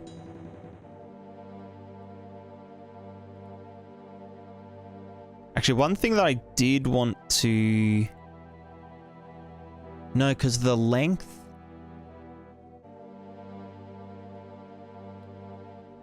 would have to be... No, I don't want to do that. It's fine, it's fine. I guess if it's already trampled down, then we can't untrample it.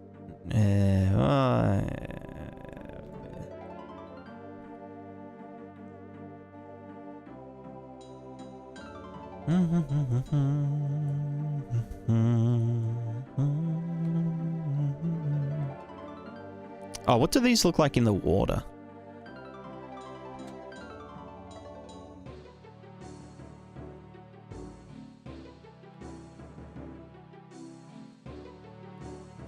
Was that magenta going to do piss on the truck? Yeah, it was pissing magenta blood.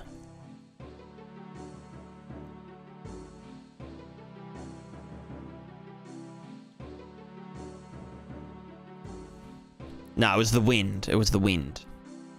Must have been the wind. There we go. The wind, the wind.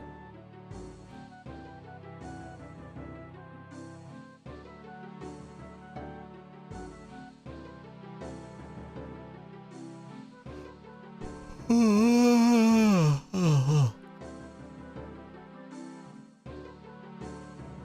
that's a bit extreme.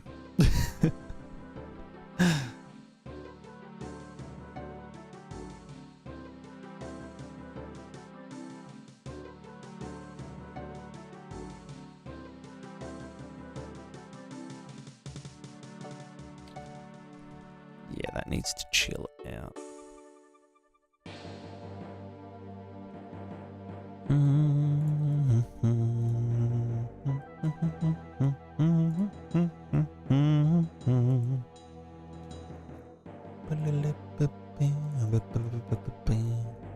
Anyway, I think it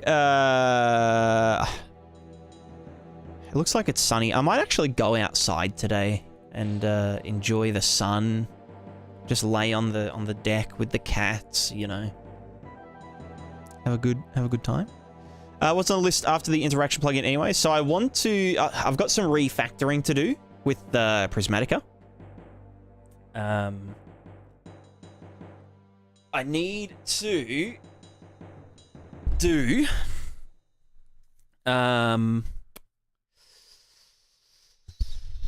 I need to turn the action component system into an action object system. So I just need to... I basically need to abstract a few things. Basically just reparent them up, you know, a class to object. And then I need to learn state tree. And I also need to investigate state tree and see if state trees can kind of be run or like created and run easily, or even be used non-instanced, if that makes sense.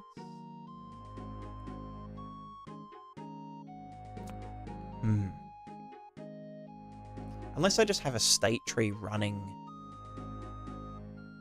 I don't know.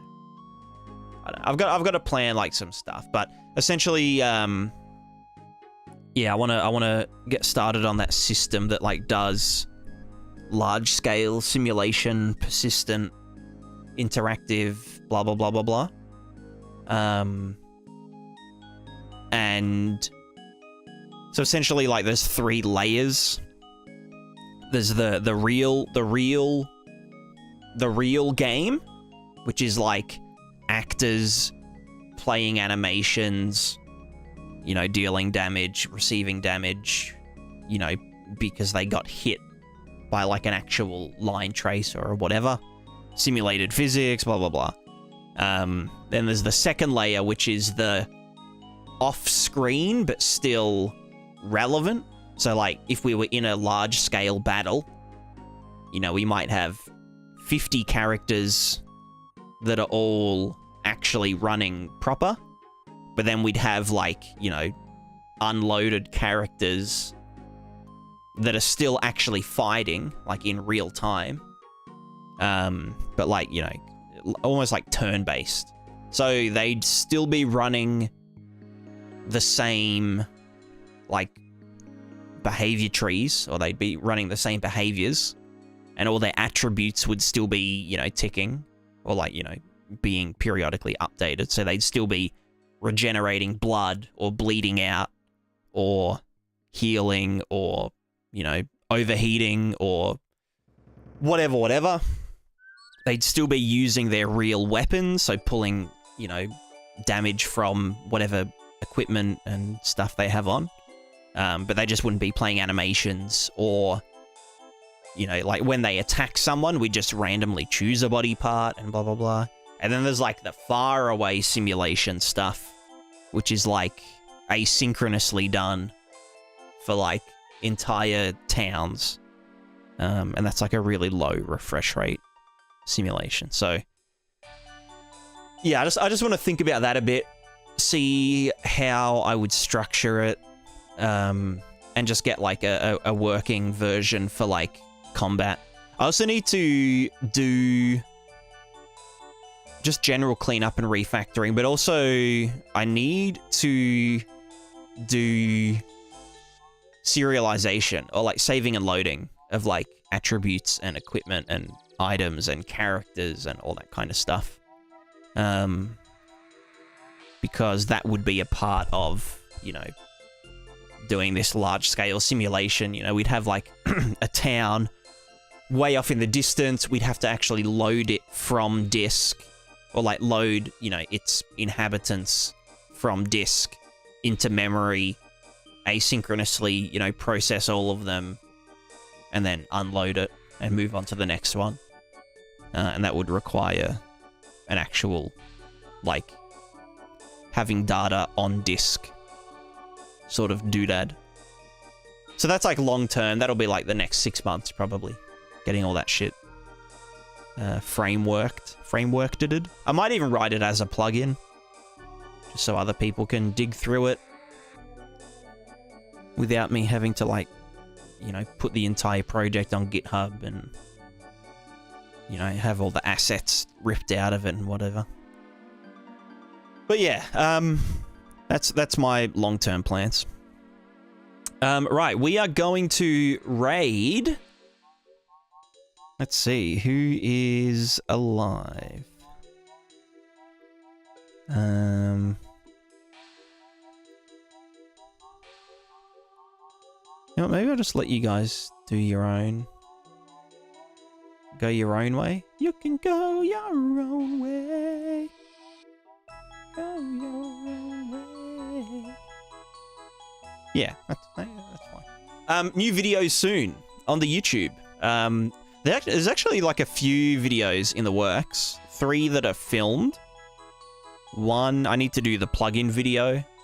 Like, the plugin's finished. Here's, you know, Grid 2D and all that shit. Yeah, but